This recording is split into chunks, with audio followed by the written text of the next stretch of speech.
All right, welcome to another episode of Spare Time. I'm your host, Carlos, and today I've got a whole freaking bunch of people in here. I got Ashley and Jad Thommen, my ex-employee and a Montana outdoorsman now. Yeah. And my old friend Amber Evans, who I just know from Winchester Pub. Well, yep. On the Idle Hour yep. thing, On the Idle Hour for years, my dad did, and now we're partners in the Winchester Pub and Grill. Sweet. And then everybody's favorite, Mike. Hello. So how you guys all doing? Not too bad. Good. Oh, before I forget, Where are we? this podcast is brought to you by Umpqua Survival, best store in town, and also the guys that pay the bills. So, The guy. Some people may not know who you are, so why don't you guys go down the list and introduce yourselves, tell us a little bit about yourself. Mountain Man Jack over there, start first. All right, the legend. The legend. The mountain legend. Is Jad short for Jack? No. No, Amber's just Amber. Jack's It's just Jad. He gets Yeah. Jack a lot. Or we do Bob. Jad, 'cause Jack, it's Jeff. easy. But in reality, when people say it too, I'm just like, yep, that's my name. I'm not going to correct you. You start to correct them and they say, Chad? Did you say? No, I didn't say that either. So we'll just go with. People always ask for me is that big Hawaiian guy around? Hawaiian, yeah. And I just go along. I'm like, yeah, whatever. Yeah. You mean the Hawaiian guy named Carlos? Yeah. Yeah. My favorite, though, is I'll see people downtown and they'll be like, hey, I saw you in your yard. And how'd you know it was me? And they look at me and I'm like, was it the beard? They're like, no, I saw you out there with your one arm mowing the lawn, but they don't want to say it out loud. Right. I was trying to get you to wave at me. But Yeah. you wouldn't put your fucking beard in. Actually, you know what? I hate saying this. I get that a lot too. They'd be like, I waved at you when I'm like, where was I? Driving to this other town. I'm like, well, where was it? Going around the S corners. Yeah. Well, I'm not going to let go of the goddamn steering wheel to wave at you. That's rude, dude. I guess Yeah. for the people that can't see, Jad only has one arm. We should preface this whole Wait, you conversation. can't see that on a podcast? I don't Not yet. Not yet. One of these days I'll get video. Oh, boy. Oh, shit. So This good. is great. Uh, What you guys So think anyways, I'm Jack. Jad, Jad, for everybody. She's filling out a police report Right? over here Yeah. already. about? I know. I'm used to it. You motherfuckers. Can we curse? Let's just get that out No. I thought you said you'd listen to the podcast. Oh, okay. We're good. I'm Ashley, originally from California. Don't tell anybody. And then came and met Jad here in Oregon a few years after we lived here, and yeah, just been here, worked at the Idle Hour, and did all kinds of stuff here in Oregon, and then we moved to Montana. I'm Amber. I've been here for, I don't know, my whole entire life. 57. We got. I am not 57, Jad. Jesus We criminy. got California, Washington, Right? Oregon covered. We got I the whole know. West Coast covered. So yeah, I met Ashley at the Idle Hour, 25 to 20, I'll be 42. okay, 22 years ago probably, and we've been friends ever since. So been all Back over, done a before bunch of Google. things, Hey. and then started a new endeavor. My dad's he's had the pub for 13 years, but just came in and took that over for him so he can have some days off. All he talks about is fishing. Sat a boat for I don't know how many years, never gets to use it. Now we can, huh? It was Now- the Idle Hour. I know. Same. So yeah, so he's got a new RV and got his boat, got a spot rented at the coast, and he's pumped for fishing season now. Can't wait to come see us. I know, wants to go to Montana and see Jad and Ashley and all the things, but that's about it. Nothing crazy. Living the dream. Awesome. It's weird because I have all the opportunity for the fishing and not the boat. So maybe if he just I can shows work a up. deal There you out for you go. because he has more than one boat, And he has an RV, you said? and one of them is at my house. It'll be cheaper for him to come visit you if the boat's Already there. Yeah. See? Right. I keep trying that. That's all you got to put in there. Mhm. Yeah. Thinking ahead. Yeah. 100%. And he would totally go for that. Yeah. No. I have a spot times. he can park it. It's perfect. Yeah. Right behind the house. You're gonna have to soup up your side by side so it can pull it down to the river. Oh, I have a truck. Yeah. Actually, I think the I'll little hook that shit the up to little sled car. boat at our house is your side by side would pull it. Oh, damn. Yeah. Yeah, Side by 100%. side only does 7 miles an hour. That's all you need to- It might that's go all you need to 6 go. when you're pulling the boat. but- Yeah, in Jad's maybe. defense, he's wrecked it before. So. Oh, I never wrecked it. You want but 7 people- miles an hour? But you got, people- the, hey. you got the speed wobbles there. I haven't wrecked it, but people have fallen out of it at 7 miles an hour. That seems to be an epidemic Yeah. up It there. does. You'd be surprised. It's real shifty, though. It's Yeah. real shifty. Tuck and roll. Tuck and roll. Yeah. What about you, Mike? What have you been up to? Work. Same old scrap. Coming down to do my and Friday relaxation. Yeah. We're not here to talk about work, Mike. No. Nope. I'm This the is only work. This is my job. right. Well, It's fair. I'm paying myself right now. See?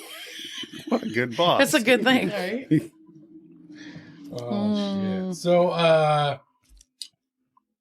actually, you didn't even mention that you work for me. I did the work idle for you. hour. Well, the idle hours was years ago too. I've done a lot in between. Well, that was a million years ago. It was a million years ago. Mini. I've always worked for the medical field, and then I worked for the post office for a hot minute. Don't ever do that. Not recommended. And then I came to work for Carlos, and that was just like working for the idle hour. All over again. I knew everybody, and my favorite was that the boys were blown away. Ashley, you know everybody that walks in this store. I do, and it's amazing. It was great. Mind you, when you worked for me, all of my employees besides you were like 25 years Oh yeah, they were all, They were a all bunch of babies. kids, Yes, just all Which a is bunch of crazy babies. because They when were- you go to work for a place, I mean, for us especially, we go to work for a place and you're like, everybody's 22, 23, 24, 25. And I'm like, dude, I have boots older than Yeah. you. Mhm. Like, just stop right now. Yeah, over the years I've worked, I was at Lowe's for 14 years before I was here. Yeah. And before that, I sold other stuff. I sold manufactured homes and security systems. And I've always been like a manager or whatever, so I've always been training people. And, but when I started like at Lowe's and even since I've been here, is I get these young people that work for me Oh, geez. and you teach them So more much. than just the job. So much. Yeah. Yeah. Like Sam, when he worked for me, I taught him how to write a check Yeah. because he didn't know how to write a check. Well, they don't offer personal finance in school anymore. It's all like algebra because, you're going to use that every day if That's you're not right. an engineer. And you'll never have a calculator with you all the Ever. time. No. That's what we were told. Yeah, so ridiculous. Yeah.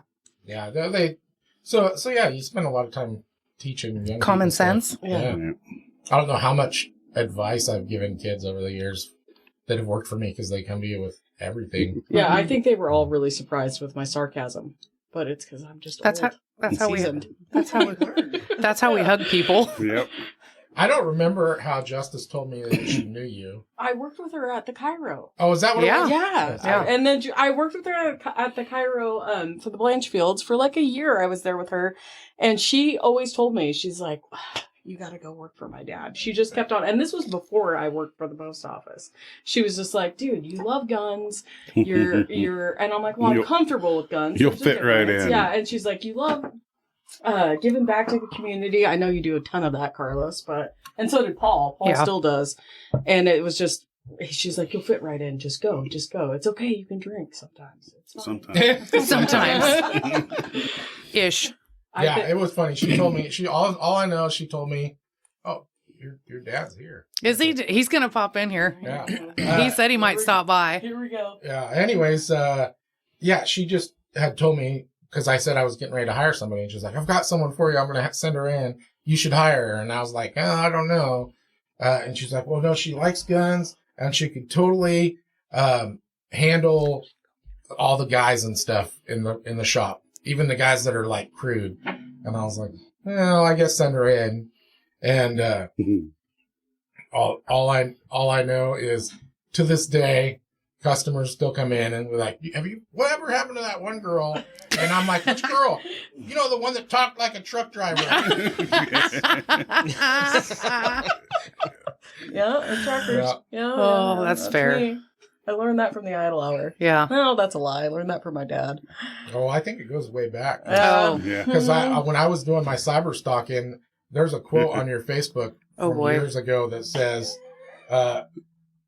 girl with a dirty fucking mouth. So, That's the description. right. No way. howdy, Oh, Paul. What's up? hi, How are you Pop. Don't have a clue. You don't know. You look like you're a couple Jamesons deep. No. No, no, nothing. Nothing? Okay. That old? Kinda. Kinda. Yeah. You almost talked me into going down to the idle hour. I'm sorry. We might have to revisit that after this. You never know. Give us a minute. Oh, shit. Yeah. For people that can't hear, because there's no microphone over there, Paul just stopped by to say hello. Yeah. Hello. Hello.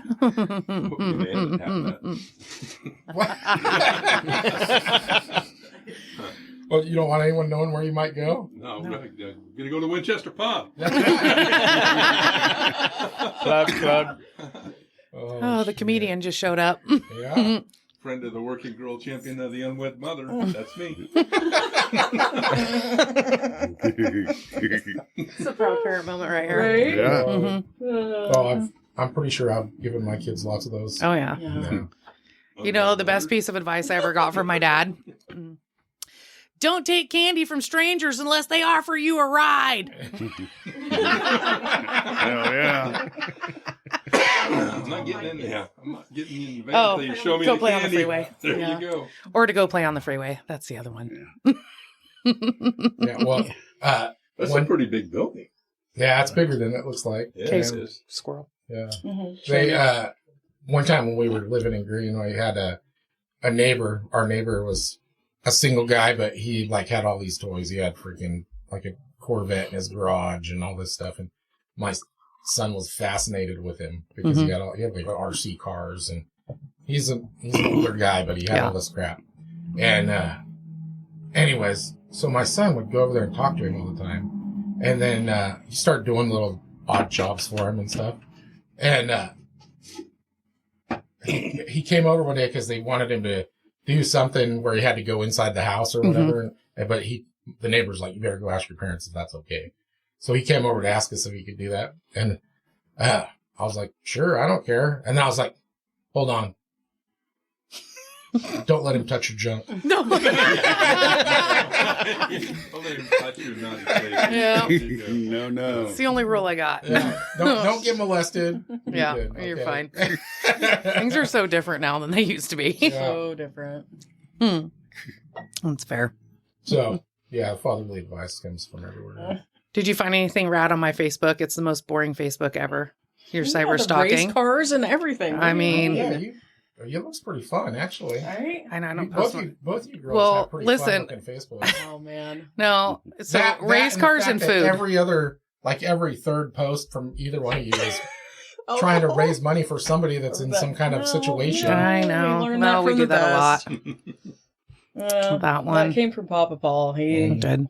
taught us a good way to do that for the community. Mhm. So It's true. You guys seem like you've been friends forever. How- Long time. 22 years. Yeah. I'll be 42. He hired me when I was 20 at the bar. Edit that. I need the bathroom clean. There you go. Mow Yeah. the lawn. I was Did just a getting really ready to good hit job, too. 21. I had one daughter that worked for me, and I wouldn't even let her clean the men's bathroom.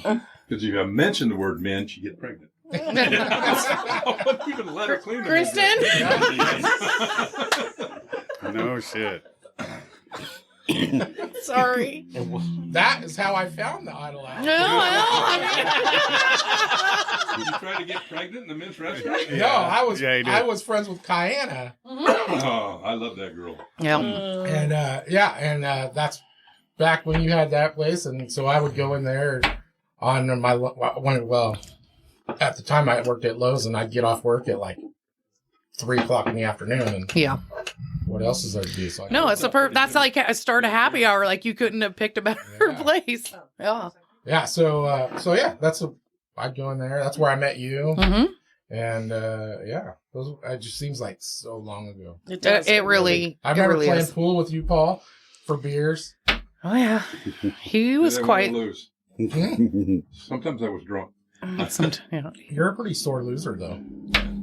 you guys. I won't play for you. You buy your own. Dennis and I played with a beer frame on the Oh, Sunday God. pool. I should have brought the pictures because I do have them. They called it a pools match, and you never knew. Like one time it was baseball, one time it was a scuba match. So they had like these big rubber ducks around them and snorkels on, and they had to use a pool net for a pool stick for the beer frame. Like it was the most ridiculous thing. One time it was wheelbarrow. They had to somebody had to wheel you around the pool That's table hard to do when so you're you could drunk. shoot. Yeah. Oh yeah, there were some epic Barrel matches. Out of a wheelbarrow. Epic matches. Yeah, there were some good ones.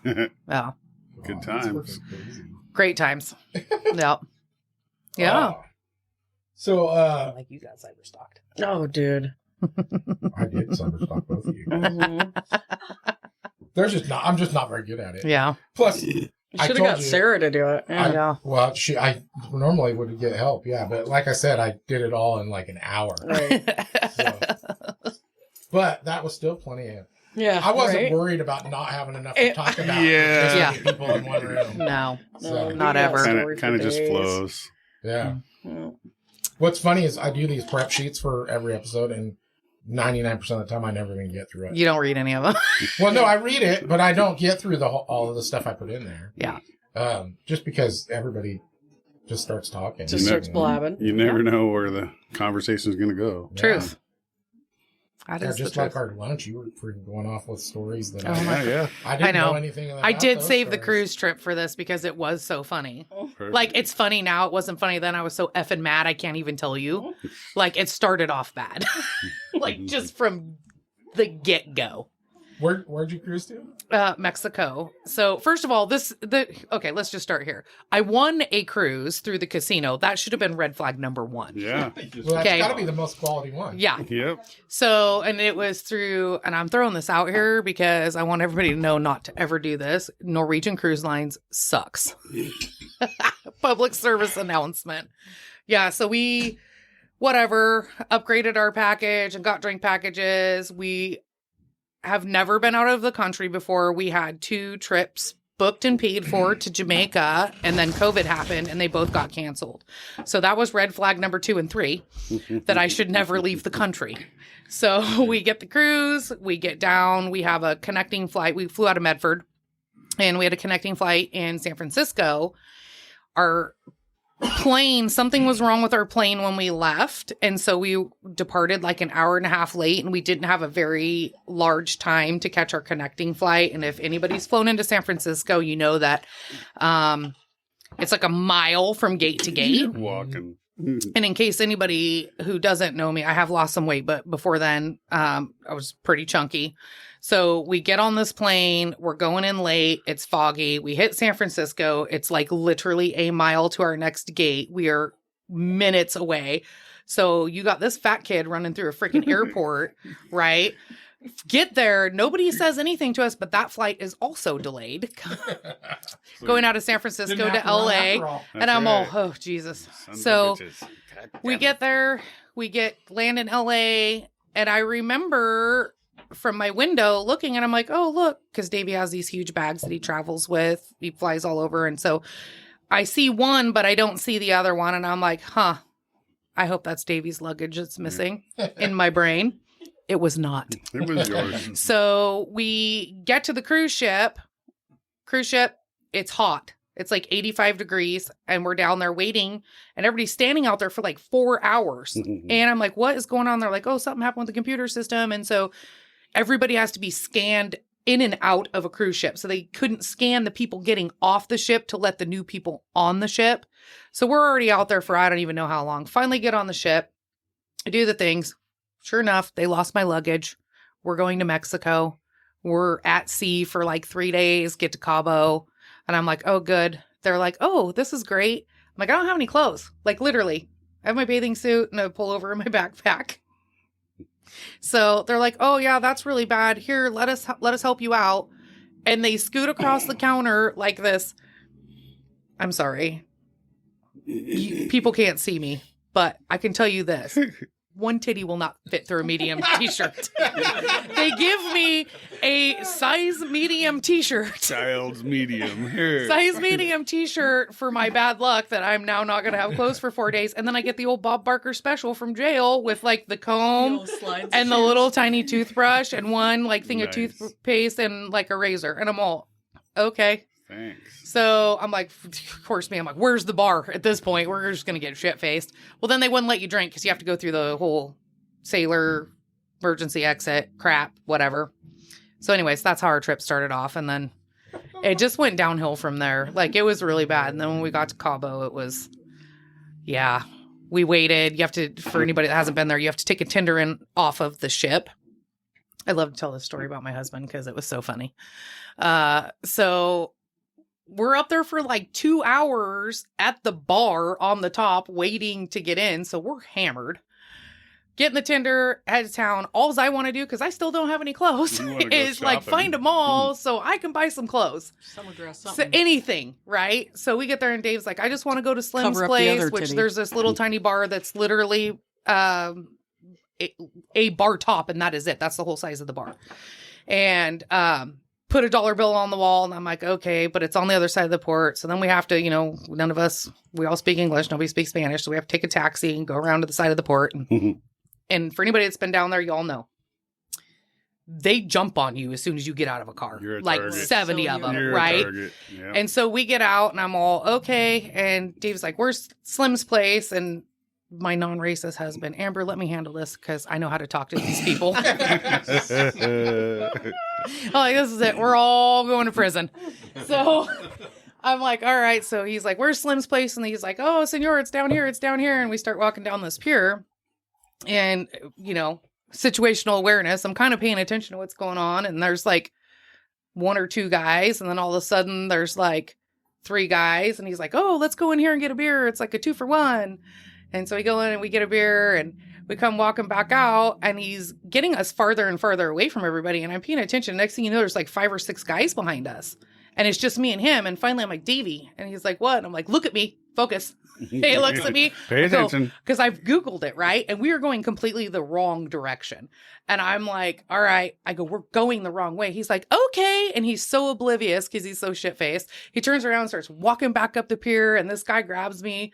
And he's like, no, senorita, you're going the wrong way. And I've got my phone. I'm like, listen, bitch, Google works in Mexico too. Like, I'm so mad. I'm so mad. And he's like, oh my God. And he's got a hold of my arm. I'm like, I will cut a motherfucker right now. I will. And it's coming. And Davey's all, she's not lying. She'll cut you. And just keeps on walking and leaves me there. And I'm like, rad. I was like, yeah, that was our first day in Mexico. So after that, I was like, you know what? We got to the next stop. We got off the ship and turned around and said, fuck it. We're going right back on the boat. We turned around, went right back on the boat. I'm like, I'm not doing this. Like, I'm done. That was our first day. Lots not to go to Mexico. Yeah, I know. He did. For not going to Mexico. I know. It was really bad. So, needless to say, that was like, well, we got in a taxi to get back to the port. This was the other part of that. Has anybody in this room seen Man on Fire with Denzel Washington? Oh, yeah. Okay. So we get in this taxi and it's a van and Davey's sitting closest to the door. And I'm sitting there or whatever. And the guys, they're talking back and forth and everything's great. Well, next thing you know, we're going way away from the port and like we're going up in the hills and it looked like Man on Fire with like the tarps. I mean, it looked like cartel country. I'm sure it's, you know, whatever. Everybody says there's no cartels down in Cabo. I'm like, all right, whatever. So we're up in the mountains and all of a sudden they're like, this guy just quits talking to us. Like, and we're cruising up tarps and dirt and garbage everywhere. And I'm looking at Davey and I'm mouthing to him. I'm like, hey, he's like, what? I'm like, can you run? He's like, what do you mean? I said, because I'm going to hit this guy. I got my hydro flask. I'm like, I'm going to hit this guy upside the head with my hydro flask. I'm going to need you to get that door open and we're going to run. So let's like not do this uphill. We got to make sure we're going downhill when we do this, right? He's like, okay. So I'm going to count to 3. He's like, all right. And I'm like, 1, 2. And he's got his hand on the door. And all of a sudden we popped out of these trees down on the port on the other side. And I was like, Davey looks at him and he goes, that motherfucker got no idea how lucky he is. Like none. Like 0. And I'm like, you are correct. Yeah. Day 1 in Mexico. So we're not, we won't be going back. Yeah. That's my Mexico story. Freaking awesome. Oh, wonder you don't want to go. Yeah, it was. I just picture you in like a poncho with a. Yeah, it was not. And I'm thinking to myself the whole time, I'm like, None of it fits right. I have plotted my fate in life out so many times in my head. I never thought I was going to die or go to prison for the rest of my life in Mexico. Never came across the border to That me wasn't until that one day. of the I was like, thoughts. this could be it. This could be the one. Oh, Yeah. Lord. So, I know. At least you didn't have to ride on one of those chicken buses or whatever. Yeah. Did not ride on the I chicken have. bus. Yeah? She got on the chicken bus. Yeah. I've been to Tijuana a couple times when I was younger, and we took the trolley down from San Francisco. Yeah. Or San Diego. There's a trolley that runs from San Diego to Mexico, and you could take it. And then when you get to the border, you have to hop on a bus and go into deeper into Tijuana if you want. And we did, and it was a chicken bus, 100%. There was about 17 chickens Chickens and goats. and about 5 people. So yeah, we fought for seats with the chickens, and there was chicken shit everywhere, and it was a great time. It was a great time. You have to make it back to the trolley before a certain time, or it will leave you. Which that was also a fun experience, running after the trolley at 2 a.m. to try to catch it. And we barely made it, but we made it back in. And Try not to trip on a chicken. Yep. You can almost visualize the smell on that. Yeah, no. Not at all. Oh, God. Yeah, I gotta be honest. I don't know if I'll ever go on another cruise either. So, Yeah. I Which just- surprised me because I heard, because you went on Royal Caribbean, and I've heard really good things about Oh, Royal the- Caribbean. honestly, the cruise itself was great. It just wasn't my thing. Yeah. So, There's a lot of people, though. I mean, and that's, I didn't mind people. yeah. I don't mind people. I don't know. I'm a mellow guy, and I like to spend my time doing what I want to do. Yeah. And you're kind of, How many people can get on those ships? I mean, that's too many. too many. Yeah. No, I think Oh, there's get on like, an elevator, it's got 3 And you're people just, on it. it's just a floating hotel. I That's think all you're there's doing. like, I think they told me when we got on that it's like 3,500 passengers and like 2,000 like Employees, workers. yeah. Yeah. There. And I'm like, it's a lot. Yeah, that's what. Too many for me. I don't even go to the fair. Yeah. Right? Can't handle people. My wife thinks it's hilarious because everywhere we go, either I know everybody or Yeah. shortly after we're there, I know everybody. Yeah. So I told you she was seasick twice on our on our cruise. So I was left to my own devices. So I just went and sat in the Yeah. bar, basically. Nobody's going to leave me unsupervised. And I freaking the next day I was talking to her and she's asking me what I was doing, and I knew everything about all the people that worked in the bar. See? Like I knew the bartender. I found out because I was fascinated by these people that sign Nomads. a contract. Yeah. 6 So, months, If they get basically. no days off at No. all Mhm. for like a 6-month, 8-month contract. Yep. And then they get flown home for 6 weeks or 8 weeks, Mhm. and then they're back to it again. And Mhm. and I was wondering why anybody would do that, right? Yeah. And then I was like, this must either be amazing or something's going on, right? Because they can't possibly pay that much money. And so I talked to him, and then that's when I discovered why 99% of the people on the ship that work on the ship are foreigners, They're not American. Mhm. because they don't pay that much money, but it's a fortune where they're from. Yeah, oh, yeah, no. So- Where do you spend it? Yeah. And for the 6 months they're on that ship, there's no expenses, which for them Yeah. seems like a lot more. But Yeah. Well, I think, judging from what I've understood, they all have a pretty steep Amazon bill. Oh, So, you'd yeah. have to. Because apparently Amazon delivers to the boat. To the ship. Yeah, Seriously? like they got a helicopter that comes and Of drops course they packages do. or something. Yeah. Oh, Bezos. Yeah. I mean, I could see that. Wow. Did you Yeah. notice at Bezos. all when you Bezos. were on your ship that your bartenders were never at the same bar? Did you follow them around? Did you find a favorite and follow him? No. Because Davey had 2, and he would be gone for 3 hours. I'm like, where are you? He's like, oh, I'm looking for Jose. I'm all, I'm on a search. who's Jose? Speaking of And Jose, he's can like, you just tell Carlos about Davey's phone and the nicknames? Because that is a solid. Okay. So my husband has a nickname for everybody. I And- understand that. Like literally, except something happened. I don't even remember what I was doing. What's yours, Amber? But in his phone, it says Amber Girl. Like he knew an Amber boy. Not what he called He calls you Yeah, lips. wait a Yeah, he minute. calls me Lips, which actually, and Uncle you know Hands and why? Aunt Lips. Because Autumn moved. Autumn was Lips before she moved to Montana with you guys, and now all of a sudden I inherited it. But anyways, so his phone, something happened, and he said to call somebody, and I was trying to look through his phone, and I'm like, he's not your phone. Yes, he is. And I'm like, no, he's not. Well, everything in his phone, like, I'm like, if you die, I have no idea who I'm going to call. Because it is literally Fat Head, Code Red, Tinsel Tits, Moose Knuckle, Jose 1, 2, 3, and 4. Like, it is like, there isn't a normal name in his phone anywhere. That's awesome. Like, it is, I'm like, That's awesome. yeah, no, it's great. Yeah. I'm like, I don't know what's going to happen. If you kick the bucket, I'm just going to send out a mass text message to everybody Everyone in in your their phone and hope it contacts. sorts itself out. Oh, that's Back awesome. back in my single days, my phone had like a bunch of first names, and then I started putting next to them where I met them because I could not remember. And then some of them didn't even have a name, but it would have, I'd write something so that I could remember who that was. So at you know, like a least. brief description. Yeah. Sugar Pine. It's Yeah. the Narrows Exactly. Tavern Yes. Oh my and a God. date. Oh, the sugar pine. Oh, don't even. Yeah, and some of those names were not flattering. But, No. yeah, but I, Hobbit feet. So- and there was a couple that said, "Do not answer the phone." Do Like, not don't answer the answer, or That's a whatever. good one. Yeah. Like you don't want to go there again, type of thing. Yeah.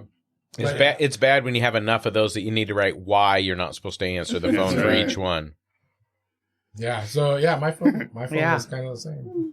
That's awesome. I appreciate it. Yeah. I think it's great because once in a while I'll find something. I'm like, wait a minute. Now I got some follow-up questions. I'm going to need to know why this name's in here. Yeah. There's always a good story behind it, though, which I appreciate. Yeah. How often can he not remember though?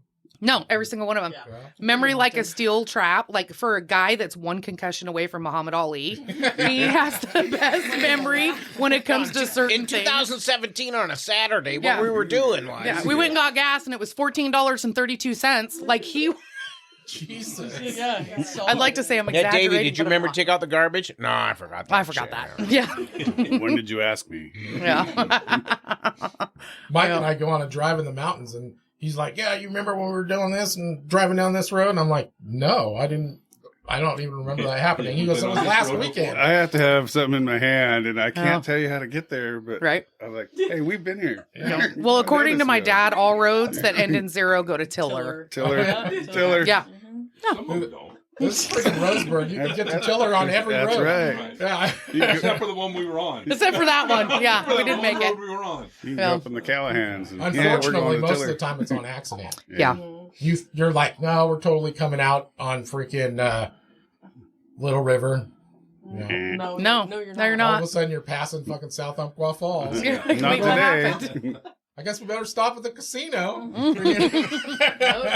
Regroup Clever way point. to get there. Yeah. Yeah. It happens. That's fair. Yeah. No. Onyx is the lifesaver nowadays. Sometimes. Yeah. Him, yeah, he's got Dave on it now too, and they love Yeah. it.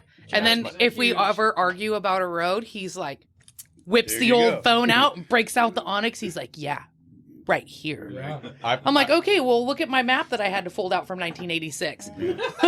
Shut up. Those are for emergencies Hey, only. you should remember those though, because one of these days your phone's not going to work. That's No, right. 100%. Yeah. Onyx has saved. I actually use it over there, especially all the sections that don't have internet, because you can download the maps and stuff. And so I'll download maps because, you know, as you're crossing certain of the mountains, you've got to dogleg around this guy's.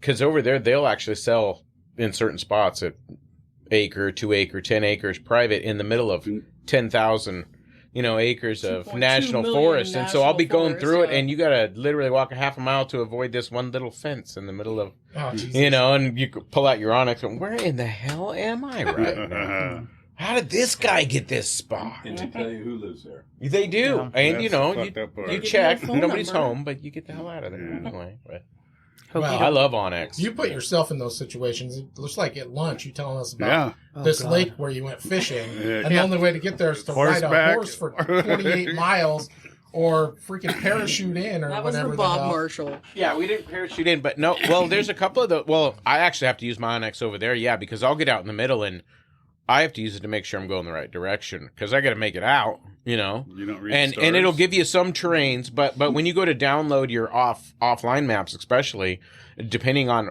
how big of an area you're willing to do, is to how much detail it'll actually give you. So there'll be some sections where you don't get that good detail, and you'll go hike and be like, it says it's 1.3 miles. Well, no, it's 4 miles because it went down 1.5 miles into this damn canyon, and now you got to learn how to you got to learn how to rock climb to get out the other side.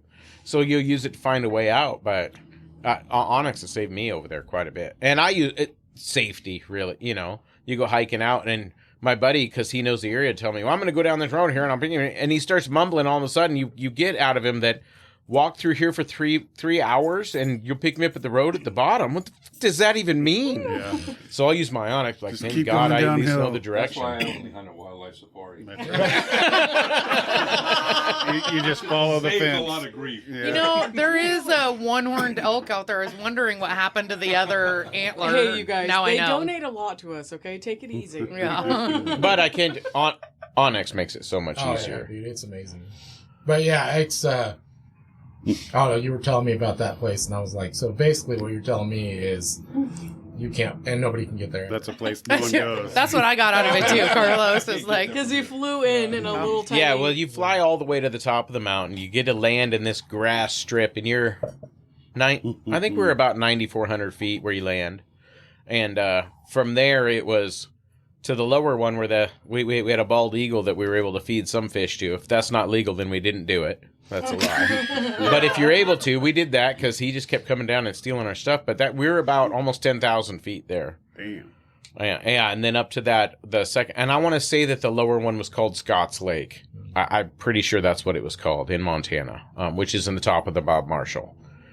And then that second one, the second lake that goes up past it, was about another 2.5 mile hike up past that first one, which made you about 11 miles. But we had to use Onyx the whole way, or else there would be no way for it. You know, I wouldn't have done it. You know, I might have hiked 3 miles away, but you know, if you don't have that, yeah. And you can almost see the hill you came off I'm of. talking about the eye. She says, where we're going to meet. She Oh. said the eye. It's easy for me to spell. One letter. Yeah, I don't know, my long hiking days are probably done. Yeah.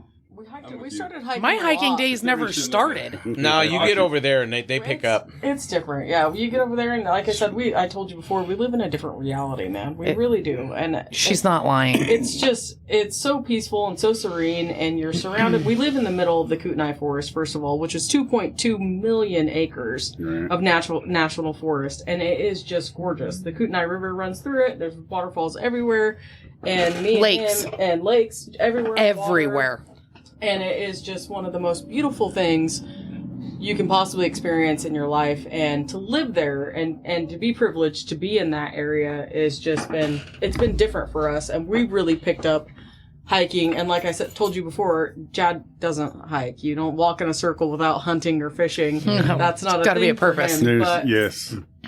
he needs a purpose to his, but he really has with our daughter and stuff. We've really gotten out there and done a lot, and we do a lot of swimming and we do a lot of paddleboarding and. It's awesome. Well, and it does change it too, though. The size, and I know people talk about, Montana stuff's big. The size of everything and the amount that you have to do. So, moving from here, the first year, my buddy would be like, "We're just going to hike right up over this ridge. No big deal."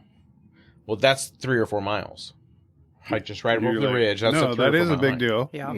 It's a big deal, except for like now, a few years into it, it's not a big deal. But for those 3 or 4 miles, or that 4 hours, those 3 hours that you're out there, like, and it's not dangerous. It is dangerous because there are bears, there are cats, but it's not. It is dangerous in the point that for those hours, that's all you're doing, and you better pay attention to what you're doing because yes, there's bears and there's mountain lions, but there's also cliffs and there's rocks and you are 2.5, 3 hours, 4 hours from the nearest hospital. So like where you're at, like that's what you're doing, and you better put everything you have into it, And so the cool part is the outside, bothers of life and all that other stuff you don't get to because you're busy surviving.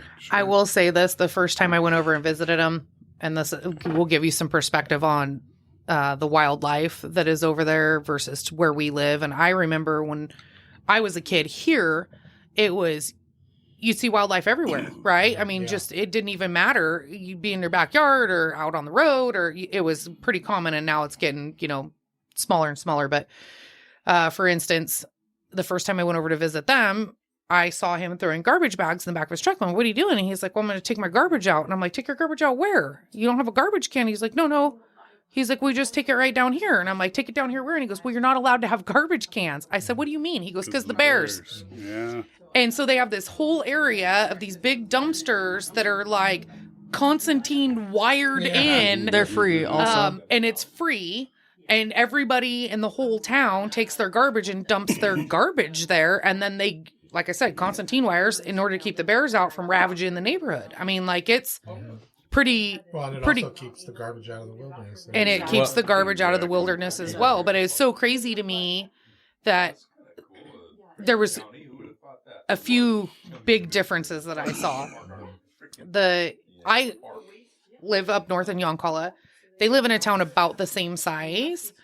The difference between the two communities could not be further apart, which is so mind-boggling to me, because like their whole school system over there is like, they have these big, beautiful soccer fields and like indoor swimming pools and all this crazy stuff. Like Easter rolls around and all these vendors come in and everything's free, and all these kids have Easter egg baskets and fishing pools and all this stuff. Like all of this crazy stuff in their town. They have a pond that's just for kids to fish, and they can fish for free. And veterans. And veterans all year round. They can fish this big pond right off of the river. But like everything's so geared towards the kids and bringing them up in a manner versus here with values and morals and all of those things. Like it is so, I couldn't be further from what we have experienced here with, which was a big part of the reason you guys moved, because it was COVID and kids wearing masks, and with Ava and getting her out of the school system, it was a huge change in things. But going over there and getting to see how that community comes together for everybody in the community, like everything's free. They don't have, like, kids don't pay money, to go play sports. Like, I mean, I remember when my kid was in high school and it was like $1,000 just to play football, plus, and he wrestled and golfed and everything else too. So, I mean, it's just mind boggling to me that it's like, these are all resources for the kids to make sure that they get out and do things. They shut school down for the kids for their youth hunt. They shut the school down and make the kids go hunting. Yeah, they cut 2 days off of school for right which I think is the raddest thing I've ever heard. I can tell you though, and I hate saying it this way because, we are here in Oregon and it is your podcast here, but I-5 is what ruins you. We live in the same size town, but in our town, there's a town 20 miles away that's 4,000 people. Well, everybody who lives there works there in these towns. They also means they have to spend their money there. And not to be mean, but you live in Yoncalla, that means you work in Roseburg. But that also means you're spending your grocery money in Roseburg. You're spending your fun money in Roseburg, and Yoncalla deteriorates the whole time because all the money is spent in the cities. To where we live, there isn't a freeway. You spend your money where you live.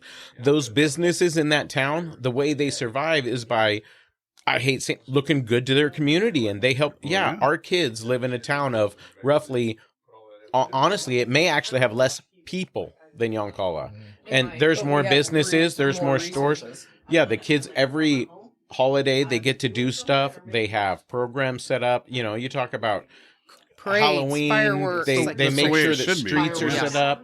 Yeah, fireworks are set up for kids and stuff. Yeah, it's the way it should be, to where it's oriented and geared towards the next generation that's going to take over the same town that they're living in. That is cool. But you are right.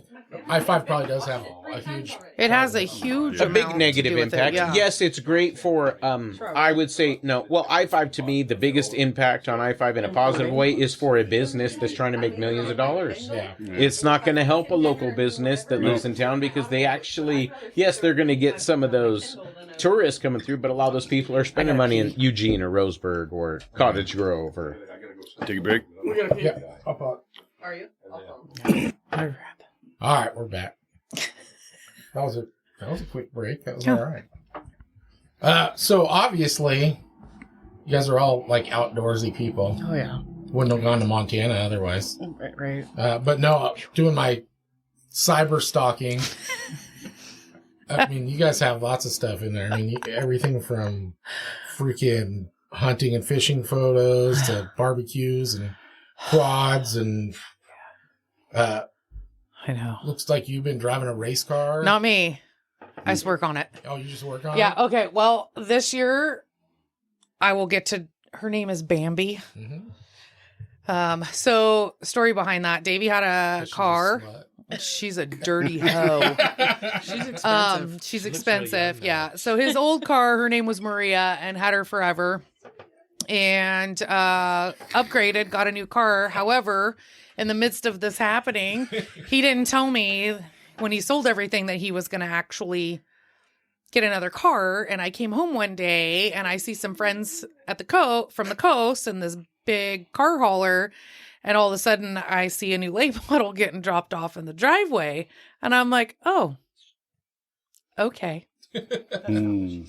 So, no, I said some other things. But anyway, so What the car fuck? ends up in the driveway. And I thought, well, how do I get back at him for this? So we were in the garage doing something. And I said, blah, blah, blah, Bambi. And he's like, who's Bambi? And I said, that's your race car's name. He said, oh, no, it's not. And I No, said, it's oh, yes, not. it is. Because when you go to the racetrack Yeah. and we start to, because he'll just slip into that and it's a name. And he'll just call her Bambi. And I go, and everybody's going to make fun of you. And they did. And I thought it was great. They're like, who the F named your car Bambi? And he just turned around and looked at me and I said, who the F bought a car without fucking telling me? He's like, all right. So yeah, so he drives the car, but I told him I've been on a little bit of a weight loss journey. And I told him, of course we were shit faced. I said, hey, if I lose 50 pounds, can I take Bambi for a Thule? He said, yeah. So I'm down 65 race seasons, around the corner. We were supposed to be able to do test and tune this weekend at Cottage Grove. However, their big, ginormous Coors Light sign blew down in the middle of the track and it's raining. So they canceled it. But so yeah, as soon as I said, here we go. And he's like, you know what? I bought a Hornet for you. And I said, no, that was not the deal. Yeah. And he looked at me and I go, oh, do you think I'm going to wreck the car? And he looked at me for a second. I said, well, I might, but I can't do any worse than you have. Yeah. That's awesome, though. You guys are going to have a competition who can Yeah. fuck them up the worst. Yeah. I mean, my job is he has help now, but for like 15 years, like there was no help. Like it was me, like I was his crew chief. So, I had my jobs. I mean, I've pulled motors, rebuilt, redid, up to my capabilities. This motor that we bought came out of a sprint car. Ron Hines did the motor, for Chuck over at Coos Bay. So when we started having problems with this motor, I was like, nope, we're pulling it. It's going to go right back to him because he knew, he put the motor together. So I'm like, he knows this inside out and I'm not touching it. Like, we're not going down that rabbit hole of things. So it went back there and got rebuilt. And so we got a fresh motor. We'll see what happens. Can we take a time out and tell the story about Jad and the... Oh, God. Are you a race car driver too? Oh, God. Oh, God. I never raced a car. Well, you worked on cars and... Yeah, I was a pit chief for a while down in Yeah. California. Yeah. That was fun. It But was a good also, time. we were in Cottage Grove this one time. Oh, yeah. No, yeah. I got into a fight with a guy in a wheelchair. Oh, my God. This is the best story you will ever hear in your entire Listen. life. A one-armed guy fighting a guy on a Listen, wheelchair? it started. Listen, I had a bit to drink, Talk and we shit, were. get hit, bitch. No, actually, So it got worse good. than that because I was shit faced, and if I get too shit faced, I get a little No. maybe over rambunctious, I guess you could say. And we So were you're waiting the in only line. person that can get away with fighting. I know that's why I did it. Dude, So I am I'm not standing lying. there in line So waiting to good. go order a beer, and this guy rolls up in a wheelchair, and I look over and I just went, show off. And he looked at me and goes, show off? I'm like, shh, fucking nice wheelchair. And he goes, why don't you tie my shoes in? I said, why don't you take a walk, you son of a bitch? Well, in this sport, our lines, whatever line he was in, I think he was going to food line, we're going to beer line, and we start separate, because the lines are going apart from each other, and we start yelling at each other across the thing, and What's he's your like, name? why don't you give me a hand? I'm like, why don't you stand up? Oh, And everybody else in the whole parking lot's Everybody's like, like, I'm not saying anything. right? They're like, first off, What's when you- going on? First off, you don't want to watch two crippled people fight, and you can't talk shit to a I crippled would pay guy. money for that. No. I was It was just, okay. just thinking Listen, that. That's listen. No, pay-per-view you pay shit right money there. for it, but you can't admit that. Man, So they were all looking I'm and fucked trying up. not It was to so look, good. and they don't want to stop either one of the disabled Right. people because you don't intervene either. Let's all It was calm literally the down. best 15 minutes of my But he had some entire good adult comebacks, life. and we There were were going some back good and ones. forth for a while. Yeah. And then, like, Why was don't it you probably take like a walk? a year later? Me and Melissa and whoever else went up to El Tap to have dinner in Cottage Grove, and I went outside to smoke. And I walk outside and I turn around and look, and I'm like, "There's a dude on his old scooty scoot," and I said, "Nuh-uh." And he looked at me, and goes, "I know you," and I said, "Oh, I know you." And we took a selfie, and I sent it to Jad. I'm like, "I got your buddy up here." That's awesome. That's fucking So awesome good. right there. That was Yeah. awesome, though. Yeah, it was great. High five. That guy probably thought it was the best day ever. Oh It God, was it a was so great good. time. It was so good. It's only so much fun you can do in making fun with people that Oh, God, can't it's so- handle your disability. Yeah, Like I it's so feel great. bad that you can't handle my disability. I literally found a I can shirt. totally handle your disability. Like, she was saying that you guys been paddleboarding all the time. Oh, yeah. I'm like, does Jad just go in circles? Yeah. I mean, that's a fair question. I don't do the fucking paddling, buddy. I'm holding on with my one arm, hoping to God I don't drown. What are you talking about? Oh my goodness. No, like I a- have a good time with. I Like have a a good duck time with a it. broken wing. Right? Yep. We give him a tube. He spins circles. That's Yeah. fine. So Actually, I want the little one with the motor that I don't have to do a whole lot. That's That's right. what I'm going for. Yeah. in my cyber stalking, I know what happened, but how'd you lose your arm? You know, I got into it. So I was on my way to a funeral on a motorcycle, and I got ran off the road, and the bike jumped back up into the road, and it started in speed wobbles, and you're supposed to, speed up to get out of them. But I was coming into a 25 mile an hour corner on a bridge. So I couldn't speed up. And so I tried to slow down. I couldn't slow down. So I tried to low side it so that I wouldn't high side it, and I couldn't get to low side. And I don't remember the rest, but Ashley said I kind of just lifted my arms up like, well, here we go. And then I hit the guardrail on the opposite side, and yeah, and you you don't- were following. so- yeah. I was Yeah. behind him in a car. He was Yeah. actually on my I was on bike. her bike, and my buddy was on my bike. And I have a little bit bigger bike that has forward pegs, and, it's a little more lower to the ground, that kind of stuff. And so I was riding a different bike. Not that that's an excuse, it's wrecked anyway, so that part didn't matter. But A car was coming into yeah, it. car was came into our lane, and it pushed me off the road is what made me jump back up into the road. And that's not the... And just so you know, you don't jump Harleys. I guess that's just not a thing. you're recommended. supposed to do. In case you were wondering. Not Yeah. recommended. That's They're not... pretty heavy. They are, and they don't like it. Yeah. Also, on the lower side of things, the arm wasn't the bad No, part. I broke my back in 4 places. I broke 5 ribs. I broke my sternum. I got a brain injury. They drilled holes in my head and relieving pressure and bleeding of the brain. And then they were waiting to see how retarded I was going to be when I woke up. Thank Well- God, just a little bit, They're like, you're the same. Actually, I woke up and started cussing, and they shut the door and like, is this normal? And they're like, no, yeah, that's him. That's He's well, back. I woke Yep. up, so they had taken the tube out and stuff, and you come in and out, so I don't remember none of that. What I really remember was the lady saying that she was going to have to shave off part of my beard to put a stint down into my Yeah. heart for meds. But this was after they told me they might have to cut my arm off. And I said, so you're going to cut my arm off, and now you want to cut my And beard shave too? my beard. And I looked up at her and I said, maybe you should take lunch break. And she looks at her like, is he serious? I'm like, oh yeah, that's serious. Like, nah, he's whatever. Kinda serious. But they came in probably. So I was in the ICU for 28 or 30 days and the trauma unit for another 15 days. And Yeah. supposedly you're not awake when you're in the ICU. You can't talk. And I was awake talking to each, They came in and did a couple of interviews because they hadn't got to talk to people awake in there to see how people would treat them. And they had never had anybody with that high of brain pressure. So I guess if you're over 30 pounds of pressure in your brain, you can start developing brain damage. And if you're over 40 pounds for over X amount of time, you can, that's when you really start, eating cereal and playing with crayons. And I wasn't at that point, but I was at 46, Having to so wear which a was helmet. above that, but I was awake and talking to them. And that's where they started coming in doing I actually got videotaped and stuff because they had never got to talk to anybody. Probably dual purpose. I mean, It was. number one, it's to make sure that you keep Right. people progressing, and number two, they're learning from you. Yeah, Well- well, in fact, they actually got me to stand up, and they actually has a video of this on her phone where they get me to stand up, and looking back on the videos, I guess maybe I shouldn't have, but they were like, "Can you lift your leg up?" They're what's your brain function? Can you hand? Well, I'm sarcastic, and I said, you mean high knees? So I started running in place.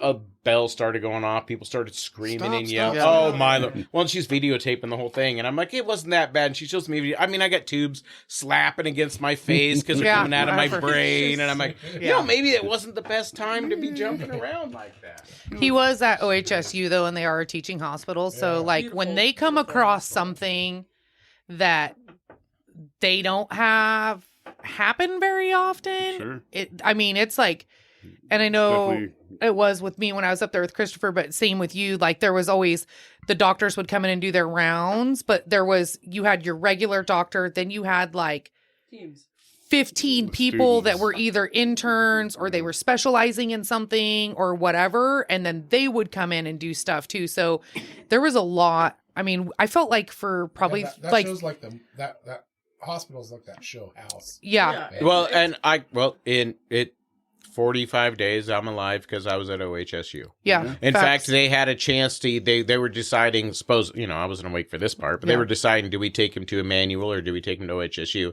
And had they taken me to Emmanuel first because of the brain injury, I probably wouldn't be alive. I don't think he would have lived. Yeah. Because when they took me to the other one, so what had happened was, when I hit the guardrail, I tried to wrap my arm wrapped around it or something, but it pulled my arm out of the socket far enough that it pulled my brachial plexus out of my spine. But in doing that, it also pulled my artery apart in my arm. So they had to drill the holes in my head worrying about the pressure because they had to do a surgery to reattach my artery because I was having fasciotomy issue in my arm where they have to slice your arm because of the swelling and stuff. Yeah. So they were like, well, we have to put him under, but you're not supposed to put somebody under who has a brain injury. Right. Yeah. So they had to pre-drill holes because they basically had to just freely release pressure because they didn't know. Okay. So here's the increase in pressure. And they were like, and we have to put him out, so we don't know if he's out or is he coma out. So the craziest part about this is, let's preface this, let's back this up a little bit, because this was and I don't think this was something, I mean, people talk about trauma all the time, and our friend that we were going up for his funeral, it was his dad's funeral, who got into a car accident. This is how weird this is. Got into a car accident a couple months ahead of time. He was in ICU. And had the same brain injury. Had the same brain injury as Jad did. And I think you were in the same room or one room down from him, like one or two down from him in the ICU.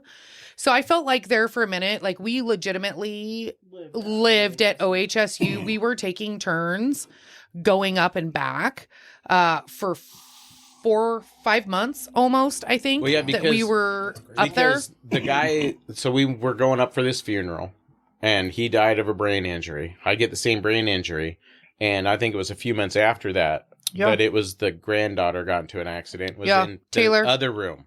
Room 3 instead of room 1. Yeah. So there was a good couple years there where everybody was dying or in the hospital. We lived like all the nurses in the ICU unit.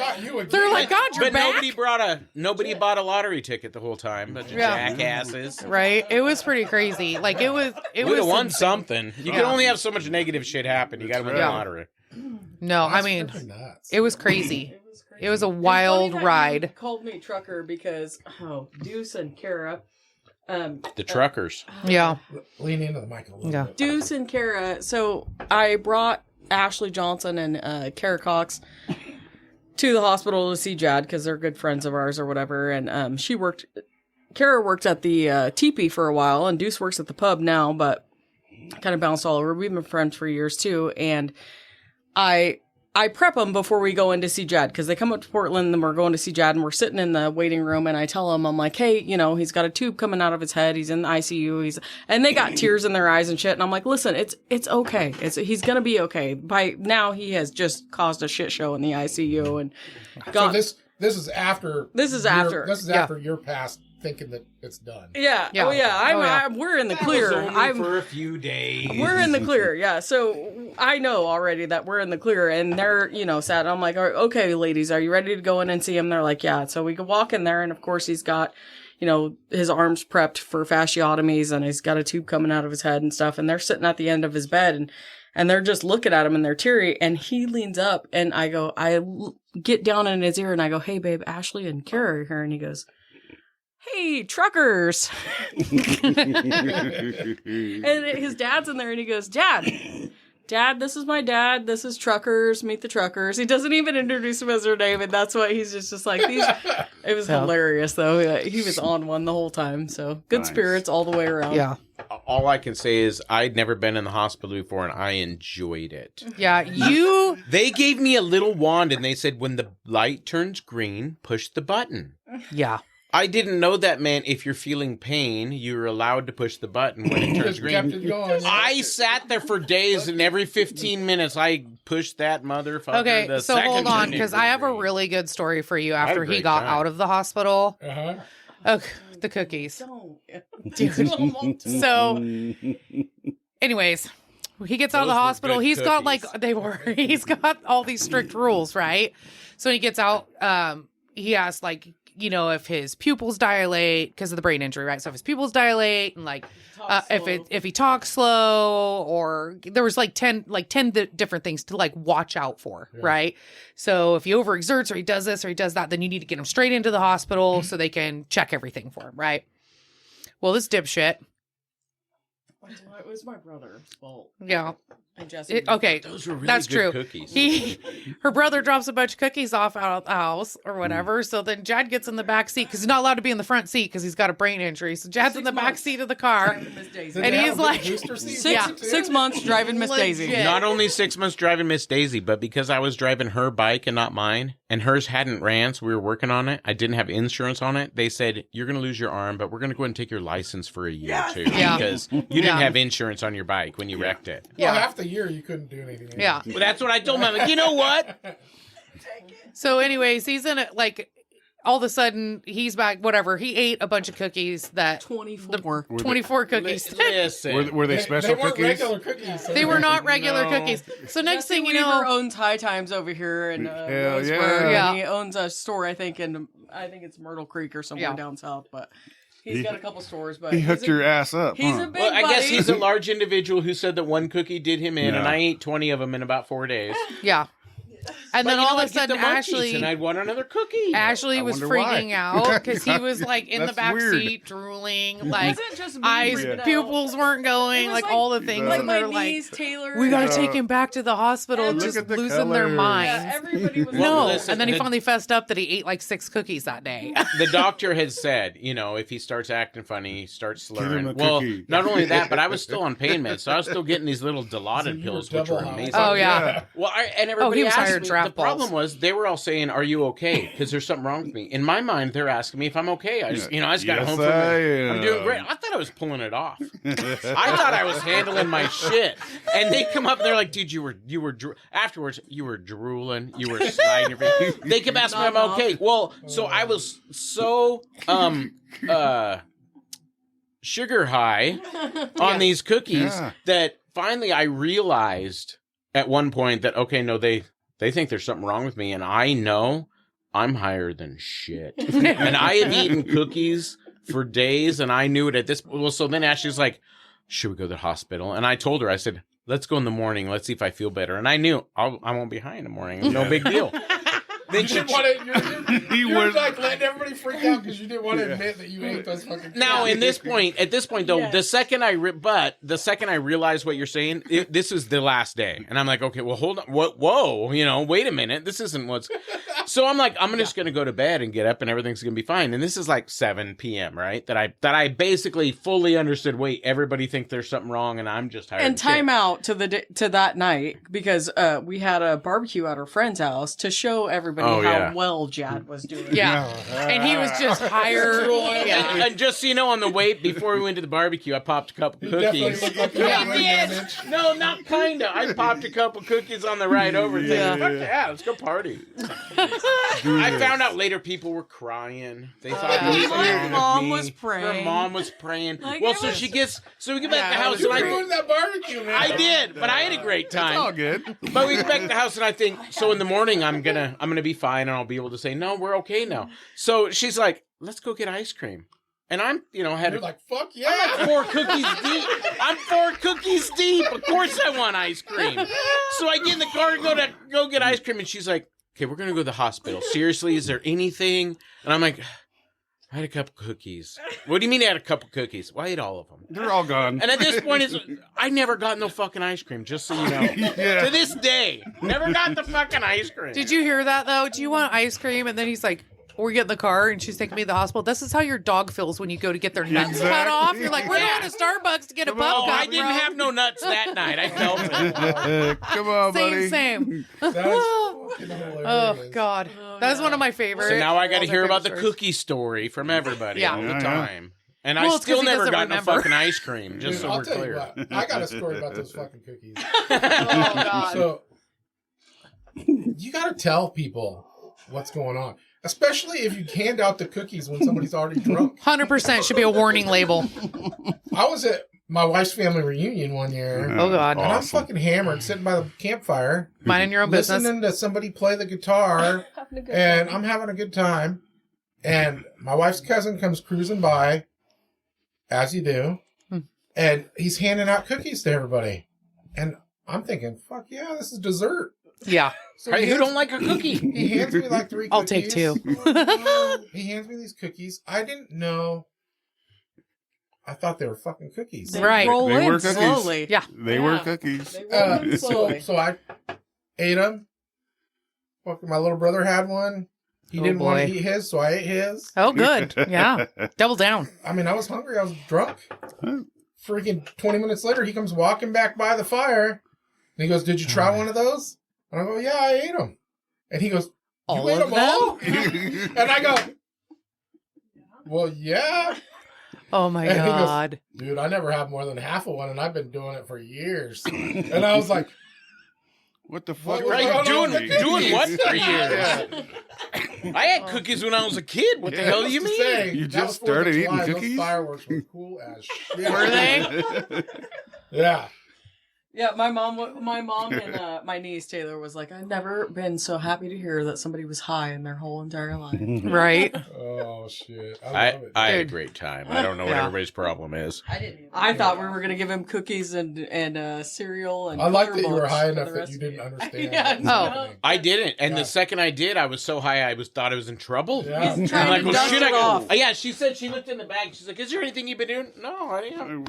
I'm great. Like the movie Friday, where he's wiping Yeah. his ass. He's dusting it off. Fucking, I'm golden. Yeah. They were going to give you a treat to go to the hospital. You were in trouble. Dude, it was bad.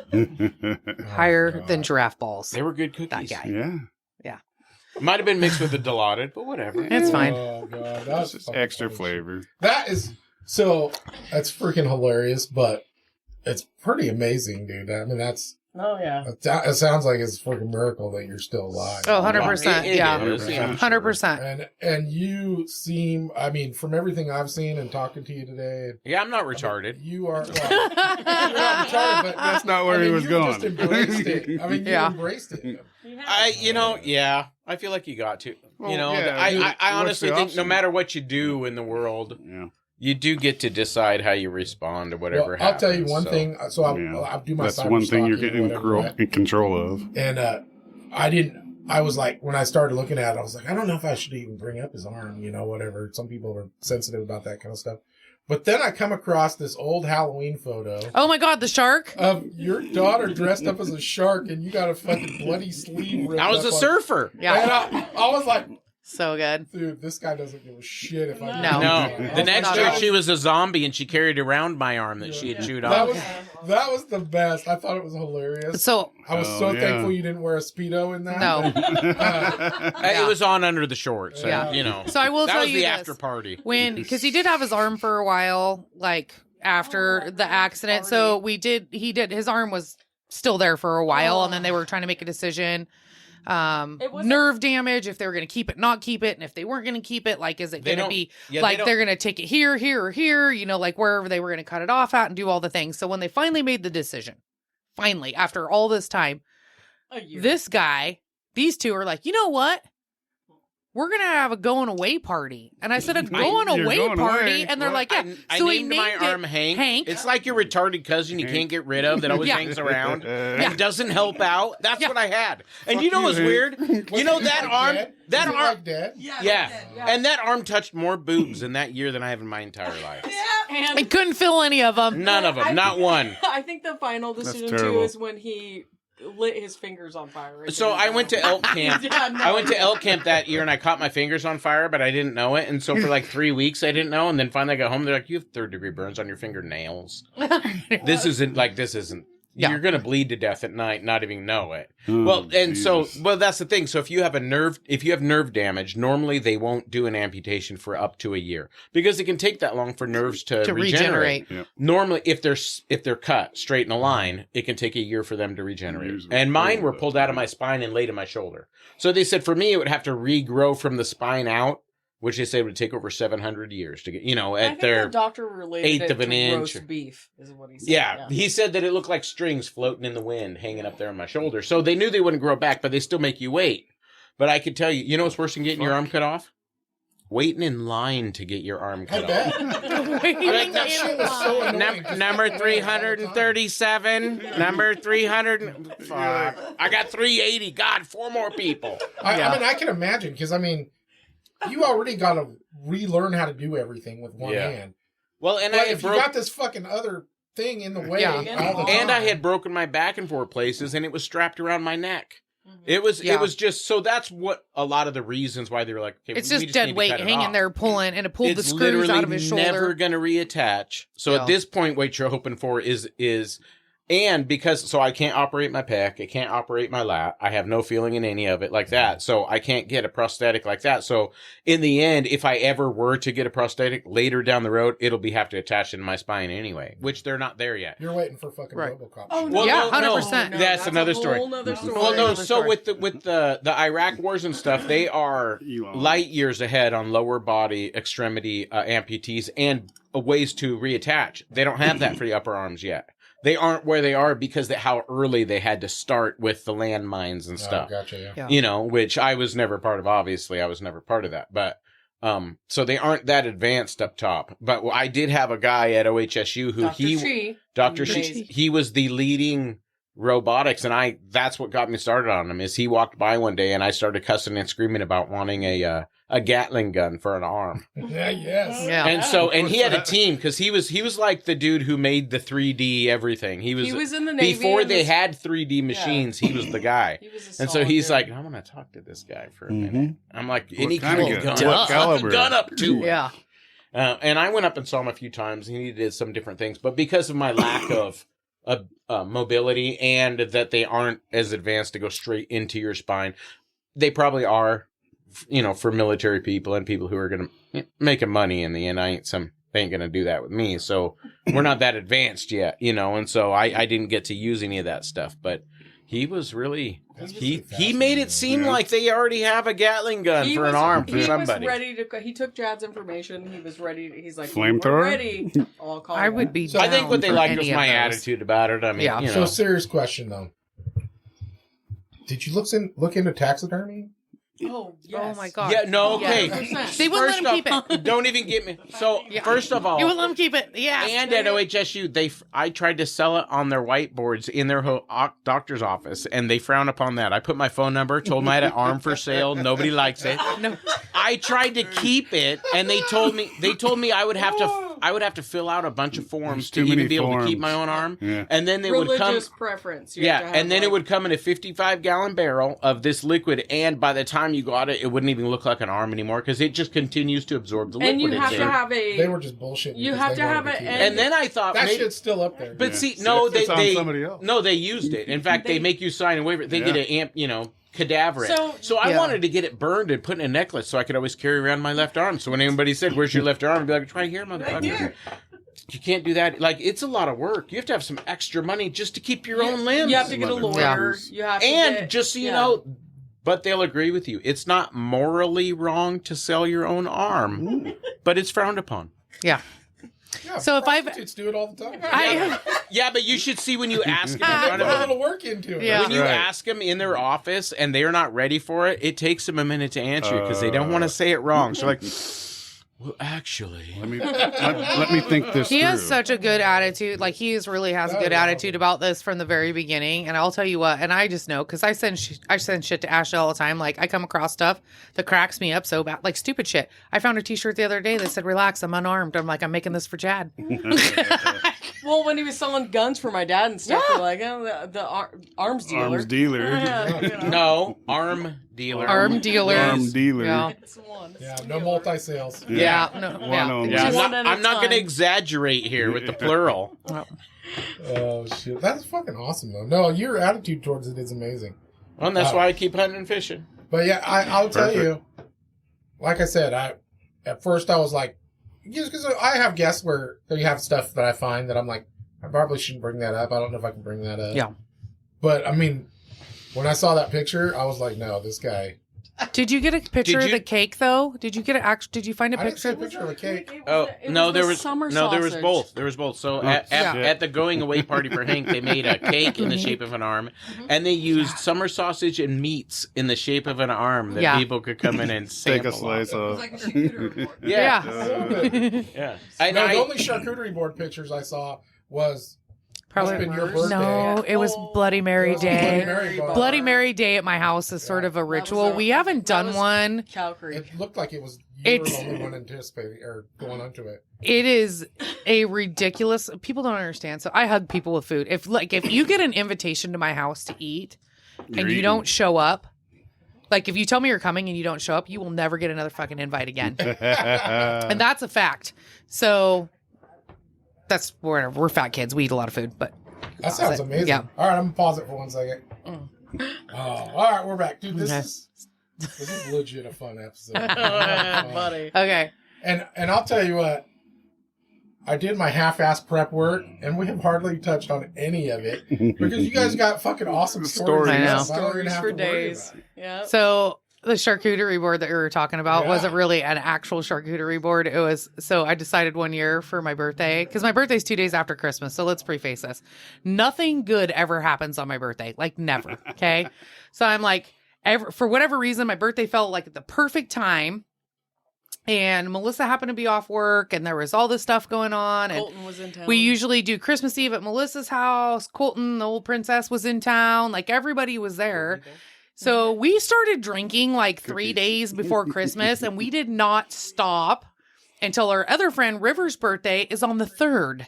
And we didn't quit drinking. So my birthday kind of came around 2 days after Christmas, which happened to be like, I think it was on a Saturday or a Sunday. And I thought, we were shit-faced and we're like, you know what sounds good? What? We should do Bloody Marys Let's do tomorrow. I said, okay, well, I don't do anything half-ass, right? Bloody I Mary don't do a bar. lot of things good. I do a few things really good. So I do put this whole spread, my whole entire island on my kitchen is like all this Bloody Mary stuff, like anything you can. I mean, we had prime rib. I had a prime rib all chopped up, like the all hell? the things, like eggs, like everything. It was the most Everything. ridiculous thing you've ever seen in your life. And then we had mimosas and all the stuff. So we're all sitting there. And all I wanted to do for my birthday was go to the casino. I just want to go for like a couple hours and gamble or whatever. But This these took rednecks us- couldn't get nobody to go. They're like, we're not going. We're not going. Finally, I said, This is like a 5-hour event, man. yeah. Wait, is So this I when finally- Rusty peed in the bushes? Yes. So I'm getting there. So I'm sitting there and I'm like, we're all drinking and doing our thing, you know, or whatever. And then here comes the princess and he's so hungover. He's outside talking to Jad. And I'm like, okay, I'm going to make him some prime rib sliders. We'll get some food in him. He'll be fine. He's like, Jad, you got anything? Jad like gives him a Don't take drugs thing. from Jad. cookie? Yeah. Gives him a Listen, joint, if you whatever. Still have cookies left? Yeah. No, it wasn't cookies. But if you ask me for, Goddamn right. this, Never. that, or the other, I'm going to make sure it works for you. Yeah. Yeah. So if He's you all- say how he's much all- should I take, I'm going to I think I got that for you. So he gives it to him, and then he like takes the hit or whatever, and then pukes, takes another hit, and goes to hand it back That's to a Jad, good hit. and Jad goes, "You go ahead and keep that one. I got another one. I'm fine." Dripping. So we Put that get back in your mouth. I don't want it. we get Colton feeling better or whatever, and finally I'm like, and this is during COVID. So I'm like, we're going to go to the casino or whatever. When we all were So set we- to That hang like out. that was anything real. I know. So we load everybody up into like 3 different rigs. We roll down and we pull All into the with gas because 6-foot we're like, clearance, if anybody we made needs, sure. if anybody needs fuel, let's stop and get it before we go to the casino. Chevron, So we pull here we into the come. gas station and Rusty's like, I gotta piss. No, wait, time out, because I get a text message that says, look to your right. And Yeah. I look over. And Rusty just gets out of the door at the gas station, Freeballing. opens up the door, walks over to where the big sign is, pulls it out and pisses. And there's like No. 17 cars behind us. Everybody's Hey, back there hey, taking pictures. No, we are at Canyonville, and Yeah. it is the little rock area, and there was a bush there, but it was about to my shin, Yeah. and it was teeny, and there wasn't leaves on it at the time, so it Yeah. was just like some twigs. Yeah. And he decides to not face the people in the store, so he He had to faces be- the freeway. Yeah. He was thinking. Yeah. No, you didn't. No, but you know, Well, listen, I'm just happy it wasn't my husband out wiener wagon because it's usually him. Like every happens. time. right? Not that time. Yeah, not that time. Yeah. So Yeah. we made it to the casino and everybody won money except me. It was my birthday. Yeah, there you Everybody go, won there you money. Rusty, I thought was going to get kicked out because he kept pulling, because they all have wild rags because you're supposed to have a mask on or whatever. So they all had wild rags on and his kept falling off. And they're like, we have to tell you one more time. But okay, so that's your concern? Like somebody's going to die of COVID in your casino? Shut up. It sure isn't going to be from Shut the up. fucking lung cancer Yeah, from the from the 900 cigarettes going right now. Listen, it's medically sanitary if you dust your face mask off out of the crack of your seat of your car and make Okay. sure there isn't a penny still in it. Okay, That that's makes fair. it clean. I remember I was at the casino gambling one time during COVID, and I made the fucking pit boss start busted up laughing because she kept coming over to tell me to put my mask back up. Yeah, And I was literally like on my 3rd bottle of water playing blackjack. right. And I'm like, I looked at her, I go, if I keep drinking water, I am going to literally turn into a sprinkler.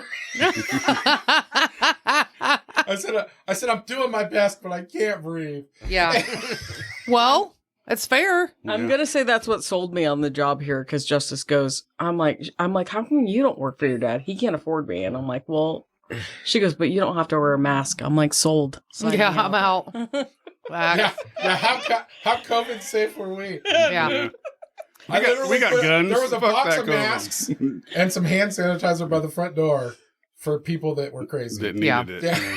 I still, like I said, Well, think let's- it's crazy that it's medically sanitary to pull it out of the crack of your seat, and as long as you Bullshit. dust it Well, I off on feel your like- kneecap, that shit's medical, Yeah. right? I feel Put like, it on. isn't there some paper that was published somewhere? I feel like, and you'll have to Google this, but I feel like it literally says in that paper that if it is medically experimental, nobody can force you to do that. And if you do, it's an act of treason. Like, I feel like that is written Well, in the something. So I for can't. me, when all that COVID shit was going on, Yeah. well, number one, everybody was freaking out about, oh, you have to have a mask on and all this shit before it ever even became mandated. That was just somebody posted know. that shit Somebody on the had an internet. idea. Somebody Yeah. put it on Facebook and all of a sudden it was the law. Yeah. But And how I was are like- viruses spread? Yeah. Glitter. Have you ever experienced glitter? Because that's a lot how germs work. Yeah. Yeah. Yeah. So I was usually, like, usually with I was like, coconut well, butter. until somebody official We're comes not and tells talking me about I have to strippers do yet. this, Yeah, Not I'm not yet. I'm doing not it. doing it. And Strippers nobody is another official ever said podcast. anything. No. Ever. No. Uh, That was so mind-boggling to me, that whole, and this is a twofold situation for me, I feel like, because I feel like it was obviously such bullshit and a way for people to work around something or get something that they probably didn't deserve, number one. Yep. But on the other side of that, for us hermit people that kind of live in our own little land and our own little whatever, it was also the best time of my entire life because I didn't have to deal with any of the fucking crazy. Yeah.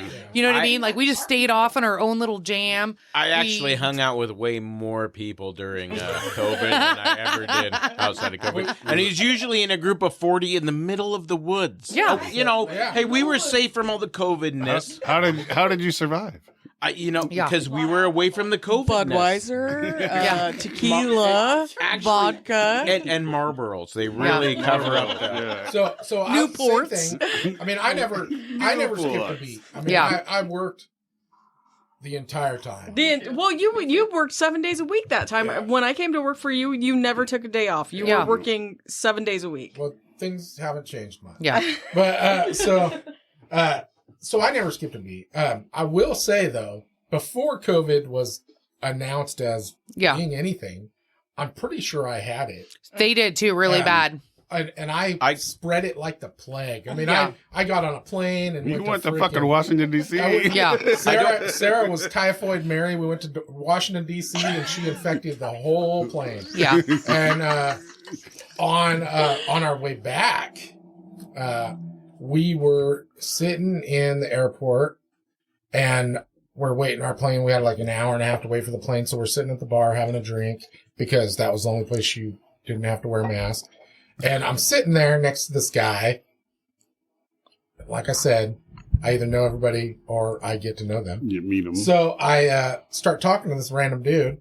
Come to find out he shoots competition shooting. And so we start talking about guns. And then we're talking. And then he's talking to me and he goes, we got to talking about all this COVID bullshit and about the masks. And I really don't want to drink right now because it's early, but it's the only way I don't have to wear a mask and but sure, fair. And whatnot. And so he's like, well, you want to know something about COVID? And I was like, okay, now this guy's gonna give me your opinion. Now it's coming. Guy, right? So he starts saying, he goes, I'll tell you exactly what's going to happen with COVID. And he told me, he goes, in this month, the fucking date, next year on this month, it's all of a sudden going to be over with. Yep. The mandates are going to end. Blah, blah, blah. I mean, to the month, he was exact. And I go, how do you know all this stuff? He goes, I actually am the head of this fucking. He was the head of logistics for the CDC. For the CDC. He goes, so that's when they're out of the funding for all of this. Yeah. So that's as soon as the money stops, dates when it'll end. That's when. And that's when you'll have to. Well, they got to use up the money. Yeah. And I mean, he told me some stories about how they sent. They had, as soon as COVID was announced, he had to send masks to the White House. Oh yeah. Like a pallet of masks. He had to find them, get them shipped and delivered within 48 hours or whatever. So he got it done, and they freaking refused them because they weren't stamped with the freaking seal, the U.S. seal. So then he had to figure out how to do it again. Right. Like have them freaking all custom made with the seal on them. Yeah. I'll tell you some crazy shit. And this is how I mean, like, which we obviously anybody with common sense knows. If anybody can read the fucking room, they can tell you what is kind of happening, whether you follow politics or you don't follow politics or any of that bullshit. If you can read the room, you can kind of get a gist of what is, kicking up some bullshit and what's not. But I'll tell you, for me, so my husband does a ton. He's an operator. And he has worked for some of the biggest demolition companies in the entire world. They've flown him all over the world. He was in Johnson Atoll in the South Pacific. He had to get cleared through the Pentagon. He was there for a couple of years, tearing down a nuclear facility when a Russian sub popped up where it shouldn't have been 800 nautical miles from Hawaii. And they decided that was a terrible idea. So he's been everywhere. So they sent him for some big shit. Well, let's back up because all of us in this room, I think, are military brats. Yeah. So we're Navy, Army. Yeah. And we're just all. Uncle worked for the CIA, retired. Know how it works. Well, Yeah. So. And all our elders looked at us like, this is Supposedly. bullshit. Yeah, no, exactly. but it's true. And it's funny to me because my husband got sent back to Tennessee when the tornadoes happened a few years ago. So he got sent back to do all of this. Basically, they staged for this demo. So he specializes in, when I say demolition, like imploding buildings. Like he does all the structural demolitions for when they set charges and blow up buildings, right? Bush did it. Yeah. So he comes in, and so I don't know, it's probably been 5 or 6 years ago now, and the tornadoes happened down in Tennessee. And this was precursor to COVID, and we're talking days, right? So the tornadoes happen. He's down there. They're working, doing all their stuff. And all of a sudden, he's like, something's going on. And I said, what do you mean something's going on? He said, the National Guard rolled in, and it's not that bad. Because he's been there, where like the National Guard came in and said it's martial law. Right. We're doing all the big things, which happened to him in Louisiana, the hurricanes the next year. So he's like, nope, it's pretty bad. Something's going on. And I said, well, did you hear the stuff about COVID or whatever? And he's like, yeah, no, we heard some stuff about it or whatever. And I'm like, okay. And so they close up shop there. He flies home. He's home literally, I think he was only home 6 days. And then the first big hurricane hit Lake Charles in Louisiana. Flew him back out. And by then, now the COVID wave is just starting, right? They haven't actually closed the airlines down or done anything crazy yet, but it's coming. So he's down in Lake Charles, hurricane hits, tropical storm hits, hurricane hits, tropical storm, another hurricane while he's down there, all within like 4 weeks. Well, while they're down there, there's this, because my husband's such an idiot. I love him, but God damn it, sometimes he's not the smartest guy. So they're working on the Chase Bank building, which they just imploded not too long ago. So they're down there, and here comes like the National Guard. And then it looked like the biggest SWAT team you have ever seen in your entire life with armored cars, because there was a bank vault underneath that Chase building that they were trying to get emptied out without anybody knowing. Okay, there's no red flag here with your 55 fucking armored cars that just rolled in and 300 troops. Nobody would guess what you were doing. So they get in there, they get the money out, they do the stuff, right? So then he calls me later that night, and I'm like, hey, there's another storm coming in. My brilliant husband. He's like, yeah, because they kept taking him out of there and sending him across back to the border to Beaumont. And because it's safe there. And he's like, nope, we're going to wait this one out. I said, oh, you are? You ever been in a hurricane? Because I have. Genius. He's like, no, it's great. He's like, it'll be great. All the backup generators are on the roof. It's just a little windy. I know.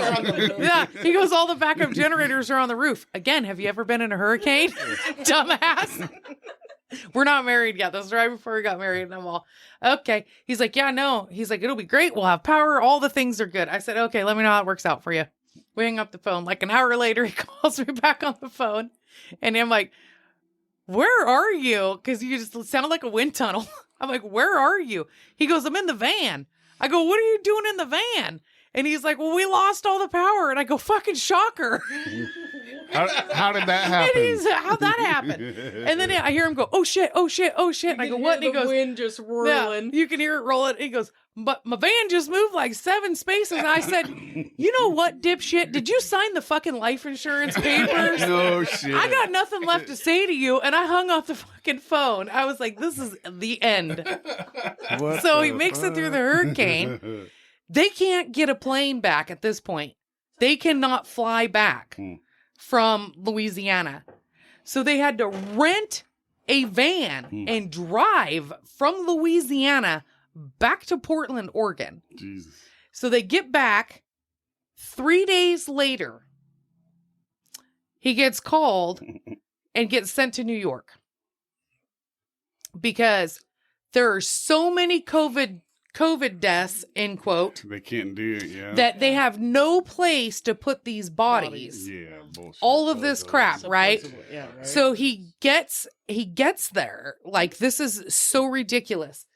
They have all these giant, like the army came and set up all of these like giant, like army hospital. Yeah. They set up army hospitals. Yes. Completely empty. Yeah. Never had one person come through there. So then they took this building that they, this old empty building, and they had his company come in basically and turn it into a giant refrigerator to put all of these dead bodies that never showed up.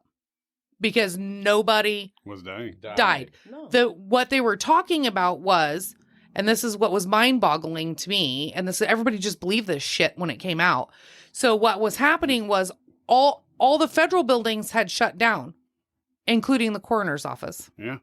So the coroner's office was shut, so these people would die from drug overdoses, being homeless, weather, any of the other bullshit, and they were marking them all COVID. Yeah. Yeah. Well, And then they had no place to send them. They couldn't send them to the coroner's office to be processed because the coroner's office was closed. well, and I've obviously got zero proof, but that's because of a drug overdose. The county will get $100, and if it is a COVID death, they're going to get $19,000. No, 100%. So That's they're true. all COVID deaths. Are you talking about Mercy? Every single Yeah. right? Same. Every hospital in the U.S. Yes. at the Sorry. time. Yes. right? 100%. No, it was mind-boggling to What? me. So then he calls me 7 and he bullet tells holes me, to the like, chest. he's telling me That's this stuff, and I'm COVID. like, just as I suspected.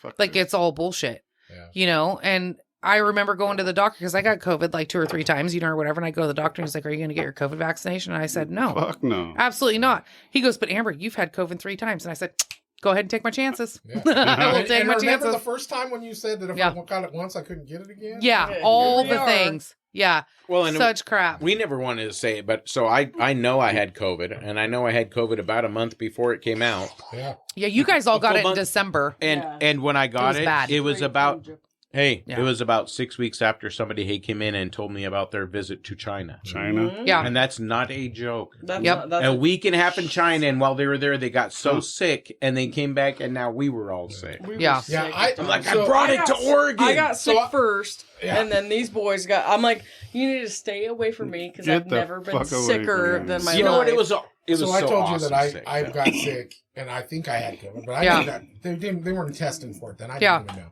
So it was right before SHOT Show. Which Oh, was in January. God. And it was I was a little bit sick, and then I was pretty sick, and then I went out fishing with Danny and Oh, yeah. Ernie, and Those sons of bitches will make you sick every time. well, I drank a bottle of fucking Jameson in freaking 3 See? hours. Told And it you. cured you, didn't it? And I was drunk as shit, and I came home, and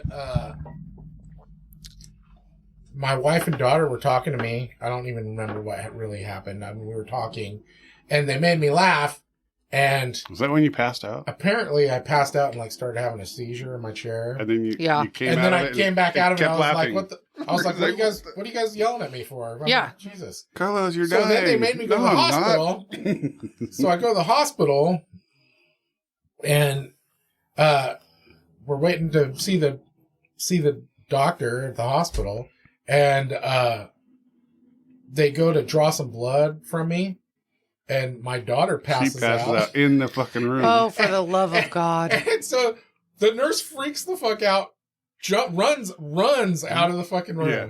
What do I do? And then next thing I know, they're all coming in. All the nurses come in with like masks and fucking Oh full my suits. Oh, my God. Like we were quarantined, and I was like, she passed out because you drew blood and she's scared of needles. I was like, Yeah. it's Yeah. fine. Calm down. So I don't think I've ever been that sick in my life. So I Yeah. was sick as shit. I was supposed to fly out to SHOT Show the next day, You did. You're a and fucking trooper. by damn, I'm not missing SHOT Show. Yeah. So I freaking the next day, my buddy Shane and his wife and kid came and picked me up. Sorry, Shane, if I gave your family fucking COVID, I don't know. He's never yelled at me for it, so I don't know. It's like, it wasn't my fault. But so Jad I and went. I gave everyone he COVID. gave me a ride to Medford to the airport. I got on the plane. I coughed on everybody. I went to SHOT Show. Spent a week in Vegas. Yeah. Passed it to everybody at Vegas. Yeah. Sorry, Well, everybody. and I've heard, though, like some people, like I never got really sick. Like I felt like I sounded like I had a cold, but I felt okay. I was just a little bit tired. But then I've heard other people that are just like, when they got it, it was like I got 2 sick as weeks. a dog, dude. 2 weeks, Well, your deathbed. husband had to come get the goats. Yeah. Rusty had to come get the My goats toes for me. died. Yeah. Dude, I mean, some people had it really, really I'm bad. like, come and get like these some goats. people. I can't sell them at the show. Please come. So I gotta can't go. deny that it's a real thing. I mean, Yeah. I lost a couple of my customers died from it. Mike was in a boss. coma, Yeah, basically. Yeah. I was I like still look at it 6 different. months before any documented case in Oregon. Yeah. So, Yeah, but did they die of COVID or because they put him in the hospital, put a mask on, and made him lay in a bed and wouldn't let him Well, stand up for 2 So months? one of But my we don't have to talk about customers that. got COVID. Here, let's Like put he an was air diagnosed tube, with you know? COVID. Let's trach him. He was really sick. Right? Well, what do you do? It basically just destroyed his lungs. He recovered, but his lungs never recovered, and he ended up passing away later. But So I kind of feel the same, but my mom my mom was in the hospital. You guys know. Yeah. Like, whatever. I worked for a school district, so our school districts we went from day one of everybody, whatever. I started doing sack lunches, box food, everything. I never missed a day. Like, I was around everybody, anyone. I never got sick once. Yeah. Never, nothing. I never Well, that was whatever. the only time I got sick. Yeah. And my wife, like, I know she actually people that got it, were I think, twice. clinically. Yeah. I think my wife got it twice. And her doctor was giving her a hard time trying to convince her she should get the vaccine. Yeah. And her doctor was like, well, you don't have to, but I would recommend it. And she's like, well, she asked about anyone else in the house. And she's like, no, my husband has never even missed work. Yeah. And she's like, oh, well, they must have the antibodies and blah, blah, blah, blah. Bullshit. Yeah, but whatever. And it was... Saw them that blood tacos. in me. Yeah. Saw them tacos. Glitter. Yeah. All the tacos. No, it is whiskey It's because I'm white. There you go. and fucking peppers. Peppers. I eat Jalapenos. spicy Tequila. whiskey. Yeah. There was a lot of alcohol, and I think that helps. Yeah. George Burns. It does George kill Burns fucking lived on bacteria. cigars and whiskey. I'm living by him. 100 Did you just see that lady that was like in Connecticut? She was the oldest living lady in Connecticut that smoked her One a whole day, yeah. entire life and drank wine every single day. And she finally died at 111 years 11 old. years old, yeah. Can you imagine living to 111 years? No. That's burying everybody you ever met. Yeah.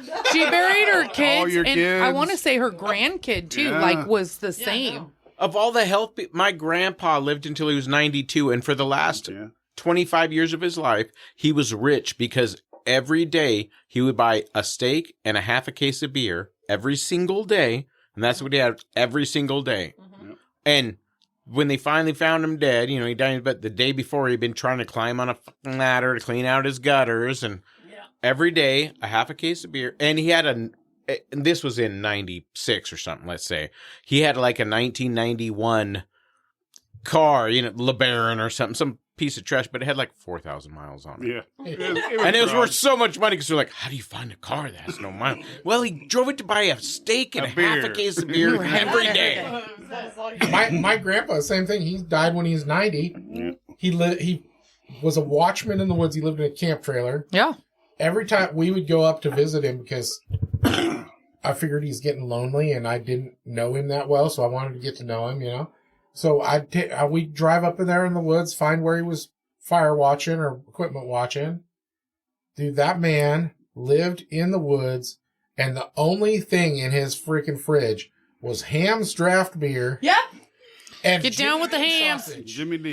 The old ham sandwiches. I'm like, That's Grandpa, what do you eat Ampersand anything drink. except-" He goes, I go to town once a week and get a haircut, and I usually go out to eat. Yeah. I was like, I'm gonna start bringing you food. every Yeah. time I'll be fine. I ate last every Thursday. time we'd go up there, Yep. I'd bring like my little hibachi, and we'd make freaking smoked sausage. I mean, we'd cook something every time we went up there because we're taking our grandkids up there, or my kids At up the there at the time, same yeah. time, his grandkids. And the funny thing was, I always had to make the kids wait in the car and go in to let him know I was there. Because he'd have Playboy centerfolds hanging up all around his little dining room table in his camper. So I'd have to freaking pull all that shit down and fold it up and put it away. Right. And, but yeah. So, I mean, he was living, and then he had a bottle, of large. Jim Beam Yeah. sitting on the counter Had for to have just that when whiskey. that Clears you out. for when he had guests. Yeah. Had to get fancy. Yeah. Food is such a universal language. It is, Like really it really is. And for a lot of people, it's such a love language for people that, I mean, obviously we all like to eat Fuck food and we like there's a to. reason behind the saying. No, The way to a man's heart is through his stomach. that's the truth. Bacon That's the is truth. cool. I've always told her for years, especially during COVID, because we would be up in the mountains somewhere doing something on the side-by-sides or whatever, just messing around. And we'd be drinking. I'm like, God damn, probably should go down and get some food going or whatever. And we go in the kitchen and I'm like, Amber and I would be so hammered that I was like, dude, we should start a YouTube channel because this is ridiculous. She would be Two drunk chicks cooking. She would be standing across the island, and we're like, we have to cook for 40 people right now. We have 17 minutes. What? Yeah, throwing people, throwing spices over at my shoulder. She's like, I don't know, the spices are in the cupboard, and I'm just like tossing shit to her. I'm like, here, take this. You guys are all nice because dear. people I hang out with, they're like, fend for yourself. Yeah. Always. Well, Mike's seen me cook drunk a lot. Yeah. He makes some badass. That's what I'm drunk saying. chili. We need to start a freaking Two Drunk Chicks cooking channel Yeah, because do it. it's the only evidence of what we actually put in the food because we can never remember the next day. Yeah. my Isn't mom. that the worst? See? You're like, that was the best, whatever it was that I made. What'd you guys put in this? It took me I don't 5 know. years. Love. Lots It took of me love. 5 years to finally get my whole drunk chili recipe wrote down. See, that's what I'm saying. Dude, This we is have- a jam. We have so many dips too Yeah. that I'm just Dips? like, I don't know what was Yeah. in there. I have no idea. It happens. Well, my It's fair. mom, A little my of mom's this, old a little school of that. California Texan. She's Hispanic, so the tortillas, tamales, all that shit. I know all the Mexican food. I know street tacos. I know like all that shit. I know Amber's got everything else covered. You name it, pasta salads. Under the sun. Between her and I, we can cook everything from Yeah. sushi we're to. sober enough to remember because it No, changed. well, we never. Well, we remember. do certain So- things. Again, certain things we do at my house that like nobody misses. Enchilada day, meatloaf day, Dude, and Mike, we need to get in on this. and Yeah. then guys are just chicken and like- dumpling day, or Yeah. the day. So the meatloaf. Day, that's what you need to She do. finally got. Was it last year or the year before that you finally got to do meatloaf day with me? No, I did that a long time. Yeah. So it's like I pull out like these bowls, We're having Of meat. fucking meatloaf. and she's like, But "What the hell?" And I'm like, "Yeah, it's like Not- 17 not a pounds of meatloaf. meat." We're having fucking meatloaf. Yeah, but we do like all individual, and then they're in pieces, and then I have to search for certain types of cheese because we habanero cheese Yeah. stuff Oh, yeah. these, and then Some bacon people wrap that them. smoked, and then smoke barley or 'em. Whatever. Yeah. Like she does. So it's a many thing. different kinds. And Yeah. then you take By the way, for everybody that's listening, if you can hear this little voice in the Right. background, That's Melissa. That's Melissa. She's a bonus guest. Yeah. She's actually She's the the designated DD. driver. But Ish. who was not going to talk. No. She I was wasn't not going going to talk. I and will she not. refuses I a know. chair. She's been standing for hours. I know, but then we start talking about food, and it gets everybody excited. Her little legs are just shaking. But Amber's meatloaf is like one you have to have. It's like Yeah. she lines all her pans with bacon, and then we very line that with the meat that she mixes, and you get like pork and beef and deer and elk, like all ground. Yeah. You line it, then you get several different cheeses damn. layered in the middle, and then she like puts her meat on top, and then she does her own homemade barbecue sauce that she puts on top of that, and then we layer it again with bacon, and I'm telling you, it's like dead on. Holy Like, shit, it that is the sounds... best. It's food. pretty You good. had me at bacon, but Yeah. the whole I know. thing sounds amazing. What the Vinegar, fuck? cheese. Well, I'm but excited with Here, meatloaf. here's the thing though, is we do, and I appreciate this because her and her husband actually do this probably 60-70% of the time. Because you guys are gone now. It used to be everybody together, but so any of our game meat, we process a massive amount, or we Consolidate did it through- between yeah, all of us. Yeah. You would not believe the station that we could go through, we could grind up 80 pounds of burger in probably about 35 minutes. They had it down so pat. But I would save all of my fat from because I always buy untrimmed tri-tips because Sure. I want them trimmed a certain way for whatever I'm doing. Do it yourself. And then I make smoked jalapeno bacon. So I save all of my fat from that. And then we keep all of that, and I have a 5-gallon bucket legitimately in my freezer, and I save all of that fat in there. So when we go to process burger, all of that fat Yeah, goes into That's- the that's an burger. amazing idea. Yeah. Shit. And then we Yeah, make brilliant. for our game meat when we process burger, and that's what we use. Yeah, because if you For freeze fat- it, there's no reason why you can't save all that fat. Absolutely So not. a beautiful Yeah. friend of mine made I wanted this for years, but from California. Sorry, everyone, but I was born in California in the San Joaquin Valley. Said But that way and too many times. I Yeah. know, It's all good. but Where are you whatever. from? Hey, time out. One's too many. Wait, time out, because it was farmland It's pretty and much dairy. That was back I when it wasn't Wait, shit. Yeah, exactly. Back Thank you. before it was Mexico. It's Back not before, the city when it was California. good. So, anyways, the farmland California. we had. I always Back grew when it up on wasn't these desert. on the tractor discs, where you would get the Oya. That's what it was called, but it's a tractor disc, and it was welded to a giant wok, basically. Sure. And so you have this big giant pan, so you can feed 40 people. Hell And you yeah. throw the meat, the game meat, or the cow meat, or whatever you had, pork, whatever you had, and throw the tortillas or whatever, make your tortillas and throw it on this giant pan so you can feed a That's cool whole as fuck. lot of people. Now, if you're a white person and you ain't never made this before, what you're picturing is you got meat and vegetables. What you picturing is? Yeah. You got this big disc, but you're pictured as like a cereal bowl that's got a really shallow edge. Yeah. And so you got all this meat and shit down in the bottom where it's cooking really good. Got a slight- And you're actually able to Slight lay. taper to it. Yeah, and you're actually able to lay tortillas in a circle around them, warming All the up. way. I like The how whole way. You 360 develop degrees. a southern accent. when I you know. tell That's stories. badass. Have you ever Love it. tasted Is it it the though? best Oh thing my you've ever goodness! Oh my fucking It God. was like good. heaven. Best. It was And if you heaven. put some cheese down on that shit, I tell you, sprinkle bless that meat them and hearts. vegetables around that circle. Bless That their is not a hearts. Montana accent. No. What the fuck? Not You even got that Southern from Rusty Montana. Thompson. That's where that came from. Yeah. Oh my God. Oh, Did it's you so develop that good. accent when you lost the arm? After this, I did. I love it. I fucking love it. Oh, that's Right? They talk about side effects from pills. I will get you, Carlos. I will get you Not some from the meatloaf. cookies. Next time we do meatloaf day, No, that I was will the bring you a drool. meatloaf. So I was going to tell Mike.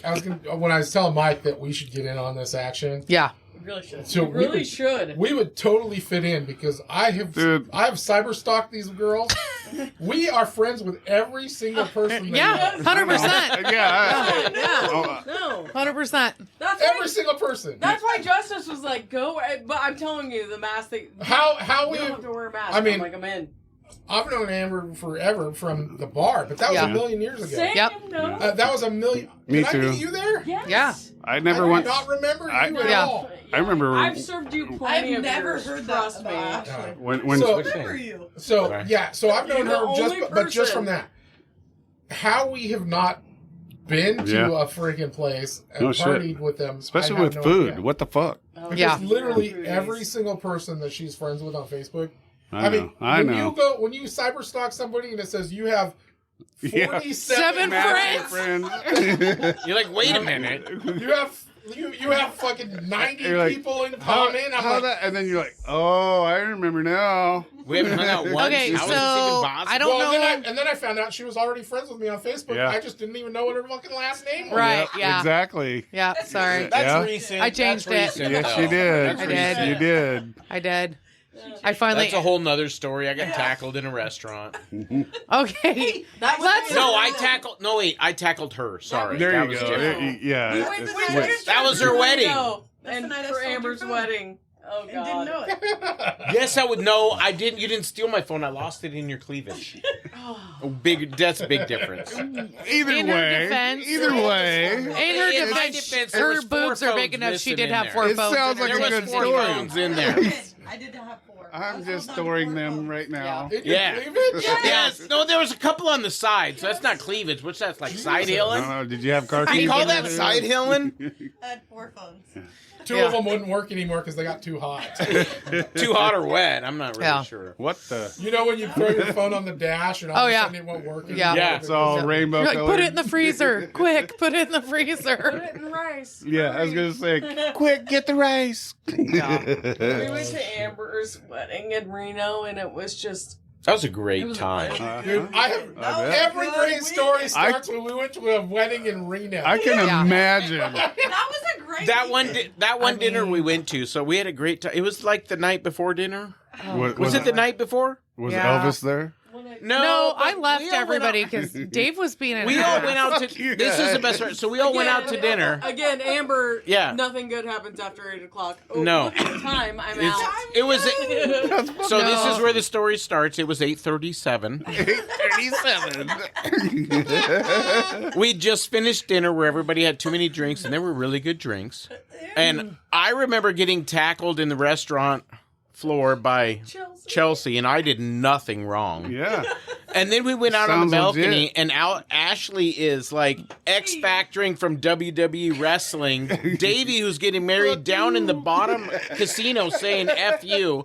Amber's going It to. was a suck my. I Suck missed the whole Amber's thing. going I went to bed. because it's the night before your wedding. What you do? Be She's pissed all at everybody and go to bed. Pointing at her wrist. And Yeah. saying, fuck you. You know what's bad though? So me. I didn't rest, you were just checking Yep. out. Yeah. Me and On the the balcony, dude, just in front of thousands. Just fucking this guy up. yes.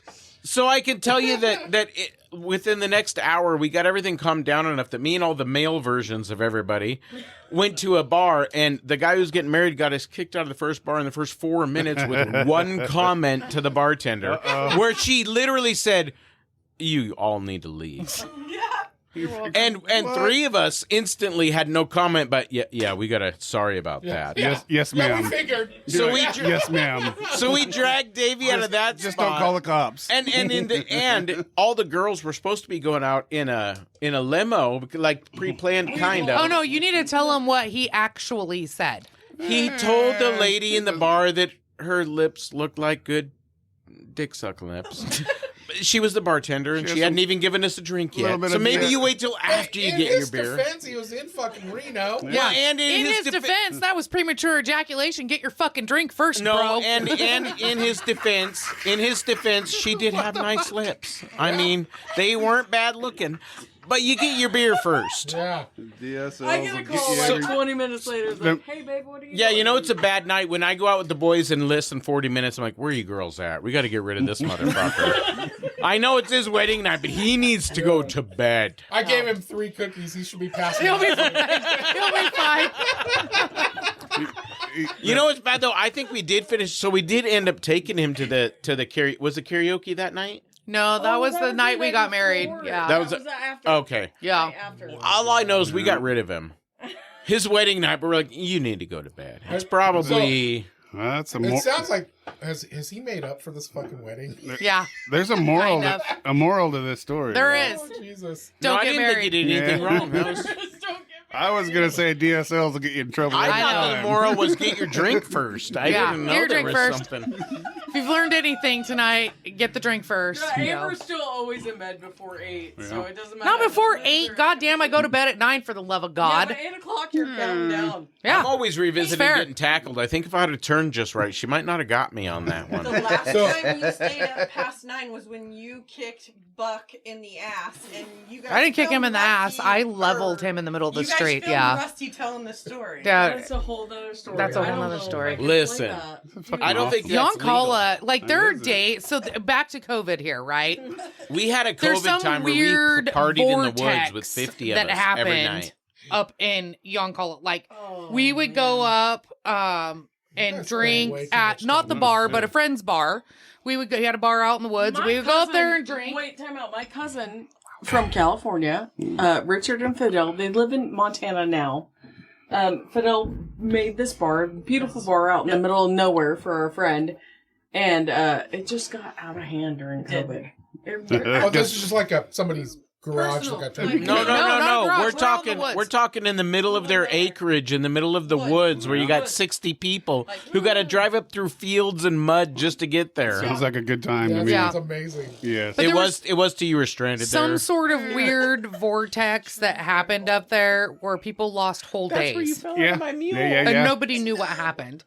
You're like, wait, what day is it? Tuesday? What the fuck happened What to the like fuck? Thursday, Friday, and Saturday? I came up here Like, I on don't a even know- Monday. Yeah, I don't even know what happened. Yeah, well, you remember Like- that? You remember that 7 mile an hour mule Yeah. that she fell out of? That Yeah. was up there. Yeah, Oh, yeah. You know. that happened a couple times, Yeah, unfortunately. No, Not to me. one time I only fell out. No, but Davey did too. You might have been. Yeah. Jad wrecked, Bullshit. Yeah, Jad wrecked the mule into Chelsea. Oh my god. yeah. You guys sound like a real. It is fucking shit literally show. like the Oh. Wild West. It's If literally, you look the way at I yourself grew at up. about 12:30 when you should have went home at 11, Yeah. that's us. yeah.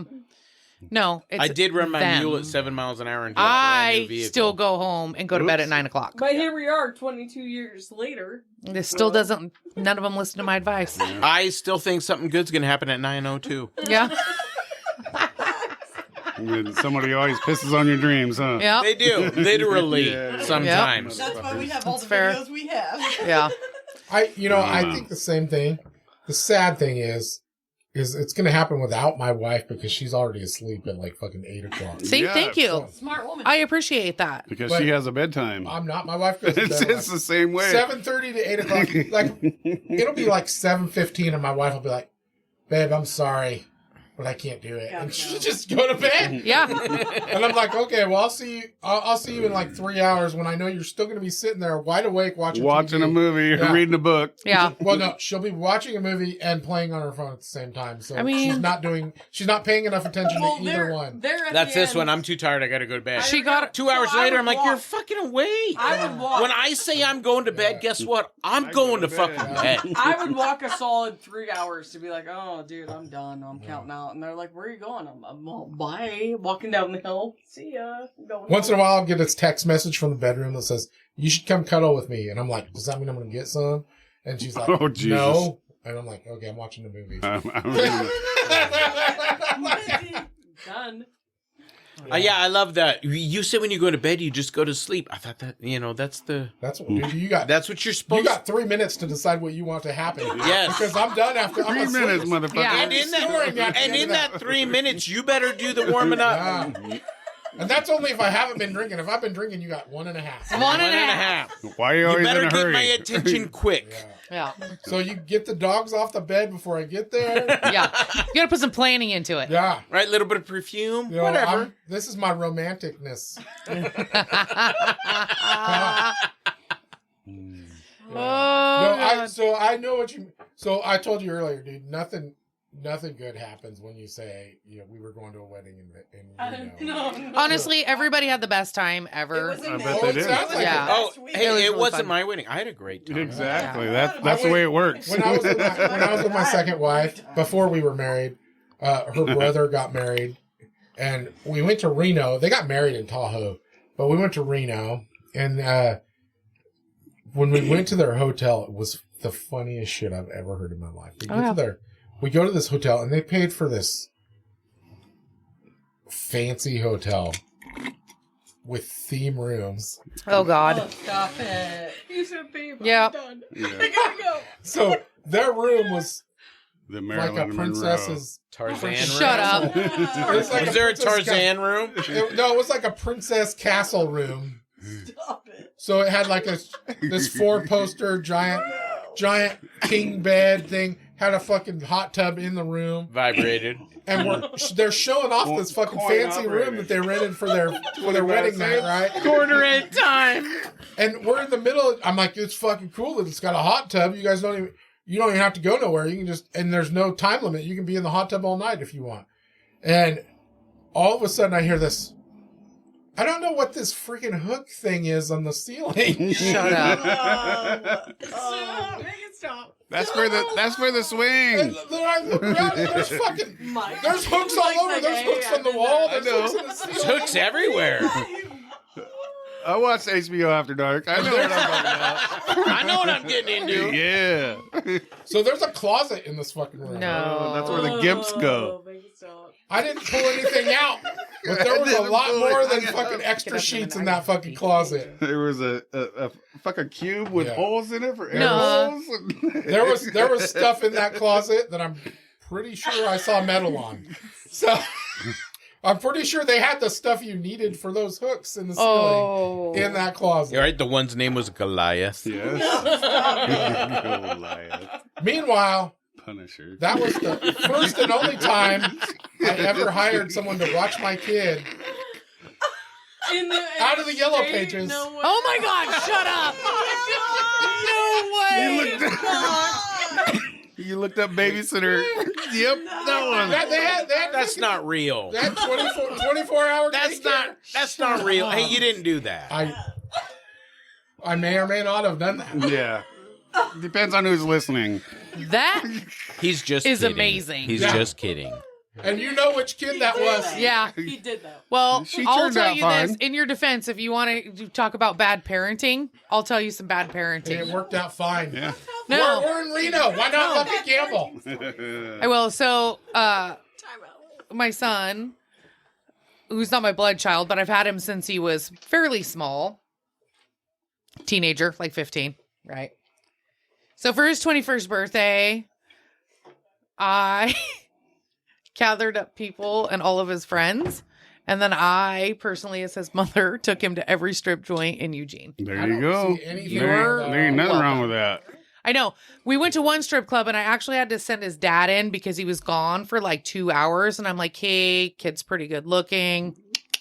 Not trying to catch the hepatitis up in this bitch or anything else. I'm going to need you to go in and get him because his lap dance is lasting a little too long. That's a long Well, lap then all the dance. strippers were like, oh my God, he's so cute. I'm like, yeah, he is. And not having your child. So like 4 of them or 5 of them went in and lap danced this poor kid. Fucking A. All right, we're pausing again. He's got our Montana bottle. Yeah. Oh, that's the good one. Just so you know, we actually met a guy, the guy who sold us that bottle. Boozum, he was part of the Devil's special unit. Oh, that's awesome. Yeah. And he said that before, though, they weren't called The Devil Brigade. the Devil Brigade. They were called the Devil something, and then each one had their own brigade out of it. But originally, they weren't just called that. And he said, do you want to basically a fuck you bottle or a thank you bottle? And I said, no, I'm looking for a thank you, I love you bottle. And he's like, this is it. Nice. Yeah, and then so Well, it's great. I love it. It's good whiskey. Yeah. You want to turn your mic down a little bit? I don't know why it's pointing towards the sky. But, yeah. Anyways. That's where I live.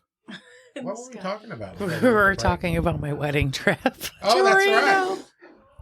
To Yeah. Well, congratulations on getting married. It was, we're it was proud of you. 11 years. I wasn't going to give in. And, we were together. It was longer than that. Right? She beat him for 11 years, and he finally said yes. Yeah, pretty much. That's a tough dude. I know. Tough He dude. is tough. That just Yeah. means he'll last. He just, whatever. Your priorities change when you get older, I think is what happens. And God, that's the... Yeah, you it's the want, truth. Like, you want get, somebody who knows CPR.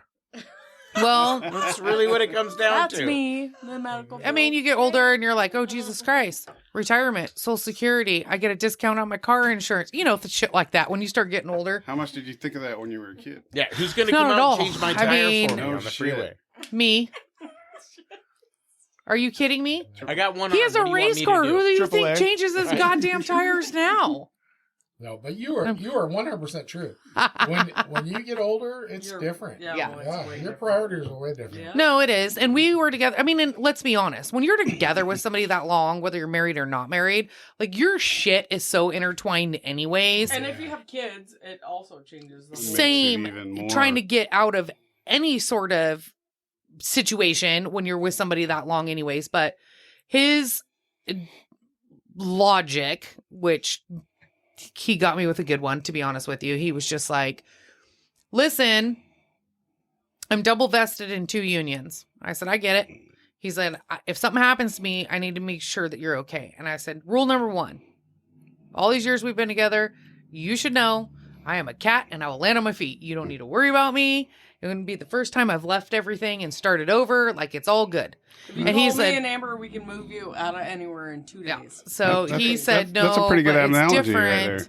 right there. If we're not married and something happens to me, you're not going to get any of my union benefits. And I need to make sure that they go to somebody. And I said, all right, you hit me with something smart. When do you want to do it? And this was like early, like probably And beginning I of the already put year. my name down. And then When he he's said like, that, I'm like, here, put me on a back burner in case Yeah. you need an extra name. yeah, 100%. He's like, in case you need an extra hand. Yeah. just one, though. Yeah. Ooh. And it was pretty early in the year. And I'm like, when do you want to do it? And he's like, May. And I'm all, oh, okay. All right, let's do it. And we planned a trip and away we went. And obviously it was Rusty and Melissa and then you two, and then Chelsea and Todd came, and then our son and his girlfriend at the time. And Most important things happened. we just booked won it money. down there. Yeah. And Somebody got tackled. and- we were all excited. It was Listen, supposed to she be caught me off guard. it was supposed to be like 80 degrees down there. So we're all pumped. We're like, yeah, we're going to go to the swimming pool and like do all Whatever. these things. Like, we're all excited. Nope. Chevy We Malibu. leave here and hit a blizzard going over the Siskiyous. Yep. And it People were getting into a snowed. fight because they're like, The you're whole time. traveling too close. I can't see. There's Yeah. too That's much funny, snow. Who would say something like It was that? ridiculous. These Yeah. women. Oh, Yeah, okay. because you can't drive because you Not can't these see. women. Listen, I it's was in a dark. different I car. can't see when it's dark. Yeah. car. He's got Different car. glaucoma. there Yeah. you go. That's funny does. shit. No, Oh, it was a making good fun of time. crippled people. Those Everybody had cookies fun. help for Listen, glaucoma. I always, Cookies I help. always said this because I did all the fanfare. Well, I you know, like can't the first drive time, on cookies. all the What? stuff. I knew like 10 people there. Who would do right? such a thing? And I said I'd never do this again because I just felt like after Mm. all of those things that I went through emotionally and being married, doing the things and all of that shit the first time, like I just felt like it was such a fucking waste, to be honest with you. Mm. I didn't feel like it was special. I didn't feel like it was a moment. I didn't feel the connection. I didn't feel any of those things. And so then I was like, if I do it again, it's going to be kind of private with like just my closest people. And And if I wanted to feel special, it's going to be in Reno. Yeah. no, I mean, Yeah. but it's not about where you're at. It's about Who you No, are. that's who true. you're with No, and like that 100%. connection. And I'm going to tell you right now, after somebody that had 450 people at my first wedding and I knew 12. Yeah. I was there. Yeah. I mean, I was there. And I was with And- 17 of you. the second one, there was, 8 people there or whatever. And it meant way more to me. And Rusty it picked was the room. more He's like, special this to one me was Western. than We're taking it. the first time. Oh, the Lonesome Dove room. Yeah. We got married in the Lonesome Dove Yeah, room. it wasn't called the Rusty Western picked it room. out. It was the Lonesome, Well, The Lonesome Dove So Dove room. one thing I Yeah. have figured out from you guys And Eric Yeah. was is there. you guys are all about the The stories. the Oh, default. yeah. No, All we're about not. the what? Memories. The stories. Our memories. So I mean, you guys put yourself in situations Fuck yeah. to Yeah. create stories. It's Yeah. memories. On purpose, which makes Yeah. it better. No, Yeah. You wake up going, you might what the not fuck realize just it, but happened? you totally do it. Yeah. Later in Yeah. life, Rely on our friends for our times. Like, you're, Yeah. you're It's just their fault. you're just setting yourselves up for later No, in life. guys, You can when write you're a book. planning it out. You're sitting there planning it out. Yeah. Yeah. This Yeah. is probably not a good idea, but it'll be Best fun. We'll have a Like- good story. Yeah. at the end. Ever. Yeah. No, People will this is really how it goes. This buy is probably a book to read terrible about idea. this. Hold my beer. Yeah. Actually, Like, usually, legitimately. usually we're thinking this is a terrible idea, but our whole thought is, who do I blame for this Yeah. shit? Who on this do I trip? blame for Which this? one of these guys? Tag, you're it. Tag, you're it. Yeah. And then you're in the middle of it. Yeah. Orin down the river. I feel pretty Oh, grateful. In a circle. I feel pretty grateful. That's awesome. When I came to y'all, like I knew Jad and Ashley. Obviously, I've known Ashley for years and years, right? And she's always been my person. And when I made the decision to move to Yoncalla, this was like a hard sell for my husband. And he was just, my logic and his logic are so different. He's from Bandon, right? And so, but Shit. he lived That's in so much better than Yeah. you on call. Yeah, it is. It is. Sometimes. It's a little windy but there. he, The meth tastes totally different. Wait, The meth no, tastes totally same different. meth, but there's beach involved. yeah. yeah. a lot of sand. Listen, Sandy the meth. skyline is so much Sandy better, meth. right? So, but he, He's like, he fuck you, this is whiskey predominantly- rum beat sand. Your husband's gonna love that. I know. On the podcast. No, he He's will. gonna be like, "Fuck you He guys." will, and I'll tell you why. Because he predominantly worked out of Portland for years and years and years, right? So then when we made the decision that we were going to buy a place, we were looking in Lane County and the building permits were so high. And I'm like, Fuck. why are we even trying to stay up here? Like, no, we don't have any friends up here anymore. Okay. Like my family's down here. I was working at Scotts Valley at the time, so I was in that general area of Yoncalla. Like his dad was in Cottage Grove. My parents were down here, So and I'm like, they're so on like, why don't we just North go? County, South Yeah, County. I'm like, why don't Yeah. we just find a place over the border Sure. into Douglas County, a piece of property, and build? We ended up finding a house that we didn't have to build, but he's like, oh God, Yoncalla. He's like, oh, the first words out of his mouth, the fucking crackheads. And I said, Davey, and I was, moved to Montana because crime don't climb. yeah. Yeah. So I like that. So I told him, I said, Davey, you're going to have that shit wherever you go, right? So I'm like, this is my thought process because, you've met my dad and I'm not scared of anything for that reason. I said, Same. so listen, this is what you do. When you move in, you just make sure that they know when you move in that this is a house where a fucking gun lives and you're going to get shot if you come near my property. He's like, really? I said, yeah, no, we're going to make a statement. So sure enough, I mean, they had to they brought a semi-truck in and moved our gun safe in and had pulled it off of the forklift. And you can see all the tweakers that live catty corner down from us. They're all standing out there looking. Like, oh shit. They're They're like, serious. Owl blinking us. And I'm like, yep, you got the point, right? You got the picture. I'll give you this really good story. Just wait till we have We've only had target somebody, practice. I'm going to tell you, the I cans. was like, if So- only videos would go across. I know. Podcast. This So- would be hilarious. We moved in, never had any issues, any problems. We have an alley that runs down the back side of our property, right? Well, one night, some crackheads decided, because they're, creatures of opportunity. So we had we have a shed back there, and next to the shed, I have a trailer that hooks up to my lawnmower to go do my yard work with. Well, we would take this before, the bottle drop and shit, right? So we'd load up the cans, and we'd throw the fucking cans in that thing, and leave it back there. Well, one day, a bunch of crackheads were going down the alley looking for cans. shit, and because it's chain link fence, they seen it.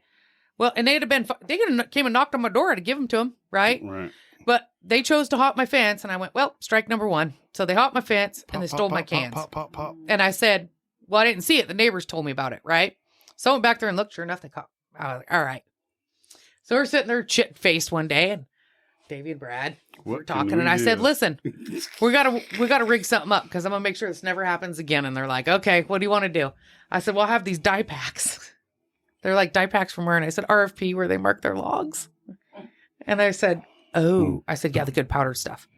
I said, I also have this bottle of skunk spray. So I'm going to need you two rednecks to rig something up here on a tripwire. I'm going to need you two rednecks to rig something up on a You're tripwire. fucking Home Alone And shit. I'm going to bait these bitches to hop the fence. And I'm going to need that tripwire to go off. And I'm going to need to just spray the And skunk then spray. obviously we're gonna have to fill like 3 trash bags full of beer really fast. Oh, yeah. That's not a Start problem. drinking. Yeah. So We need a $700 video mixed camera system so we that can watch this. powder, Yeah. which is the dye stuff they use to mark their logs with. So in my experience, which I only know this because it happened one other time in my life, that somebody actually put that powder in somebody's paint shoes and it dyed their feet blue for 7 months. A while. Yeah, so it lasts Yeah, for a while. So anyways, I'm like, we'll just mix this with the skunk spray and then you just rig it up on something and then it just goes poof and it gets them, right? That's you just need you to put it together. This is my brainchild. Oh yeah, no problem. We got it. They go into the shop and they do their thing and they come back and I load up 7 or 8 things of cans because they're thinking it's easy pickings, right? At this point, they rig up the tripwire and do all the things and that son of a bitch, he vaulted the fence and he hit that thing. Poof. And you never heard it go off, but you heard motherfucker. And I heard it from the house. I'm like, we got him.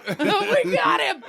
And I'm like, yes. And so it went off, and then that's when Travis Terry was still up there as the sheriff. So I call Travis, and he's like, hey, what's going on? I'm like, dude, stole my cans again. And I already knew who it was because I went down to the store, and Carl You had seen it the all on blue guy. video. Well, no, Carl had it on video. I'm Blue like, man dude, group. we got Dr. Pepper cans, Coors Light cans, and water bottles in our things. We know when he went and cashed them in, and I got it on video, so I knew who it was.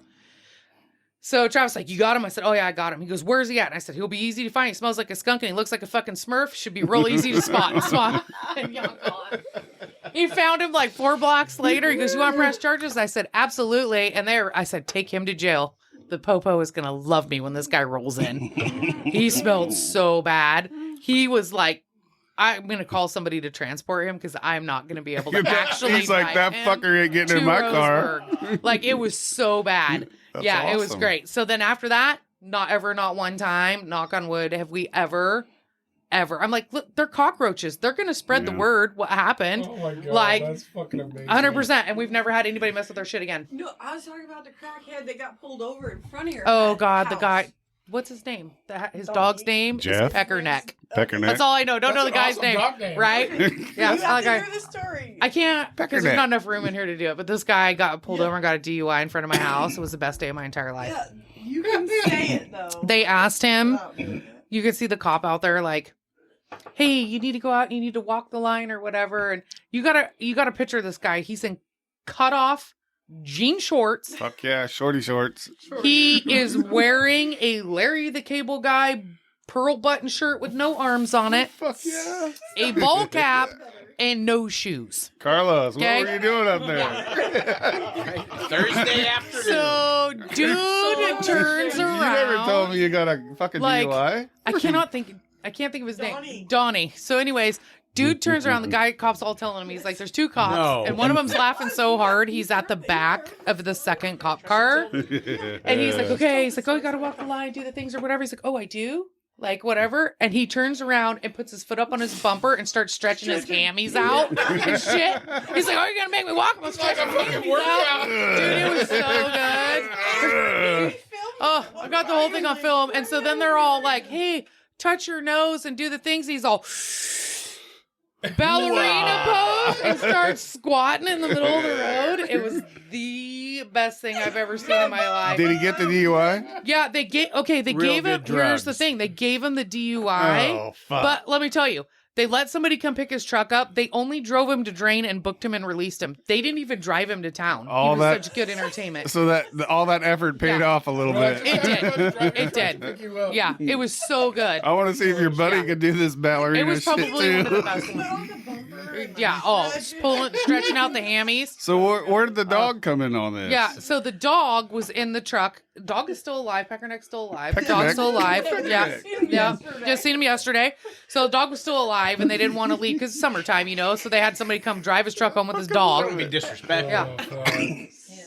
No, it's like the Wild West up in that fucking bitch. I love it. Yeah, it's so great. I've seen people, these fucking bitches that are all into their horses up there. Let me tell you something else. Oh my. We're like, we'd go, used to, I don't go anymore, but we used to go to the Why Not and have fucking beers or whatever. These bitches are like, "Oh yeah, we're going for a ride." Next thing you know, here comes all these cowgirls in.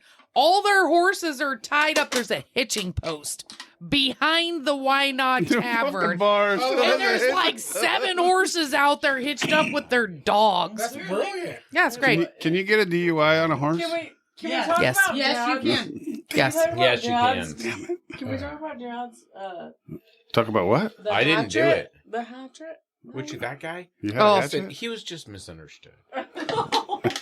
I can relate to that. Jad was. We had a party for my going away party for Hank. For when Missing Hank on left, Hank, yeah. yeah. Yeah, well, I was also the bartender at the time. Yes. And these two guys decided to get into a fight by the lottery machines, and Like, they could have been. you fine. had fucking lottery machines at your party?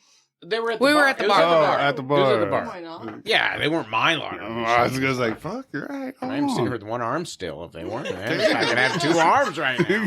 Fuck. No, but so these guys get into a fight, and I'm not sure what they're fighting about. Whoever won the last quarter. I'm not really sure what was going on. But I did have to hold one up. I was holding one up against the wall. And in my mind at the time, the only thing I could think was I got to either defuse it or, get him to quit some way. So I was like, you don't want people to see you get the shit kicked out of you by a guy with one arm. Like, you just don't want. So he calmed down and he left. And I thought that was going to be the end of it until he come back through the front door with a hatchet. Talking about how he was going to kill me. And there was a bunch of people and they're like, the party's for that guy. You're like, so you're gonna take my other arm, motherfucker? Well, no, I still had it at the time. They hadn't chopped it off yet. So maybe he was there to save me some money. I'm not sure. Yeah, he But was with thinking ahead. Yeah, but with everybody else, their mindset was like, of What all the the fuck? people in the bar, and he's like, "I'll kill you," and they're like, "That's the bar." Graduated from Not the own not club, only by is the way. party for him, he's the one serving us beer right now. Like, you don't want to stop that. He's like, I Oh my God, is this it? That was the same Yes. guy when Ryan went out and Did Simo kicked the car? Yes, Okay. yes. So we all get out. So everybody backs outside, and they get this guy pushed back out the bar. And the problem is, again, I'm not sure how legal this goes, but this bar could hold about 200 people, and there's probably 400 in it, right? Yeah. So they've got people pushing back out this front door, forcing this guy back out the door, and I'm up towards the front because I'm trying to keep all the drunk people back. I'm sober at the Copy. time. I'm serving people, so I'm sober. You're doing your part. I'm doing my part, legally, Yeah, doing yeah. my job for the state of Oregon. Also, you go. Isn't fucking Yonkall's population like 400? Yes, 800, and there was more I than. thought you were saying 408. And 400 of those are little kids, so everybody left their kids home alone. Everyone left their kids home alone, and we're all Yeah, partying yeah. at the bar. So we get this guy pushed back over to his God car, damn. and I had one buddy who was up front being very vocal, and later on, you hear in his mind, he was forcing this guy back into his car, not realizing that there is. That wasn't his car. No, it was, but there was 6 or 7 people behind us with their guns out. Oh, Jesus. And he's going, I'll kick your ass, and the guy's backing up fast. And he's like, thought God, he was tough. I'm scaring the shit out of this guy until he turns around and sees all these guns. We have another buddy who comes flying through. I won't say his name, but it's Amber's son. And he comes flying through, and like, It's Ryan. yeah, like he's like, You know that one guy? yeah, like he just stopped and prayed to Bruce Lee so he could come flying through. And this foot comes flying through, and you know, I'm not tall in the first place, but it's about eyebrow height as it passes me. And it hits this kid's car right at the door. And dust comes flying off. The kid starts his car. And that's when our buddy turns around acting tough. And then there's, like I said, there's 300 people there with guns. This guy shows back up with a hatchet. First off, what I think's crazy is even to this day. Badass story, dude. So we get this guy to speed off, though. But if you think about it, so, you know. Did he even spin his tires and Yeah, shit? oh, well, you know, as much as the 1983 Celica can do. He tried. But anyway. It was the effort. So we all turn right. But, you know, so you look back on it, like, we're all badass because us 400 people.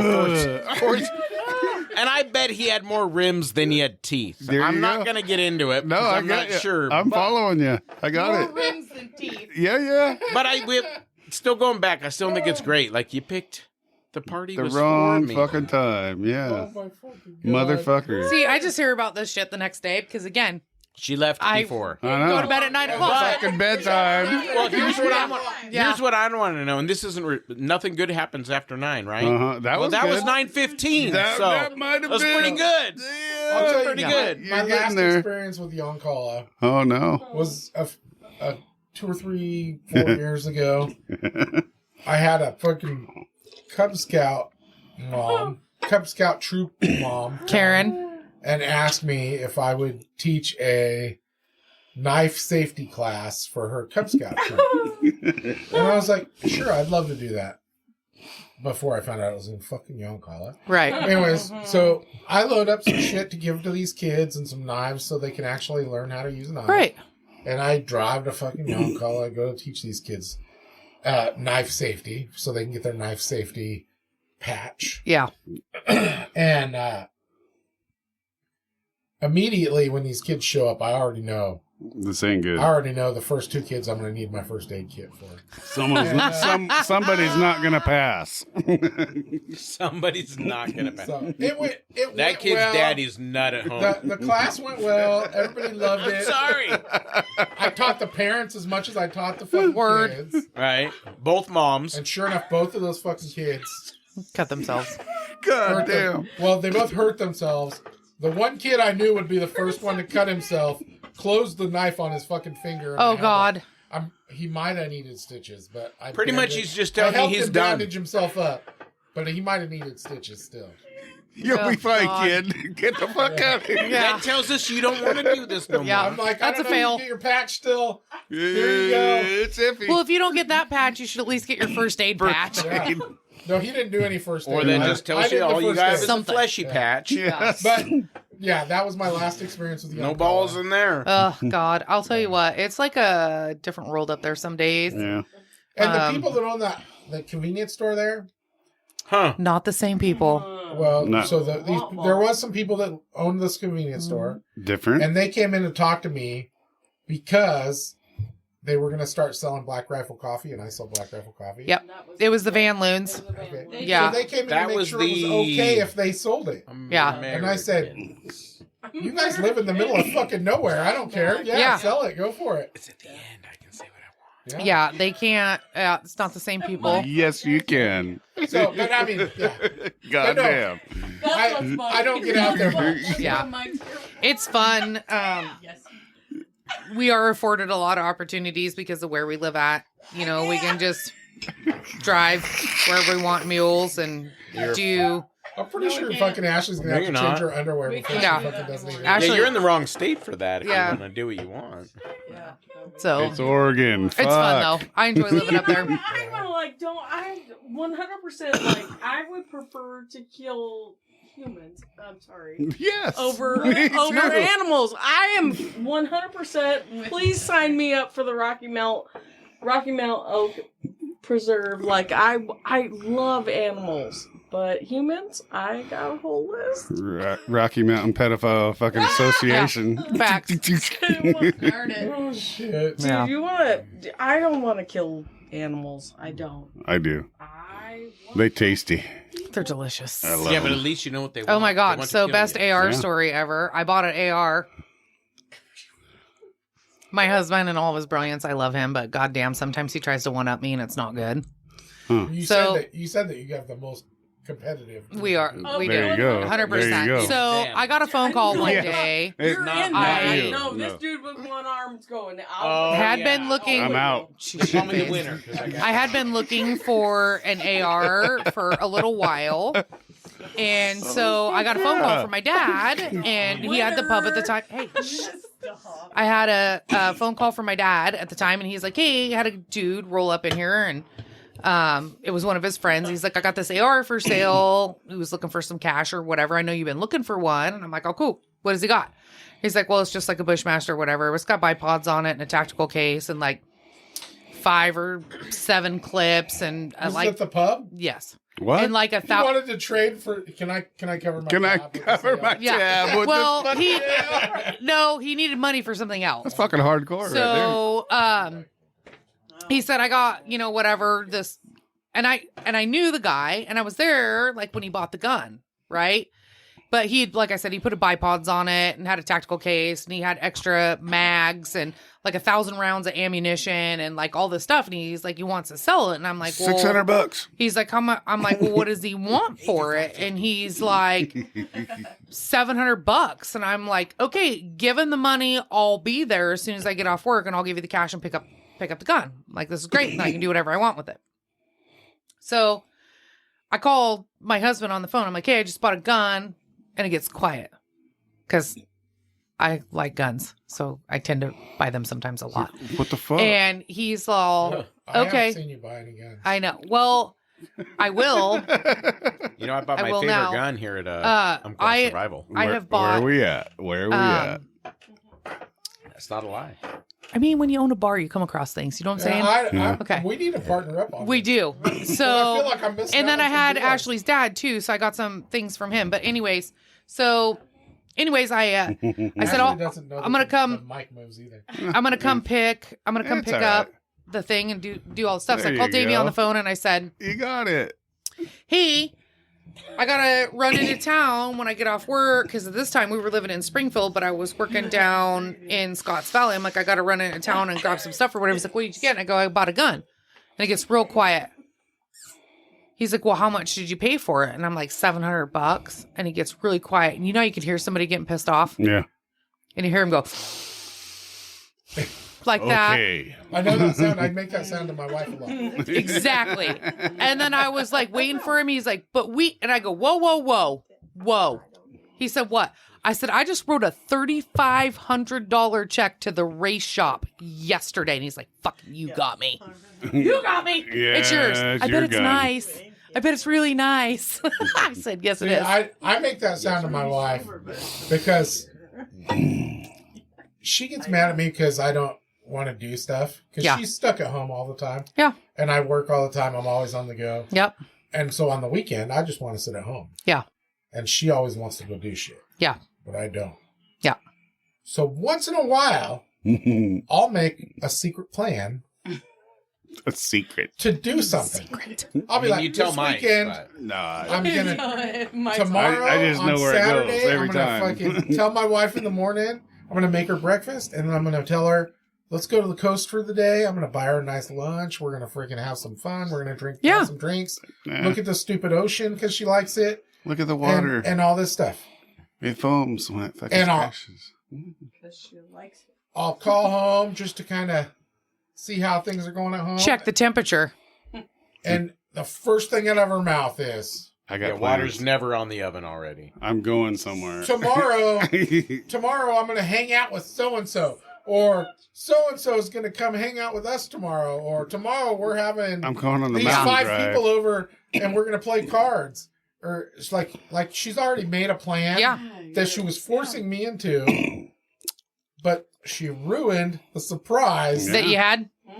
See? So she needs to just accept the fact that we're not doing shit unless I decide. No, we're that's doing a still your surprise. fault. Yeah, That's it still is. your fault. It That's still your is. fault. Jack, You know why it's your fault? Because Jen, you I know you don't only got one normally arm. make plans, That's right. goddammit. I should think the use one it. arm thing has turned you into a pussy. Ah! No, it's just it's You need to it's back made your buddies up, no. man. It's made me a problem solver, You're which not- you are There not you good go. at yet, my friend. There you go. Maybe you should look a little ahead and know when you don't make plans. You call home and say, "Honey, This do you is- got an idea for the weekend?" Before you decide. Yeah. And then when she decides, That's you what I make did. sure and tell her how great of an idea she No, came up Yeah. with. That's what I'm doing. Make it her She just plan. doesn't know Exactly. that's what's Yes. happening. And do you know what? Now you're so excited about how smart she is Mm-hmm.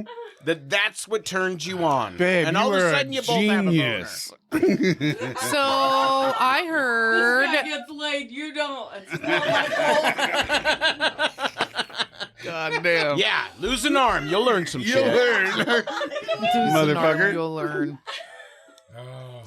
So Making I heard you plans. came in Amateur. Mm-hmm. to the pub after Oh, the dam no. debacle. Oh God. God- Yeah, so, The so goddamn- This is kind of a funny story. Here we go. Goddamn. Okay, be So- quiet for a minute. So Which one of us?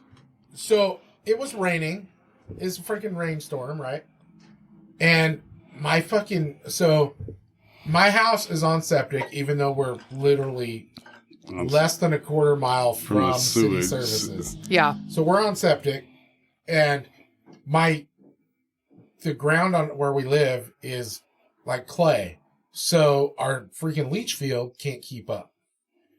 So there's a second leach field that's like 500 feet away. So we've got a sump pump that sucks the freaking stuff out of Yeah. my septic to the second leach field when it starts getting too full.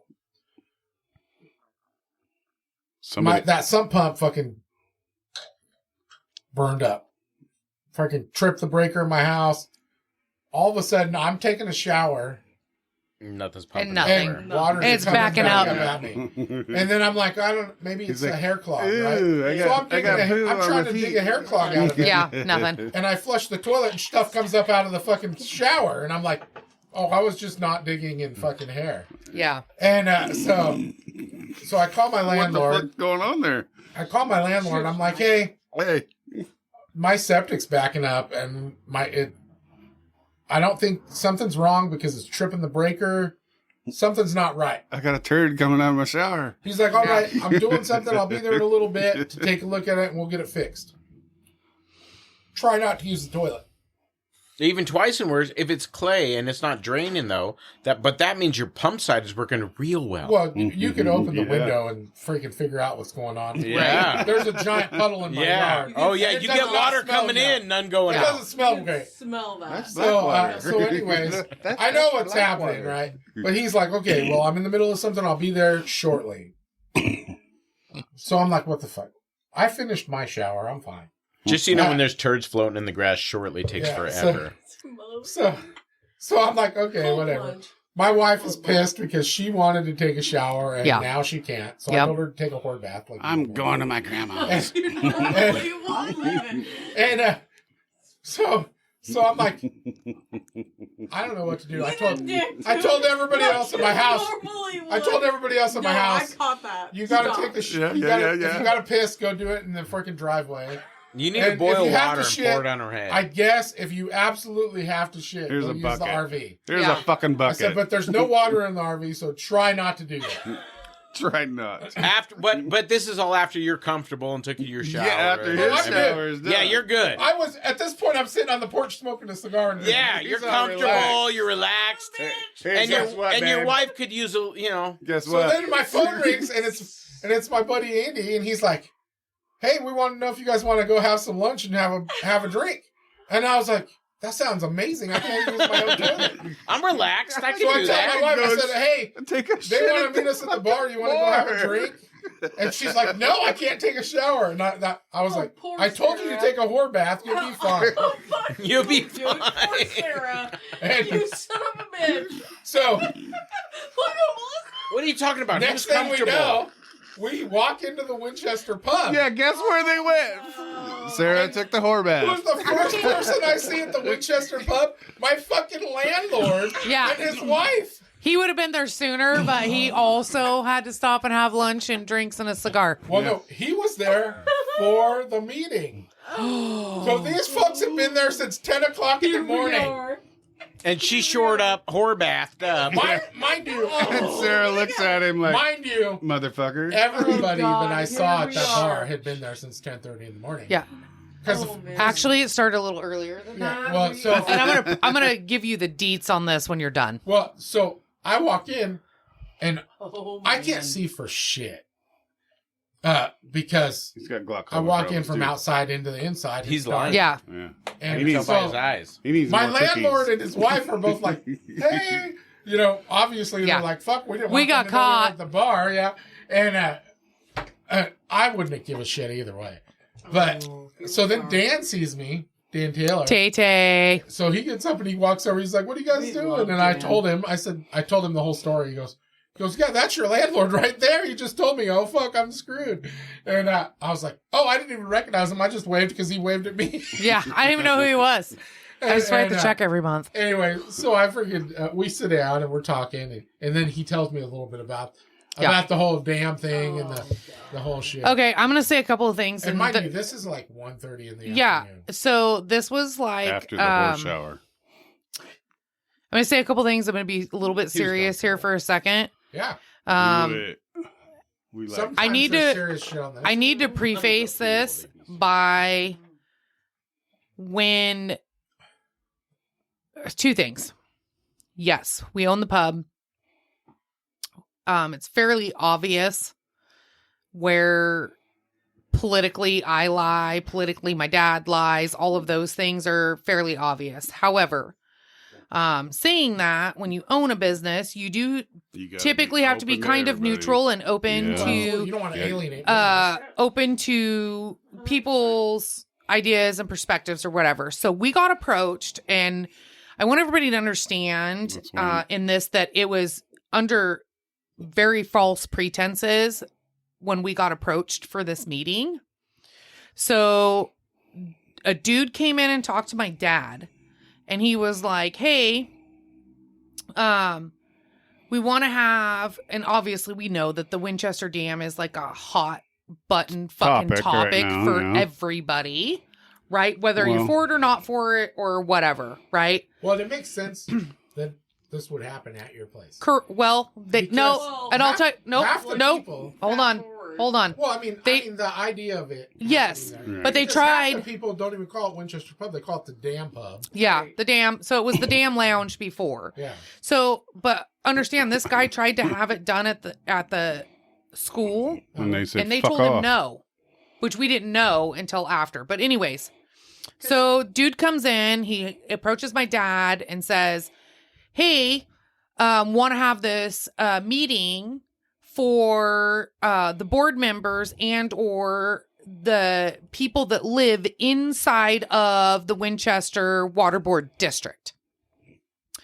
When he presented himself like he was a part of the Winchester Water Board and or lived in the neighborhood. Now, that being said, where the bar is, we know most of the people there, but there's over 200 people Sure. that are involved in that. So we don't know everybody, Right. right?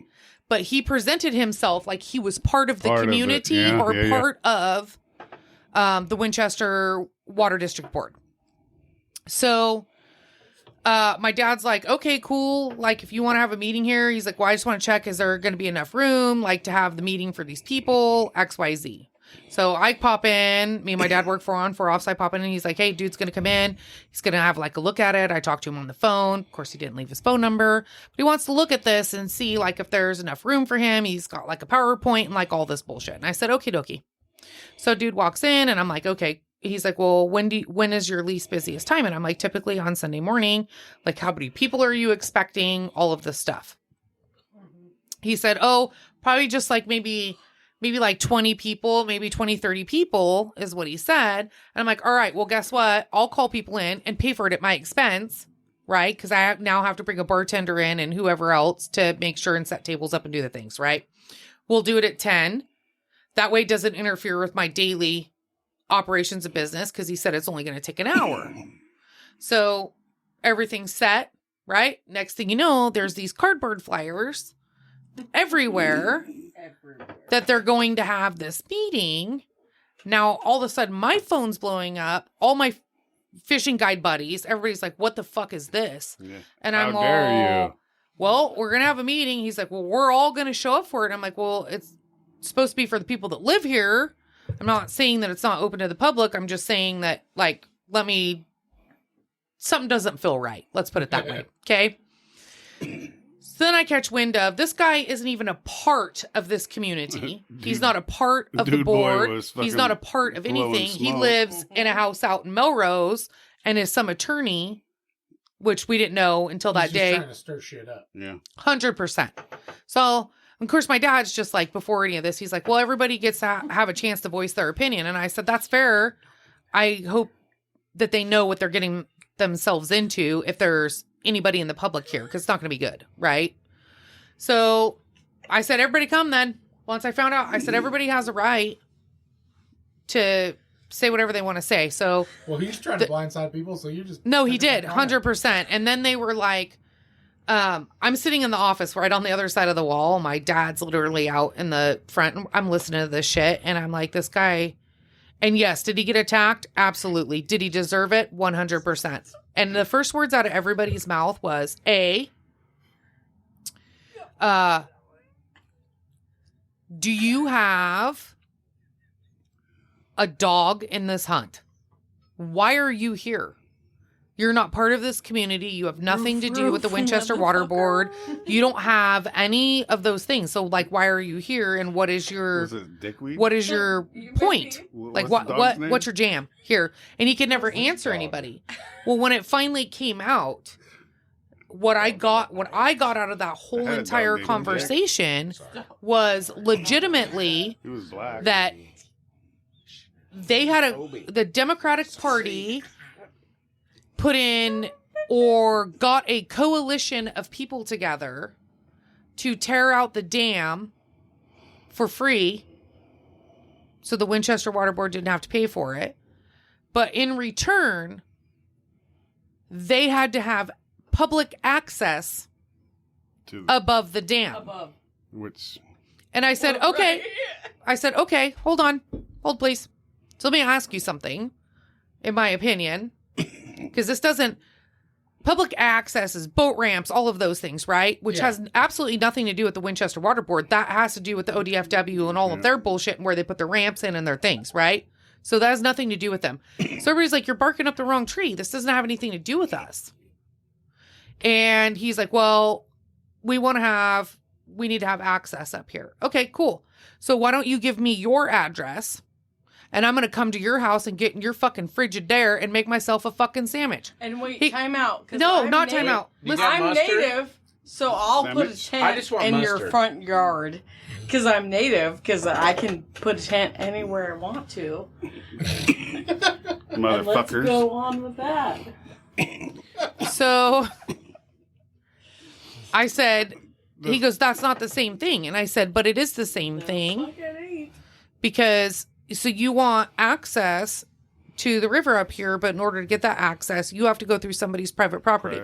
You don't want us on your property because you worked hard your whole life and bought your property and did your things, and it's private. With no trespassing signs. You walked past every no trespassing sign on both sides of the river and put your flyers up and did your things. So what happens when these people, now you're walking through their property? Who's cleaning up their garbage? Who's picking up all of their shit? What happens if one of them drowns in front of somebody's house? Who's getting sued? Is it you? No, I'm pretty sure it's not. So it is the same fucking thing. Does this guy have a man bun? No. He did. He did not. So then I said, of course, because everybody's up in arms and all the people that live there all know. I heard it got pretty lively. Oh, it was bad. And I mean, it was bad. And I said, they were out to get him. No, well, I said, hold on. No, you time out. You weren't there. Pitchforks. So I said, when I walked out, I said, I cannot wait to read the article that's going to come out in the paper on the internet tomorrow about a riot and a mob and how terrible all of these people were and destructive and all the things. And sure as shit, verbatim, almost everything I said was written in that guy's article. When that she fast forwarded to me. Yeah. And I was like, okay. that Adam The mom. Scott or Miller or whatever his name was. Is it And I'm like, this is the most ridiculous thing, Eli? most fabricated, Red. ridiculous thing that I have ever heard in my entire life. Did the guy get hit or anything? No, he didn't get hit, but he couldn't argue. Of course, he was talking shit about Ryan Beckley and Terra Firma for the And work you that said they he did. didn't even know who the fuck that Ryan guy Beckley was standing right in front of him and had no idea who he even was until Ryan said, hey, My name? my name's Ryan Beckley and I can answer that question. And what you're telling me is bullshit, and provided all of the proof to him. Yeah. Right, all the things, all the statistics, everything in front of him, and the guy didn't want to believe him. And I'm like, okay, well, you know what? You can't make sense out of something that's fucking nonsense. Yeah. You can't make somebody to believe something that they don't want to believe. So, irregardless, that's all I'm going to say on the subject. Mushroom? I said with enough. We got a little bit hooey-eyed in that whole situation. I hope that they learn their lesson, that was a terrible idea. I think that guy came in thinking that he was going to buffalo somebody, or there was going to be some sort of different type of outcome for that. And I hope at some point, after all of the shit talking, the throwing the people under the bus, the false accusations, all of those things, I hope at goddamn some emails. point that somebody actually sues them for libel for defamation. I really I heard do. the native people Well, do. one of the good things is there was enough people there, Yeah. and this is a small enough community I that read an article once. the truth should get out there to most of the people. But that's the thing is in my opinion, and I'll say this because I kept quiet for long. So for everybody who doesn't know, I did work for Terra Firma for almost 8 years, and I worked for Terra Firma the whole entire time that we were doing the dam. I looked at the paperwork. I looked at the engineering. I looked at all of the things that were involved in that. And I know that the cost that went into that dam was because we had to pay somebody from ODFW to stand there Do their from the fucking- second that we were on site to the second that we closed down, not just from ODFW, the engineers, all the things, to count the fish, to do the things. When that paperwork went in, we were under the kill count that they gave us. When it came out, we were like 147,000 over or something ridiculous. Like it was a dumb number. Don't quote me on that number, but it was something stupid, right? And so one of their employees was right there at the. correct. The whole entire time. Yeah. We paid somebody to stand there and pull fish out and put them into a fish holding and then move them up above the river, like legitimately. So I know, and then I read these articles and all this bullshit It's hard talk. to swallow. Yeah.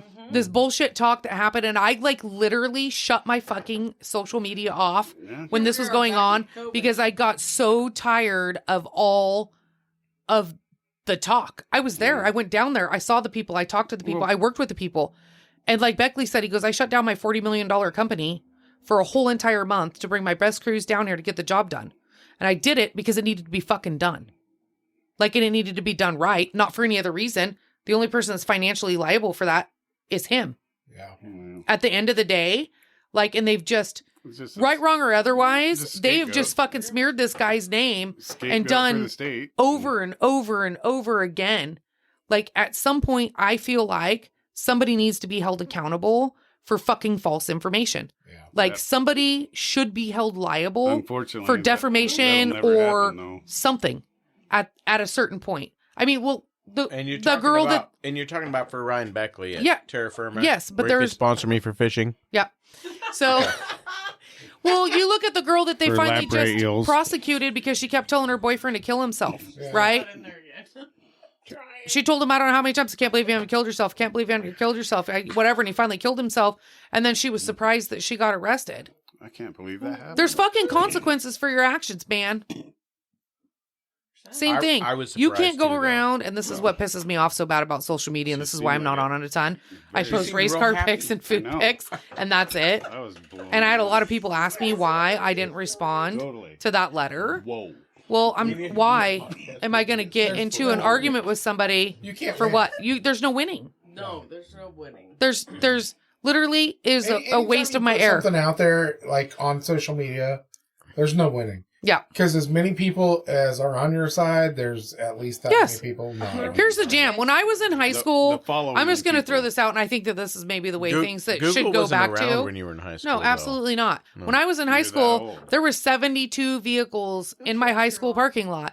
Every single one of them had 1 or 2 guns in them. Nobody got shot. Somebody had a problem. They went out into the comments and they beat the fuck out of each other. And when they were done, they were friends when they walked back into the room.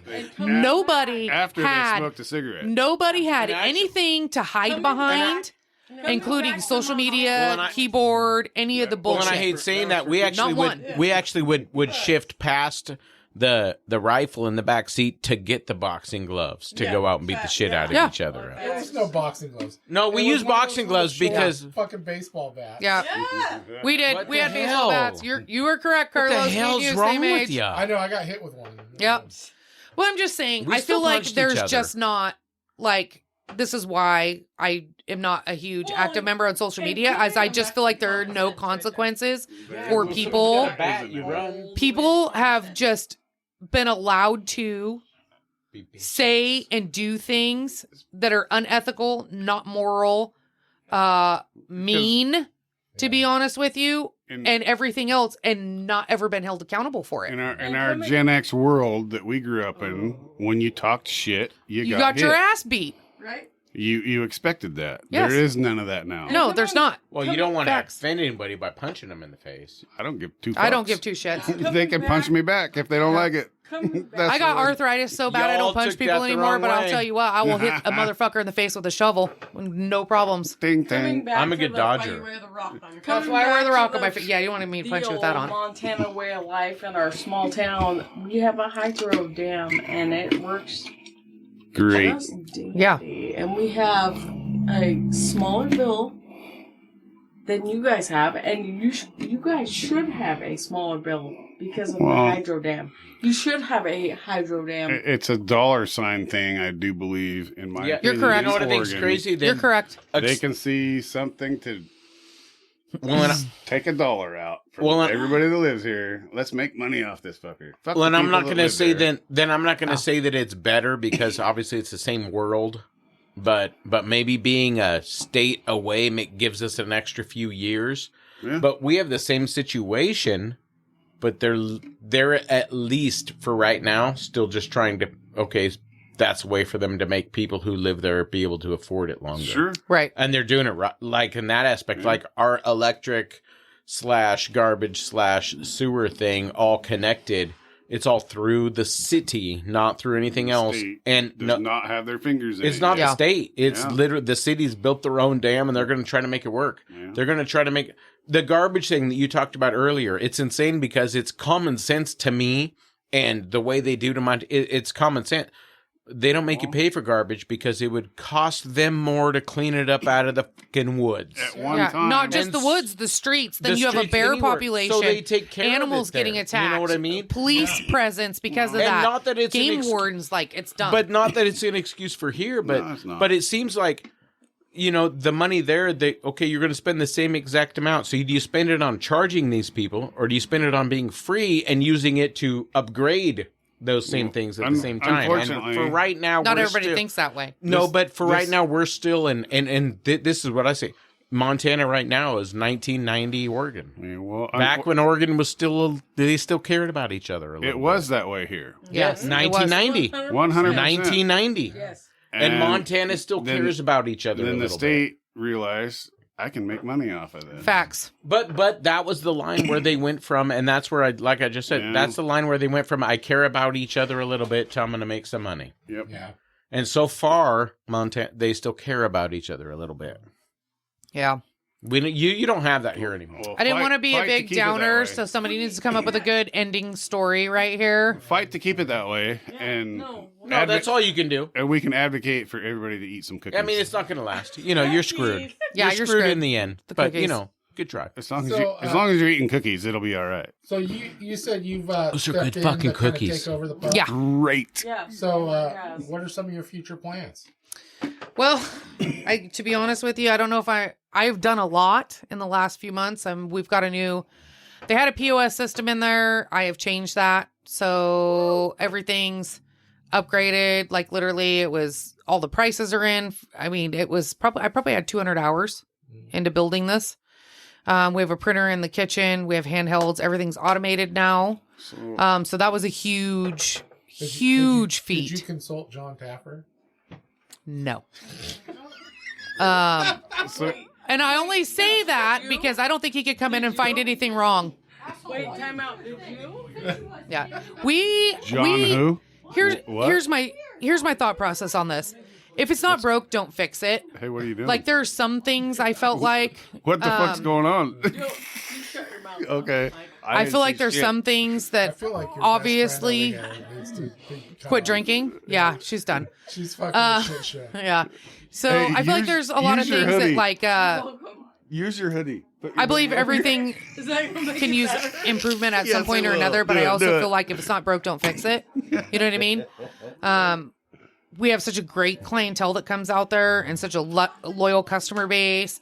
Our food is really good. We've So, All the way from I was telling you at lunch. yeah. I don't go out that much now because I'm a fucking old ass man. Right. 100%. I go to lunch. He's got a bedtime. I go to lunch, but There I you have go. a shit ton There you of go. friends who are It's working. always at the pub. Yeah. It's working. And so we go there every once in a while for lunch or whatever. And I actually love the place. 'Cause Yeah. It's I feel it's kind of like Cheers or whatever. Yeah, I it go in is. and I know half the people there. Yeah. It's always the same people. It was funny because that was the that Sunday when that meeting Yeah. happened. That was the first time my wife's been there. Yeah. And No. I had told her, hey, let's just go to the pub. They got pretty, because we were talking about eating. I said, Yeah. they got pretty good food. Yeah. And, we can drink whatever we want. And it's Sunday, so it's probably not going to be that busy. Hey, I you was picked the wrong about Sunday. that Sunday. Yeah. And, but it was funny because we went in there and we sat down and, we're sitting there. We ordered drinks and we're sitting there and we're waiting for food and all that stuff. And it was pretty busy, because you guys had that meeting and there was a lot of people that just stayed there like all day. So, at the big round table in the middle, there's people sitting there. Oh yeah. And so I was telling my friends and my wife, so during the week when I come here at lunch, nobody sits at that round table because there's 2:00, the regulars there's come in. regulars that come in and everybody knows Yeah. that's their table and they will literally like throw a fit Yeah. if there's anybody sitting at their fucking table. Yeah. What the And heck? I might and she's show up. like, and they were all like, really? And I was like, yeah, I don't think they even really spend that much money, but they're fucking old ass dudes, and Yep. apparently they just like rule the roost. They'll come in. Well, Clyde will get there at 2. And then the others come in between like 3 and 3:30. And then they trickle in and there's usually about 8 of them and they'll stay until about 5:30 and have their rounds and do their things. But that's their jam. Yeah. Like, well, the let 'em funny have it. thing is literally, I had just finished telling them about that. And they came in. And then all of a sudden, 2 of them came in Yep. and they just walked in the front door and stood there. And stared like, what is happening? They just stood there staring. And I told I freaking hit my wife and I'm like, There they are. I think that's them. And I was like, and she's like, them who? And I was like, the guys It's that the- usually sit at that table. Apparently, We they just do call it them the 7 days a geezers. week. Yeah, the And- geezers. And they sat down at a different table Yeah. and they sat there for a Until- few minutes. And then pretty soon, everybody that was at that round table got up and moved to Dan's table. Yeah. And my friends and my wife just started laughing. Yeah. No, They it's were the like, truth. "Are you fucking kidding me?" No, I'm that's like, our "No." jam. I said, "I aspire to be those guys." Yeah. I said, Someday. "I'm gonna fucking own I'm not even gonna own the bar. I'm just gonna walk in. I'm and just spend- gonna be the dude. I'm literally gonna spend That's fair. $15, taking Yeah. this table. and Yeah. but my $15 is gonna buy me the whole place Yeah. because everybody's gonna be so scared to piss me off. Yeah. We give them so much shit though. $15 a It's week. kind of funny. We do give them a lot of shit about it, but they'll stay in there and I mean, whatever. This kind of spawned, to be honest with you, from the Idle Hour. Is we had the round table in the Idle Hour. Do you remember back in the day? Yeah, So it sort of spawned from the Idle Hour, and we had our dudes that would come in at like Yeah. between 3:30 and 4:30, And then they were there through happy hour and were typically out of there by 6 o'clock. Yeah. And so this kind of spawned from that. It spawned from that too. Deuce going. I ran into Deuce, and my dad is a avid gun just collector, whatever. He is a avid. You're so shit-faced right Yeah, now. she's so fucking hammered. Hammered. But my dad is a avid gun collector. He's just antique, whatever. He loves guns. That's We just got that. what he is. Anyways, so I walk into the Winchester Pub, and Deuce goes, I'm like, why don't you, You gotta speak into the mic. I'm like, why don't you, why doesn't Dan's, I'm fucked up, sorry. She's like, It happens. Sit right here. Yeah, right? I would have we never are. expected this to happen. No. Here we are. Here we are. Where? Where She's are we like, at? why, fuck you guys. Why doesn't Dan tip us? And I'm like, Dan doesn't tip you. I'm like, why? Dan doesn't tip you? Diamond Dan. Like this Diamond Dan right down the road? Yeah, here? Yeah. Anyway, What are you guys calling people out on the podcast for? He's over there. Jeez. right? Maybe- Slip through it, honey. Maybe I shouldn't. I'm not naming any names, Amber's son. Right? Yeah. Who? Diamond Dan doesn't tip us. I'm like, why not? And she's like, your dad tips us. I'm like, why not? And she's like, oh, well, Diamond Dan doesn't tip us. And I'm like, why not? Well, I'm like, Diamond Dan doesn't, he gives us cold fries. I'm like, why does that happen? And she's like, he doesn't tip us. I'm like, why not? And she's like, We said that 4 times. He don't like you. he Is this doesn't- going Yeah. somewhere? I'm done. Step in. Save the day. God can. Yeah. Save it. Yeah, so if I'm going to Basically, if do... you want warm fries, tip your waitress. Yeah. Tip your fucking waitress. No, but And if you've got a lot of money, tip your waitress. I thought it was fucking hilarious though, Oh, yeah. because it was perfect timing. And you know, when you're telling a story, it makes it even better when it just like, Yeah, when you see it, happens right like, in front of you. Live in Yeah. front of I you. wasn't lying. Yeah. No, but No. I do got to tell you, telling a story online or on the radio is a little more difficult because halfway through, if you realize you're on the radio, you're like, how do I say this and not piss everybody off? You And don't have to worry about it. There's No, like, yeah. So in the end, you just go, you know, that cheap son of a bitch I don't have wouldn't that tip problem. people. And if you want warm fries, Dan, tip people. yeah. That's it. And my dad was like, we have to tip everyone. Are you talking about Dan down the road here? Oh, Yeah, damn it, Diamond Dan, if you Dan want the warm road. fries, We Dan, love tip you, people. but tip everyone. Yeah. because I you don't. son of I a honestly bitch. don't worry And about Dan, it if yet you're because mad I at me, you can literally- charge me more for diamonds. literally I don't only care. have like 100. 50, 60 people a week that listen to this stuff. Yeah. Whatever. Ash was just like, Well, I had... Way more That was than great, I had, though, because uh, I do got to be honest. Ashley's good at stories, and I could tell about 4 seconds in. She's like, right? "How do you No. say this and not nervous. just-" I'm like, I'm real honey, nervous. you carrying about Dan ruined that because Yeah, fuck I Dan, know, pay fucking- for some You're fries, like you you bitch. are. real ner- You're like you already fucked it up. Yeah, and I'm like thinking is 100%. pay for some fries, bitch. Yeah. You got a diamond place. Pay some for Your fucking southern accent almost came back. I know.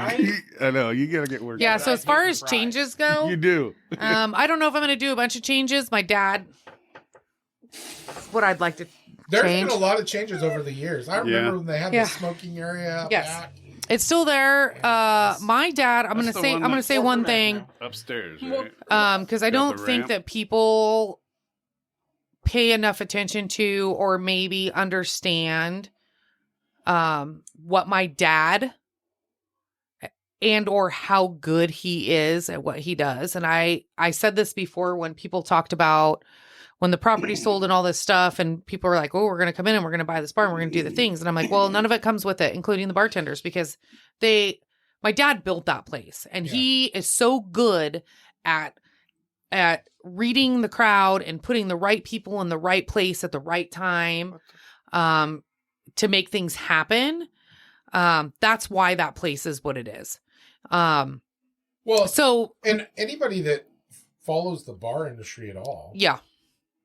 you Truth. have to be good at that stuff. You or have you're to not be. gonna last. You won't make it. Because it's not an easy business. No, it really It seems like it's easy. You look at it Yeah. and you're like, oh, one day I'm going to own a bar. Because I think that all the time. Yeah. But I don't know shit about it. It's one of the hardest It's the same for businesses. you, though. Guns. Yeah. It's one of the hardest businesses. Restaurants and bars are like, I think the startup percentage on those is something like a 75 to 80% fail rate within the first year for new restaurants and bars. Like, it's really high. Well, it's not a huge margin. No, And It's not. 100% dependent on your service. correct. Service. And Yeah. Correct. service And I is feel hard. like, I, mean, I you feel have like, to be on top of it. and You gotta also fake Karen. the other part of that too is you have to Fuckers in believe, their round or tables. you have gotta to smile. not believe, but you have to run your business like everybody is stealing from you. Because in that business, it really is easy to do, right?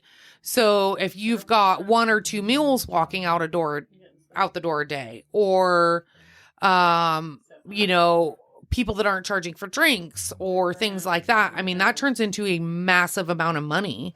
Well, I've seen that on Yeah. like Bar Rescue or Yeah. whatever, where they measure the freaking alcohol. Yeah. And I'm sure I've seen that happen Yeah. in bars. I can, and I won't do it online, but I can throw percentages out in numbers to you, like the difference between when I changed the POS system over to where the number just wasn't typed in, like there was just an alcohol button, and then you typed in the dollar amount that you were charging for a drink, but nothing was broke down within that, Yeah, there's Category? No accountability to it. right? So I changed that to where I broke everything down between, you know, whiskey, gin, vodka, liqueur, tequila, whatever, and went through, and we have a lot of alcohol there, right? So then I had to add all of those. Then I went to Mike at the liquor store and I said, Mike, can you get me pricing on this so I could break everything down to see what we're charging? Are we undercharging? Are we overcharging? Like whatever. Then I did an average of that. And then all the upcharges for everything else on top of that. And I can tell you, just adjusting those prices to what they should be, and then putting them in to where, not that I think people were manipulating them, because I don't think they were. I just think that there was, you know, some people charged $7, some people charged $6.75, some, like, you know, and over a period of time and over all of your cost of alcohol, that turns out to be a lot of money, right? So I want to say, you know, our percentage of our cost of our gross profit margin alone of just like our alcohol category has went up like something like 37 to 40% That's awesome. in a couple of months. Can't beat Just that. because it's just a set price is a set price is a set price, right? So there's no guesswork. You just take the guesswork out of it. And then, of course, because I'm like, work smarter, not harder. So I broke everything down. They all have revenue classes. Everything's assigned a revenue class. I can track it all. I can track my gross profit margin. I can, you know, all the banky shit that nobody wants to talk to. Yeah. Really quick. So. Yes. So it'll do my inventory for me. It'll do pretty much everything. Yeah. So it's just that process. But again, you know, my dad's 73, right? So he doesn't He understand. looks fucking great. for 73, Fucking by A the he way. does, right? I know it There's scares no me way every I time would've guessed I look that. at him. I'm like, oh, good. But I'm he's never gonna look that good. at he's 73. me neither. But his jam is like he still writes everything on paper, Yeah. right? Everything's done on paper. Like, Yeah. and that's it. It's all, and that's his jam, because that's what he understands. Yeah. And that's fine. And I'm like, but you understand that this thing that you just bought and spent all this money on, like, we'll do all of this for you. Everything Like literally everything for you. I'm honestly, you know, I'm not No. near that age. Yeah. But I'm kind of the same way. Like Yeah. I'm learning every day. I'm learning new stuff. Yep. So much stuff that I could do more efficiently, Yes. and I'm trying to learn it. It just But see- when you're doing it and trying to learn at the same time, it's Right. hard. But here's the thing is Yeah. I learned, like the process here is almost the same exact process at the idle hour. Yeah. Like paperwork wise, like it's almost exactly the same. Right. So I was familiar with that when I came in. It was me having to learn the POS system. And that was like the big thing for me, is when I came in to take things over, I'm like, well, whatever, dude, I'm going to bite the big one. I'll come in and I'll work shifts. And I did. I came in and I filled in a bunch of shifts because everybody was bitching about something, right? So I felt like it was not my place to try to change anything until I just got in the trenches and then figured out what worked and what didn't work, what was efficient, what wasn't efficient. That's a good way to do things. Yeah. And then I learned it and I said, okay, this is how we're going to build this system and make it functionable. Ever since I've been a manager or an owner, whatever, I've always said I'll never ask anyone to do anything I won't do myself. Facts. Yeah. And I've always tried to be able to teach everybody everything. You don't want to, which means I have to know it. Yes. because you don't want that person to fail. Yes. You don't want to set anyone up I to mean, fail. that's honestly, I've always been taught that a manager's job is to give their employees the tools to fucking succeed. Correct. Yeah. And if you're not doing 100%. that, Yeah. you're just failing. Well, and that's the thing is I just feel like at the end of the day, and I know that we went through this transition with the system and like it upset a lot of people and we had bartenders crying and the thing is that it wasn't any different than what they had before, to be honest with you. Sure. Give it a It's chance just a though. change, It's yeah. honestly just easier now. Everything's laid out easier We now. give And you I'm the like, you're gonna have to opportunity. give it a minute to work the bugs out, and we will work the bugs out, but it should make your life easier because I came from the service side. I came from the bartender side. When I designed this, it was with that in mind. What is going to be the easiest for my servers? What's going to be easiest for my bartenders? And that's how that whole entire system was designed when I did it. So So how is that? Because you've kind of come full circle. Yeah. I mean, years ago, Yes. you worked for your dad. Yes. You worked in the bar. With no pay. And I'm pretty sure you weren't even old enough to work there. I was. No, Yeah. I wasn't. She was not. I You were was. not She barely- was. You were Yeah. barely I was old enough. 21. I went to work. So I turned 21 2 days after Christmas. And then on the 28th was my first day at the Idle Hour. 'Cause I Yeah. remember you were young. And Yep. I was rolling in at 20. Yep. No, Paul did But nothing yeah, wrong. so No. you came. He full did everything circle, right. 'cause I you did. went and you did other things. You worked. I did. You terra firma. I think you Yep. worked at a bank. So and you I some did. other stuff. So I shoot horses. That's what I have a degree in. I have a degree in farrier science, and I have a degree in animal science with an optional horse management. So that's what I went to school for. So I was working at the Idle Hour nights, and then I would go shoe horses during the day. I'd go have my arm up. And- How you stay serious. I With know this with shit these show two going because I on can next block to them you. out. Yeah. So I did that I'm forever. doing my best. And then it was insurance, and so I went to work for the bank, and then was working at the bank in the bar, and I did that forever, and then transitioned out of that. And then now naturally you're like, Dad, you need to fucking go do something. Yeah. I'll take well, over the no, business he and do actually approached me, everything. and I Yeah. 'Cause he's knew fucking worn out. he 7 days a Yes. week. He went through all the stuff he went through. Got divorced, did all the things, and then he was there by himself. And I think that he You know what's got fucking- taken advantage of a You- little bit. Well, you know down what's there. cool is so basically since I've been old enough to be going to the bar, Yeah. Yeah. your dad was yeah, Around doing his thing. 100%. Yeah. He was the bar guy. Yep. And what's funny is basically freaking 3/4 of the bars in this fucking town Yeah. and neighboring towns Yeah. are owned by or influenced by. or influenced by Mhm. Yeah. either his kids or The local group. people that were Yep. under his Well, freaking wing. Yep. Like, And so, I mean, I think that's pretty cool. I mean, that says a lot about it does. what he brings to the table and what he Yeah. actually knows. His work ethic and The way he is see things. the way though. he sees things, his work ethic, his how he puts things together, and I think a big part of that is just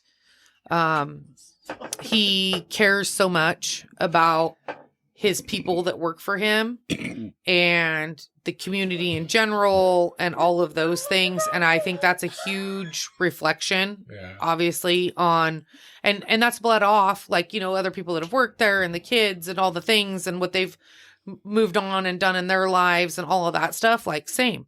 It's Great family experience. great. I think it's cool.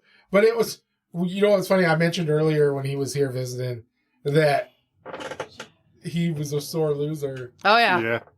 Because I used to... Because Oh, you had to fucking plan it just right. Because he would not play anybody for beer. No. The only Nope. way No. he Back would in the play day. you for beer is if he thought you were drunk enough that he was He gonna could win. kick your ass. Yeah. And if you won, I think that he was was. not happy about No. having to buy you a beer. I'm pretty Yeah. sure that's any bar owner. Jack Yeah. Havel was the same way. No, because He was you could awful. fucking... I could Eric have just rolled Scatcher for was the beer. same. Yeah. way. Same. Because you guys used to do the ship. So my Captain second Crew thing. wedding. Yeah, it's Funny story. So my first wedding, my dad actually walked me down the aisle, but my dad hates Reno. So my second wedding, Eric Scatcher, who was yeah. my dad's, good friend for Yeah. many, many years. I've known him, me and Eric share a birthday. really. So Eric happened to be in Reno when I got married. He walked me down the aisle the second time. I think I was there. I'm Yeah. pretty sure one of my uncles graduated high school with Eric. Yeah. And Yep.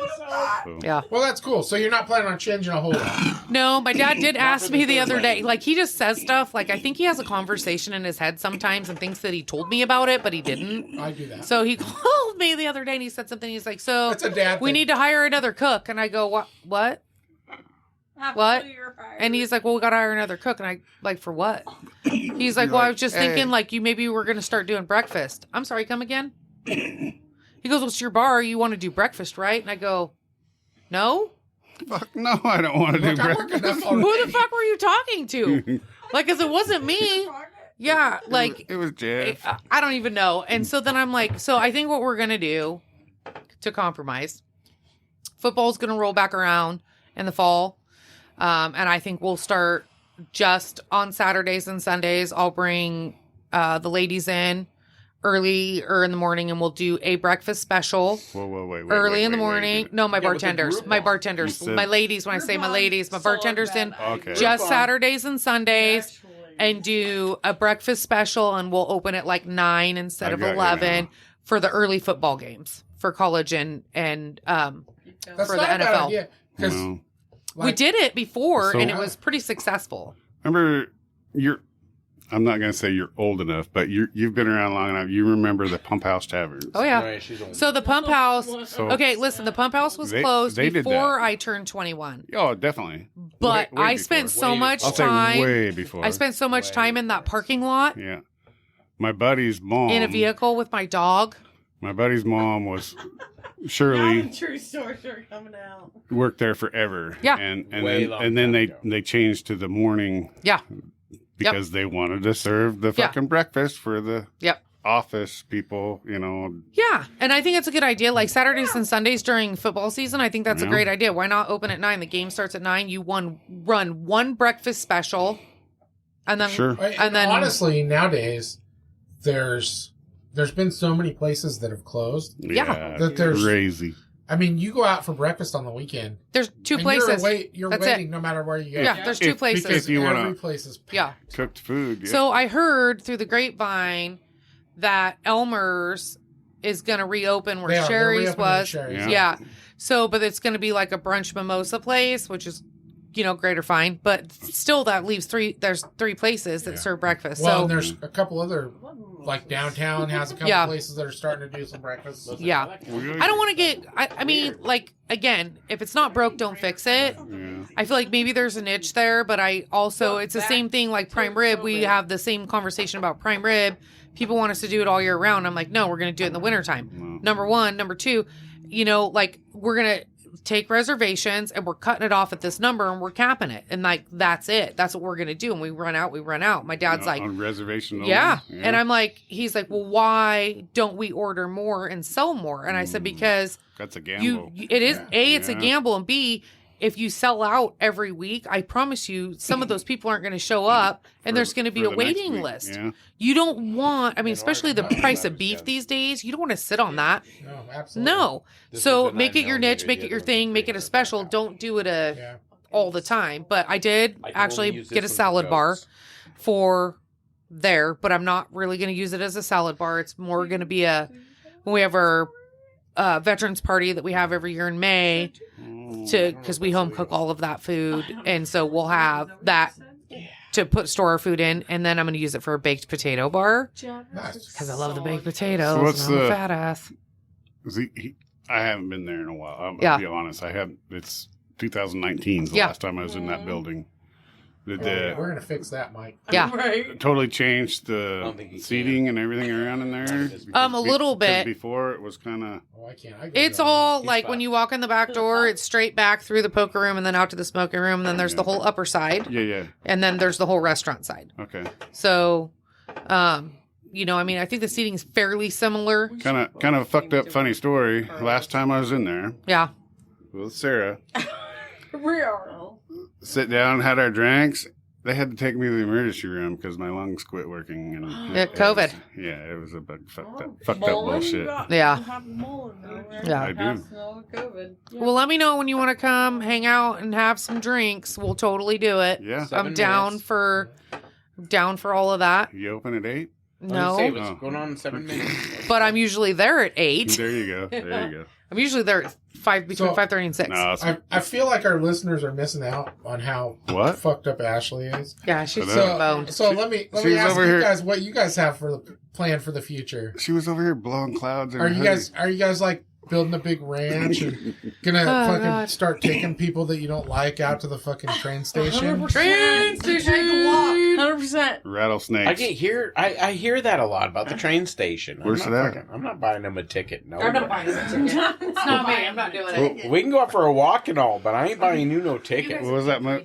I feel like you don't know what we're talking about. Do you know who Joe Who Pickett is? knows? Oh no, I know, Is he one of your? and I know Your- where the train station is, former- but you ain't getting a ticket. Dude, Forest Rangers? obviously, you know, it's fucking right next to that fucking lake that you're fucking Yes, going to. right next to it. No, down the what do hole. you guys have for a plan for the future? Shit, I don't even know this year. I mean, I know I got, with hunting crap, I've got the antelope stuff set up for down towards Dillon, which I also have a couple of guides down there. So my buddy that I do, I've done all my hunting. So once a year we do a hunting expedition, even if it's an hour away. It's still for us. That's our week long. We're gonna try at the very beginning of hunting season. 3 years ago, I think it was 3 years ago, we went to Eastern Montana and we went to a section where you could only get cows. And it was a cow tag and there was only barely any private. And when you could get into it, you had to hike for miles. And so we got into it and we went over there and we camped in the, 20 degrees and hiked for miles through all this shit and didn't get a goddamn thing. And the Came shit all the way weather, back, but it was fun. And so this year is Dillon, though. We're supposed to go down there and we're going to try for antelope. Chase the goats. And supposedly we know some old son of a bitch who's done it for years, and we're going to chase these speed goats and the fields that they're in, and we're going to, so that's our goal. Now, of course, we each have deer tags and elk tags and going after wolves. Dude, I and a feel moose like- tag. Yeah. I feel like you really should have like a fucking YouTube channel. No dude. kidding. You are- 100%. Seriously, because you 100%. do all this fucking crazy shit. I mean, just a little bit of pictures that Ashley sent me to prepare for this podcast. And you do some crazy It's shit. fucking fabulous, dude. And you don't, I mean, you got one fucking arm, but nobody would know that based off of what you fucking do. Because you don't fucking run around. You don't got a fucking, we were joking last podcast about having a fucking seeing eye midget. You don't got a I fucking. love a midget. Dude. I wish I had a pet. Oh, you can't call them pet anymore. They got to call it Nope. assistant. No, Yes. Dude, I'm But telling you what, though. They a have midget wouldn't feelings, feel that. too. A midget wouldn't feel that small being next to you. And I'm not sure how to take that. Thanks, so Carlos. Wait a minute. No, but seriously, I mean, She was on you the don't, stool, you don't damn fucking it. act like you don't have a Yeah. disability at all. When I hear You found a way to fucking deal with everything. I hear that, and I get it, and I get it with 99.9%. Get the last tortilla out of the bag. Oh, I'm sure you that, can fuck right off with that. I'm sure every day you're like, motherfucker, where's my other arm? Yeah, But, hunting wise, I have found a lot of the excuses or a lot of the reasons. Part of it too, though, is, and I don't care if you got 2 arms, 2 legs, 17 arms. You get out in the middle of the woods on a Saturday night, and you've never been out there, and it's 2:00 in the morning, and you got a bear whistling at, yelling at you over here. You got a wolf calling from you over here, and you got your buddy over here shitting his pants with the bell. And all of a sudden, you're like, "What the fuck's the bell for?" And you're 9,000 feet in the top of the Kootenai National Forest. Yes, there's not a whole lot. And people say a lot of times that the one arm is what's going to do you in. I'm sorry. I'm not sure that that's it. No. But yes, finding out different ways. But watching them, you say watching the guy with 2 arms trying to, how's he going to hang his hammock? How's he going to get that bush out of his way? How is he going to get that, That's a fucking badass mindset. A few years ago, I like it. This is literally just a few years ago. Mike and I are out hunting. It's just me and him. We pull up on this spot and we go, I'm like, let's go hike down in here. This looks like a good spot. Let's hike down in here. And by hike, I mean, we're going to walk like 500 yards and roll this fucking road. And walk. We're walking down the road. And so anyways, we start walking down there. A buck pops out and he's standing right there. I fucking shot him. Dude, it took Mike and I. Fuck, how long did we fuck with that buck? Probably an hour. It took us an hour to drag that buck 100 yards. And we had to get it to the fucking truck. We had to get it around a yellow gate. That sucked. That gate was like, it was like we were going through the Grand Canyon, dude. It's like, and then I know, we got through. That gate was literally 5 feet from my truck. But once we got through there, it was like running through the ribbon in a marathon. Yeah, like, but no, literally, my truck was 5 feet from the gate. It sucked. And it took both of us every bit of strength we had left to get that fucking buck into the back of my truck. Because then we had to pick it up. And I mean, I remember both of us, I'm standing there afterwards with sweat just dripping off of every part of my body. And I'm like, dude, I remember in high school, I'd shoot a buck and I'd throw it over my shoulder and I'd fucking walk a mile. I was trying to be polite and shit. I was like, man, I'm out of shape. Man. Yeah. And so, Carlos I mean, and we're we got both our arms. We're just old, fat dudes. Yes. Well, imagine the same thing with one hand in your pocket. Yeah, no, that's what I'm saying. Oh my God, my hands are in my pockets. Well, I can tell you, wait a minute. And not that it's a that means something different. And it's a weird excuse because it is a line, I guess, but the first year, I guess I felt the same way.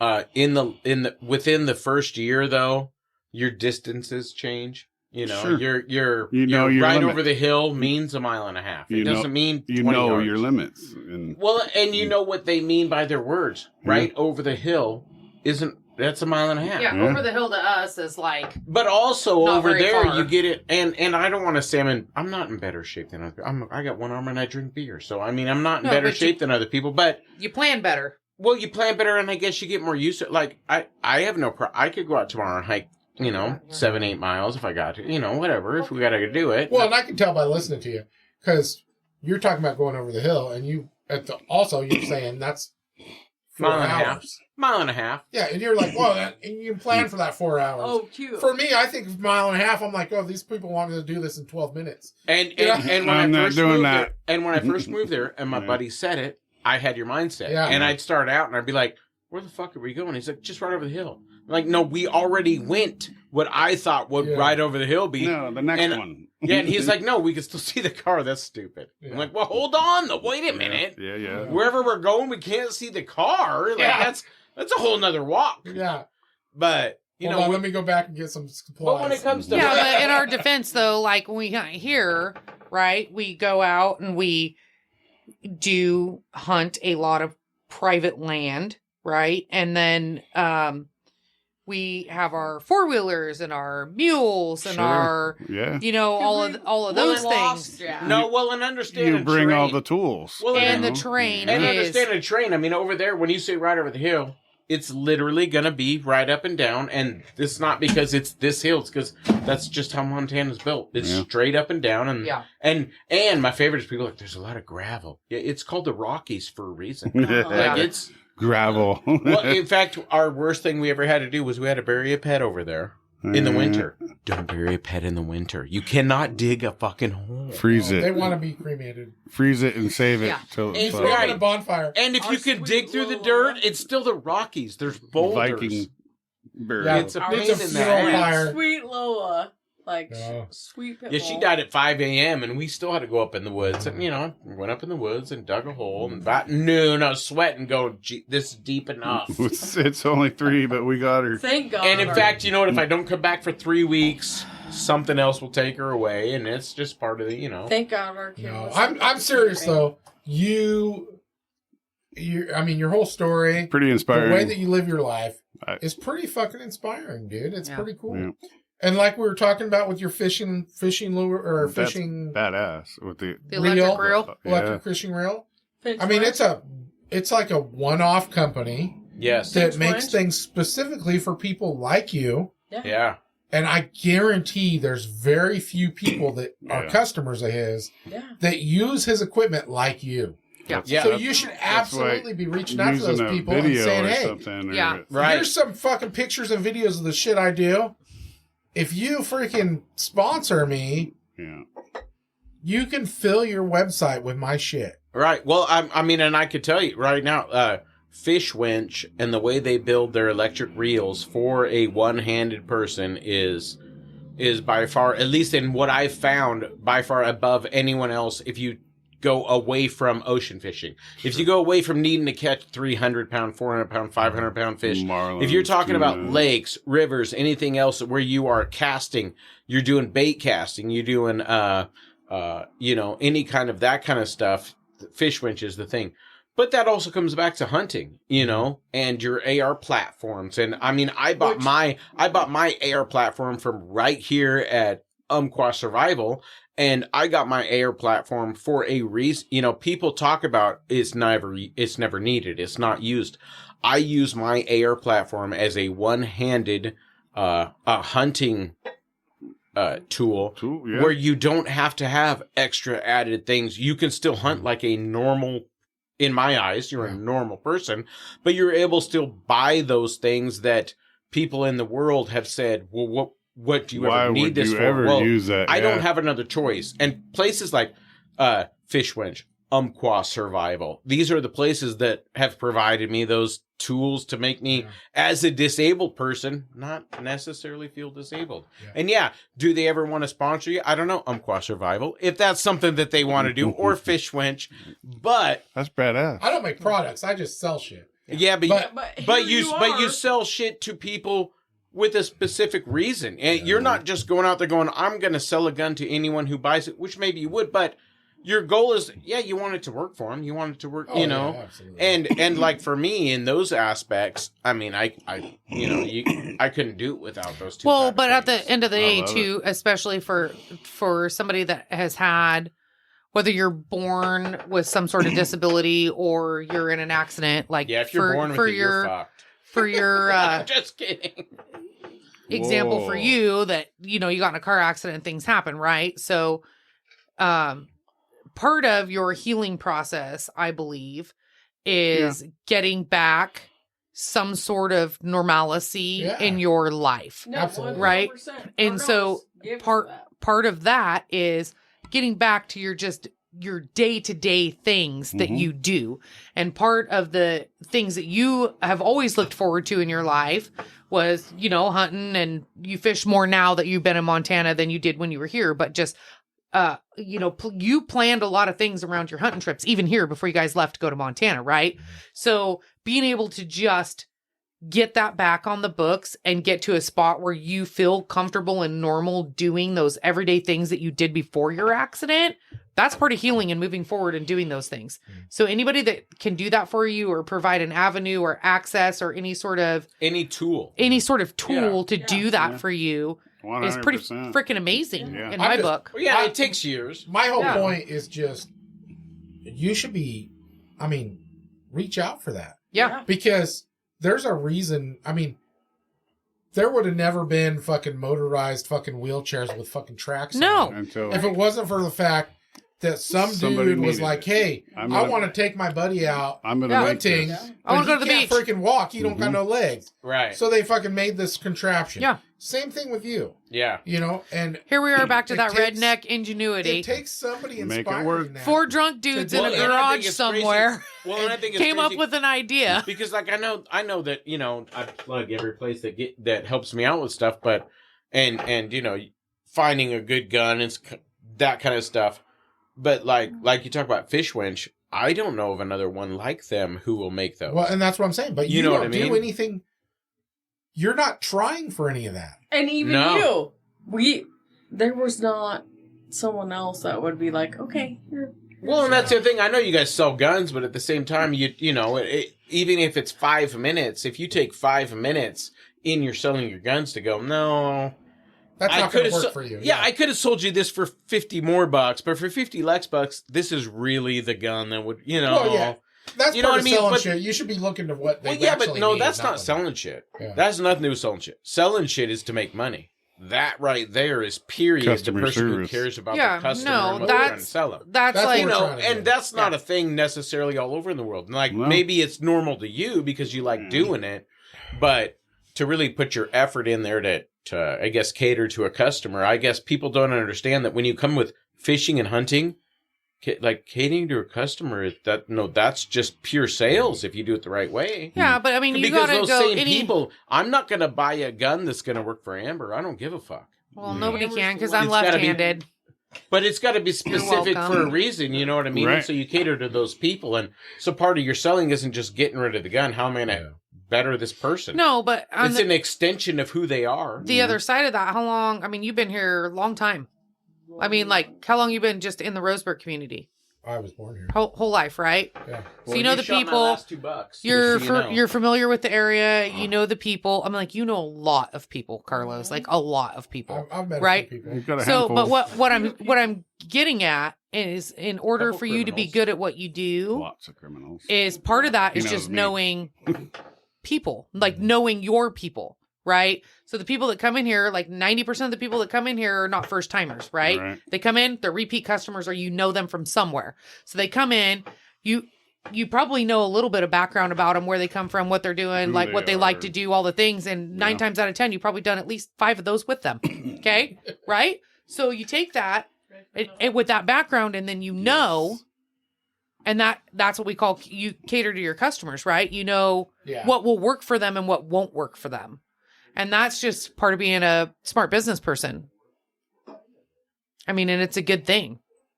Yeah. Well, and also we want to, we try and be. You try to be helpful and yeah. supportive of the people in yeah. your community too. But 100%. I mean, that just is what it is. Yeah. But my whole point was that, Jad's pretty inspiring. He is. By his whole life. Very story. fucking. 100%. Yes. Oh, fuck. He's doing some cool shit. Oh, Yeah. man. 100%. Amazing. And I mean, Ashley sent me a bunch of pictures and Yeah. stuff because his fucking Facebook is horrible. Yeah, right. And I think his last post was in 2019 or something like that. And anyways, so she knew I wasn't going to get anything on him that No. way. No. So she sent me some pictures. And honestly, I'm looking through these pictures. This guy. And you're you like, don't that's even so notice rad. that he has No. one arm. No. You would not even know. No. And Hunting, fishing, otherwise. so This he's doing. man I mean, he is lives just- his life like there's Yeah, nothing wrong. No. No. Firewood cutting, everything. This man can do. Mind you, we bought our house. Which Slight. fucking, by the way, firewood cutting. I've tried to cut firewood with one arm. That's scary shit. No, it is. So I literally have all the respect in the world for a man that can cut firewood with one arm. I'm going to say something So- about Jad right now, though. Jad is an extremely intelligent individual Not just. on a terrible day. He is so smart, and he is so good at problem solving that, like, when all of this stuff transpired, he never, ever, I never saw him one time approach any of this like, Impossible. this is impossible. I can't do this. I can't do that. He would He look just saw it at as a problem he he would could look at solve. something and he'd be like, Let's figure you this know out. what I think would work? Yeah. And then Well, that's probably why he is where he's at. yes, Yeah, and then we would 100%. try it, and then if it worked, it worked, and if it didn't, it didn't. I mean, obviously, you get the Redneck crew, the other 2 Redneck crews together to sit there and figure out a problem with him, and then they came smart up with some people- pretty smart people fucking are the worst people to put together. yes, some ingenious shit. Yeah. You don't want to Came up with some good ones. No, they're assholes. Yeah, They they can, are. They can make some awesome bombs. No, Yeah. but seriously, Shh, we don't Just say, so we don't you say the B know- word online. Boom. just so you know, I think you should put a little effort into trying to get some sponsorship, maybe create a little bit of a YouTube channel, because I almost guarantee that you could freaking generate income off of it. Yeah. Yeah. And help Because other people. you're inspiring to me, and I got 2 arms. I can't imagine if I only had 1. Right. So I think it's pretty fucking cool. I'm freaking so glad that you guys came and hung out with us for the day. Yeah. Thank Because you very I much. never Thank you for lunch. I Yeah. never So much in a fun. million years would have thought that I'd be so blown away by meeting you. I think it's cool. God, way to go, Jad. Steal the show, like always. He honestly, said that that's what as he a does. group, not just me, you loudmouth. No, he was That's what he making does. moon eyes at you. I seen him. So I'm just Amber, kidding. you told me what you got going on. Jad, you told me what you got going on.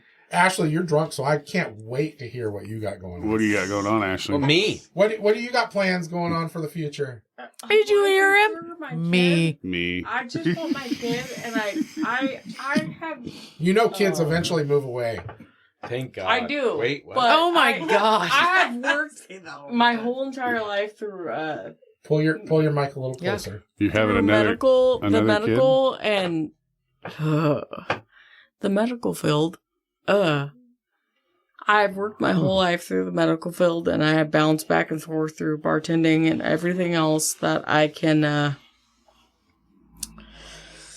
see forth through that life. But We got to get the kid graduated yeah, and How off old to is your kid college. now? 10. Yeah. Ooh, Oh, you got a little ways. you got a few years. Oh, she's an smarter than a-hole. But we also have a And she's a foot taller than both. we also have a 24-year-old. Yeah. We have a When she was super 24-year-old. little, I got to tell you this story because it cracked me up so bad. Yeah. I told her a long time ago she needed to start like just some sort of YouTube channel or something that just is called Shit My Kid Says, because she's so funny and doesn't realize that she's being funny. But Ava would come over to the house and she'd say something to me, and she's so cute. And she's like, "Oh, Aunt Amber, and just to make me some macaroni and cheese and all stuff." And she'd get a little sassy and be like, "What'd you say to me?" And she'd look at me and she'd say something to me in Spanish because she knew I didn't understand what she was saying. I'm like, "What'd you Grandma. say?" I go, "What'd you say to me?" And she's like, "Nothing. I love That's you." my grandma. Just like that. And I'm like, "Oh, you're dead." I looked at them. I'm like, "You guys are so screwed right now." Yeah. But she, oh Just my God, wait. she had some great ones. That's awesome. This kid said some of the funniest shit I have ever heard in my entire life. Hum- The knuckle sandwich one was pretty Yeah, good. hey, you want a knuckle sandwich? It's sugar free. Yeah, sugar free. I'm like, you're 7. Say that to me again. I'm gonna kick you. Yeah. Yeah, That's smart. awesome. She makes So your smart whole future basically, you're just focused on your family. Yeah. Yeah, no, she's Getting your kid she's raised. She is our. Well, that was part of why you moved to Montana. Was Yeah. so you focused That on was all. I mean, honestly, I know we talk about me getting to go hunting and fishing, but I spend 80% of my time taking her to piano practice or soccer practice Oh, yeah. or baseball Theater. practice or theater. Or, Yep. That's and, awesome. All And the yes, things. I mean, yeah, I get to go fit, but she goes to school in the morning, and I've got 3.5, 4.5, 5.5 hours. It's either Yeah. snowing and I got to cut firewood, or it's a Oh. day where I've got 3 loads of firewood cut, and so I can go fishing for 2 days. Also understand when they bought their house sight unseen At the absolute perfect time. nailed the timing. And Right at and I'm the gonna end of I'm gonna tell you from my interest perspective, rates. and this Perfect. was probably we got harder it. on me than it was on them 3.2. because Ashley Smoking. is my best friend, right? 2 years. And so knowing, and Ava's my goddaughter, right? And so Jad and Davey are like besties. And so was like, they had been looking for a while and hadn't said really anything to anybody about moving. But I knew with the situation with the school and what was going on with the kids, that it was a possibility that this was going to be like they were going to go somewhere. I didn't know where, but get out of where Sure. they were at. They didn't want their kid in the school. He was homeschooling her. He needed to get back to having a life and all of these things. So there was like a huge culmination moving up to this point. We weren't getting So- complaints, but they were mentioning that she sounded like a 40-year-old trucker. That's At 7. True. That's so That's true. weird. Yeah, And so that weird. might have been because I was So weird. homeschooling her. She'd come to school and she'd be Where- like, now what the fuck did you just say? Where did Yeah. that come from? Yeah. You don't even sound like a Yeah. trucker compared Yeah. to your wife. Wife. Yeah. Yeah, well, So- imagine an 8-year-old sounding exactly nailed it. like Yeah. me. You It was nailed it. crazy. Yeah, so when the decision Bitch, was made, they please. bought their house, Yeah. whatever.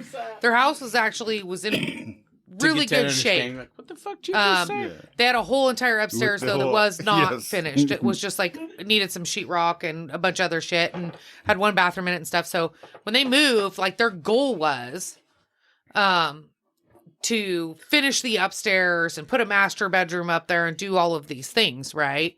Which I'm so impressed with the fact because it took me like 10 years to get mine done by myself. They've done theirs in like 2, like to be honest with you. So I he did the electricity, says that the electrical he- work myself. he says that Just so you know, if you he- turn it all the way off and you put it in your mouth, it doesn't Oh, God. electrocute you. He says that he, spends all this time with Ava and Because I stuff too, fucking but did it. they have done like a tremendous amount Not a of joke. work on their house, and I visit fairly often, and it looks different every time I come. don't have That's 2 fucking cool. arms. Like it's crazy. It's crazy. Outside of just the massive amount of time that they spend shuffling the kid around and all the activities that they have in that town and all of the extra things and the hunting and the whatever and her working and all the stuff. And I'm like, I don't even know. I'm fucking exhausted. Like I'm just exhausted talking to you. Nice. Jesus Christ. Yep. It's amazing. Well, it sounds like you guys got Yeah. amazing shit going on. Hell Yeah. yeah. I can't wait to see what happens.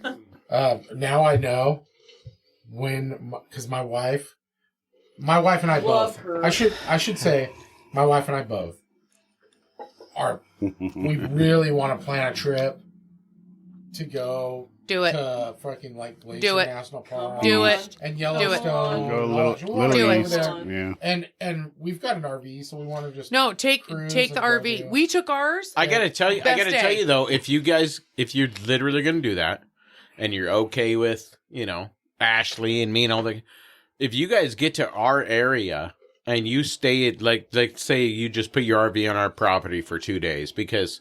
I mean, we got acre and a half. Well, that's what I an was acre. saying. Is now But- I know. But if you get to that area and you're able to do that to recoup for those 2 days, from there, I mean, Glacier only a couple and hours. Yellowstone is a 1 day, 2 day. You go Yeah. through your loop. Yeah. It's really cool. And to be honest with you, to get into those areas and to understand that, You don't really want to take an RV. like, well, no, that's what I was saying. Yeah. We might have a place where we could have a base camp and we could rent Yep. a car or whatever Yeah. and just go Yep. check it out. well, yeah, because like I said, we got the swinging bridge. It's 7 miles. You got this. It's called what's that? The one out by Bull Lake. It is a mini redwoods. Yeah. It's and it is once you leave Dude, all you had to do was say that and Yeah. my wife would have been yeah, well, Let's go. once We're going. you leave the Pacific Northwest, it is Right. the next over. Like if you Yeah, want the next biggest. it's the next biggest redwoods. Yeah. It's teeny. The sequoia, It's cool though. yeah. It's It's not a 4 mile. large acreage. Well, and I say wise, teeny. but It's the a trees are 4 big. mile Yeah. hike through these trees where you But- get to see but these cool honestly, redwoods. Massive. and- Sarah and I Yeah. go, Oh, massive. Yeah. Massive. When Sarah and I go on a trip, Ooh, sprint cars out. yes, we do a little bit of sightseeing. We want to see some cool shit. But we like experiencing where we're at. Yes. Yeah. So, like, The public, We the went public on a- we went outcry. on a- for we it. went on The a history freaking of it, random- or the we went on a random fucking trip to the coast and we ended up in Brookings. Mhm. And we rented a hotel room. And then we went and, dude, I'm telling you what, we picked the most shitty, random looking fucking dive bar ever. Like, literally had. In Brookings or in Port Orford? It was in Brookings. I mean, it had like plywood, Yep. painted plywood on the fucking front of it. And I'm like, Let's I go know there. this place looks shitty, but I bet they got good chicken strips. Yeah. And we went in there and we're fucking talking to these people. Like I was talking to this fucking like 68-year-old man that lived there his whole life. And dude, that's the shit we love. Yeah. So, I mean, that's totally what we do. So I went over a couple of times with them, and then like the third time I went over, I got Davey to go with us, and we took our little RV and our dogs and loaded them all up, and it was kind of crappy. And I think we took our RV because I tore my ACL. So we load up and we're like, we're going to go for a week. And Davey's so excited because at this point, I'd already been over twice and he hasn't seen Jad in a year. They've just been talking on the phone. So he was jonesing a little bit for his little Jaddy. So we get over there and then these two dipshits, not her. That's my husband and this dipshit, that one. They're out there. Davey's like, where do you want me to park? So Jad's got us like pulled up like right next to the house in the front door. He's like, you got a TV in that thing, right? He's like, yeah. And he's like, can it go outside? He's like, yeah, we got outside TV. So they got them all plugged in so they could like hoard up, put the awning out, got the TV outside. I've got watch the duck game. Like all I've got a lot and a half. I've got the whole corner lot and a half, and he's parked to where basically we blocked off the front corner. Like a breezeway. Yeah. Yes, it was great with lawn chairs Nothing and wrong with recliners. that. You got all the the barbecue. shit. And No, I'm not going to talk That's about. awesome. You're like, I could have a cigar right here. No, I will tell you Well, something. and I hate saying it. And when they showed up though, and it is part of the year. So we live right next door to the middle school. But June 9th, there's nothing going on, and there's nothing going on for 4.5 months. Oh, yeah. It's in that amount of time, so you're picturing I'm partying right here, but right next to the middle school, but there's nobody there. All the cookies you Nothing can eat. going on. Nobody cares. And we have a park attached to our back door that is maybe a half a year lot. Maybe a half of this lot. And it's got 10 trees on it that are 250 feet tall. Yeah. Oh, wow. Yeah. And if they fall, they're falling right directly on top of our house. Thank you, city. Yeah, thank you, city. Money, money, money. Yeah, that's right. So we get to get hidden in this little cove with that, especially once school's out. There's nothing going on over there. I will tell That you sounds cool as some hell. weird thing about, and I don't know if it's the altitude or what happens in Montana, but I told Davey this. Like when I went, the first two times I went, the first time I went with me and Beryl, and the second time me and you went before. And I told her the first time I went, I'm like, I don't know what happened when I was there, but like I just slept all the time. Like when I was there, like something happens, like the best sleep I've ever had in my life. She's like, oh God, whatever. Cause she doesn't sleep either. Like she's Elevation. 4 hours, 5 hours of sleep, and then she's Lack done. of oxygen. And I'm like, she got over there and she's like, I've never slept this willing to go fucking to good in my sleep? life. Yeah. You're out. So then me and Davey That's what go, your and my body husband's does. the same way. He's like 4 hours of sleep tops. That's it. And I mean, he'll go to bed at midnight and he's up at 4 o'clock in the morning. Like it's ridiculous. And I'm like, and we're stayed in our trailer, right? And like 1 or 2 nights in your trailer is great. And we have a great mattress in our trailer, but 1 or 2 nights is about total. And then your hips hurt and your back hurts and everything else hurts, right? Davey's like 11 o'clock at night. He's like, I'm going to bed. And he'd go to bed and he'd sleep till like 8 o'clock the next morning. He'd wake up and be like, this is the best sleep I've ever had in my life. Like, he's like, I don't know what happened. Dude, my RV, the mattress, it doesn't bother me at all. If Yeah. I'm by myself, Yeah. that 2 thing's comfortable as people. hell.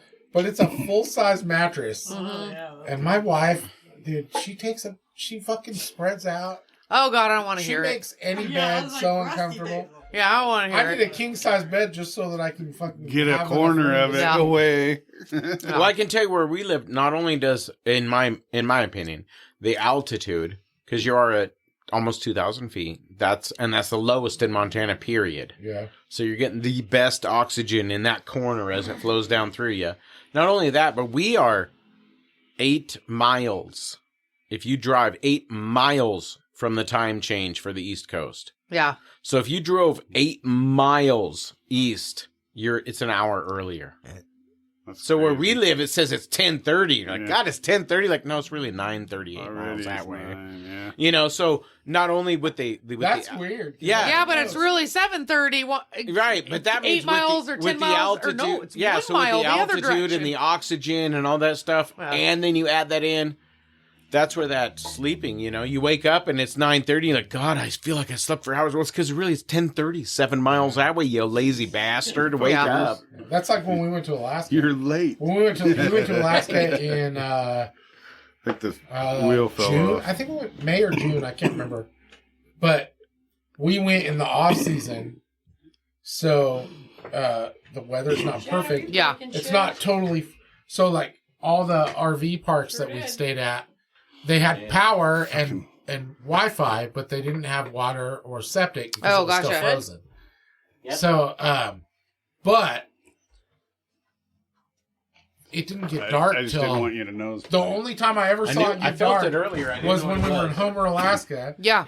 And that was because I got drunk and stayed up until fucking almost 2:00 in the morning. Yeah, no, because you're going into the time of year that it's so it like wasn't- 23 hours a day. Yeah, so we were driving around, and we'd be driving and going places, and I'd be like, I think we need to find a fucking RV park. And my wife's like, why? And I'm like, I don't know. I'm getting worn out. And we'd look, and it would be 11:30 at night. And See? I'm like, oh, that's why. That's So, it. then we'd find an RV park. And the only reason we stayed in RV parks was because that was the only place we had fucking Wi-Fi service. Yeah. And And our kids were all here, so we needed Wi-Fi to check Right. on our kids. Check on the kids. you didn't 'Cause we need had it, Sprint. but Yeah. So we didn't have cell service.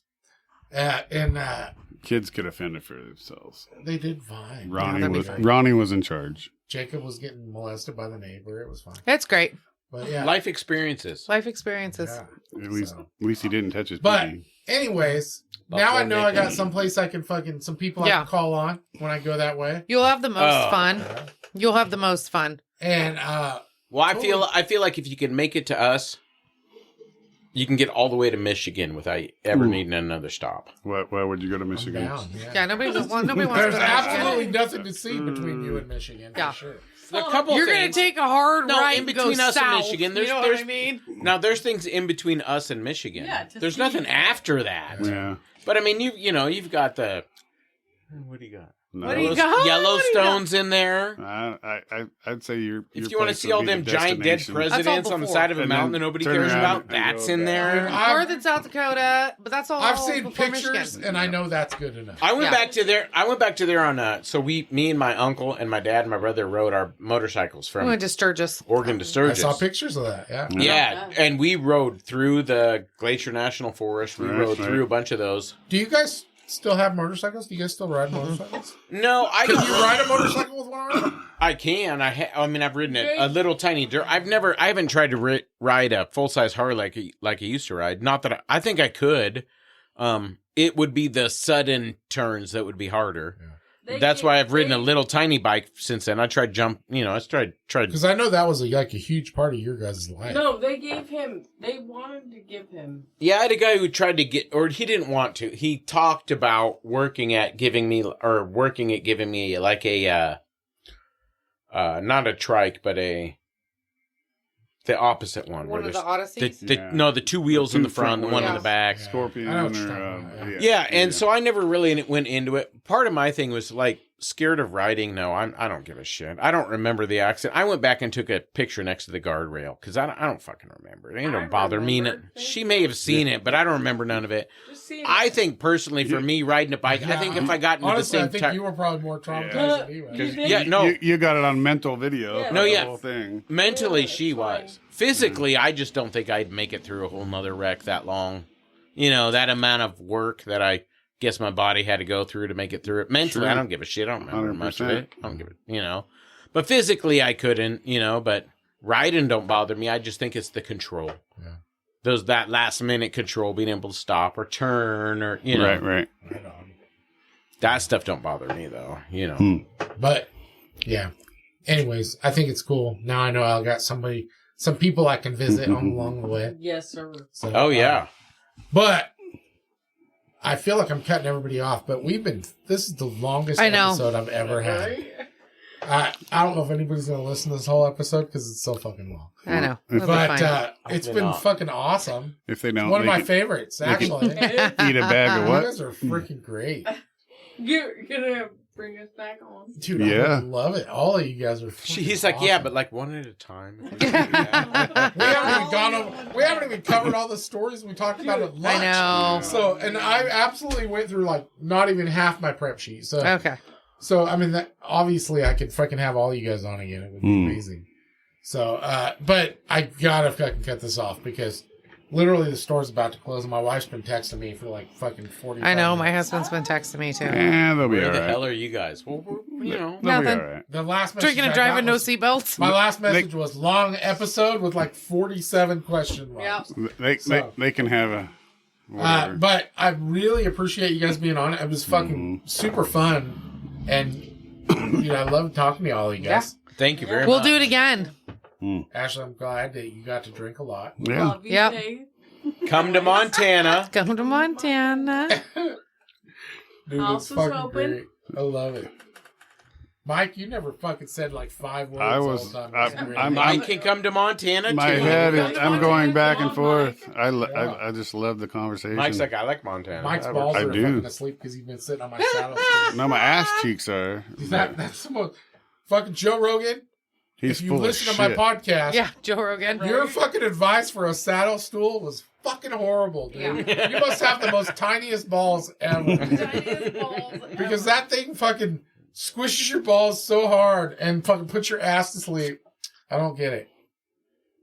Maybe it's for people that are in shape. Yes, Yeah, but it Joe does. Rogan sells his pills for I his know. marijuana pills, so And the- maybe that's why he don't feel it. The There's brain. nothing wrong with Joe It's Rogan. true. No, I love listening to Joe Rogan. And I know. marijuana pills. he's But very his advice medicated. so Mark far, on the chair. his advice so far has been shit. I bought the fucking smelling salts. You know, I can like Joe Rogan. He may have little balls. Smelling I don't salts know. are I don't smelling know. salts are fucking It'll be all nothing. right. I'm not judging the guy. Like, Yeah, no. they're kind of nasty, but they don't really do much for me. I like his super brain. I fucking did it, Yeah? and now I did the saddle stool. I had to pass it off to Mike, and Mike regrets Fuck it. that guy. I don't like it either. That's a twofer. Nobody likes it. Yeah, so I spent $50 on something that I'm probably never going to use. So Mhm. Okay. I'll give it to my tattoo artist because it says in the ad on Amazon. For tattooing. It's for Tattoo artist? Yeah. Perfect. Who does your tats? Well, Mickey's been doing most Mickey's of them. been doing them. But I got to get one done from Corey because I had him on my podcast. So, but yeah. Corey. Anyways, I've got to end this. Yeah. Thank you guys so much for being on the podcast. It was fucking fun as hell. Thank you so much Thank for you having very us. much. I love it. Good times. I heard a rumor that Winchester Pub might sponsor the podcast. So Maybe. you guys keep your fingers crossed. It would be great. Go Winchester Pub. I know. And apparently, I'm going to have to get more involved with the Young Young Colorado. See? Rodeo. You might have another one there. The Nobody knows rodeo. about that because we talked about it when we were on a break. Yeah. Yeah. But whatever. We'll get into that another day. Say when. They're giving some guns away, and Yeah. you know where you can pick them up at. So Yeah. it'd be a good thing to go to. Yeah. But, Facts.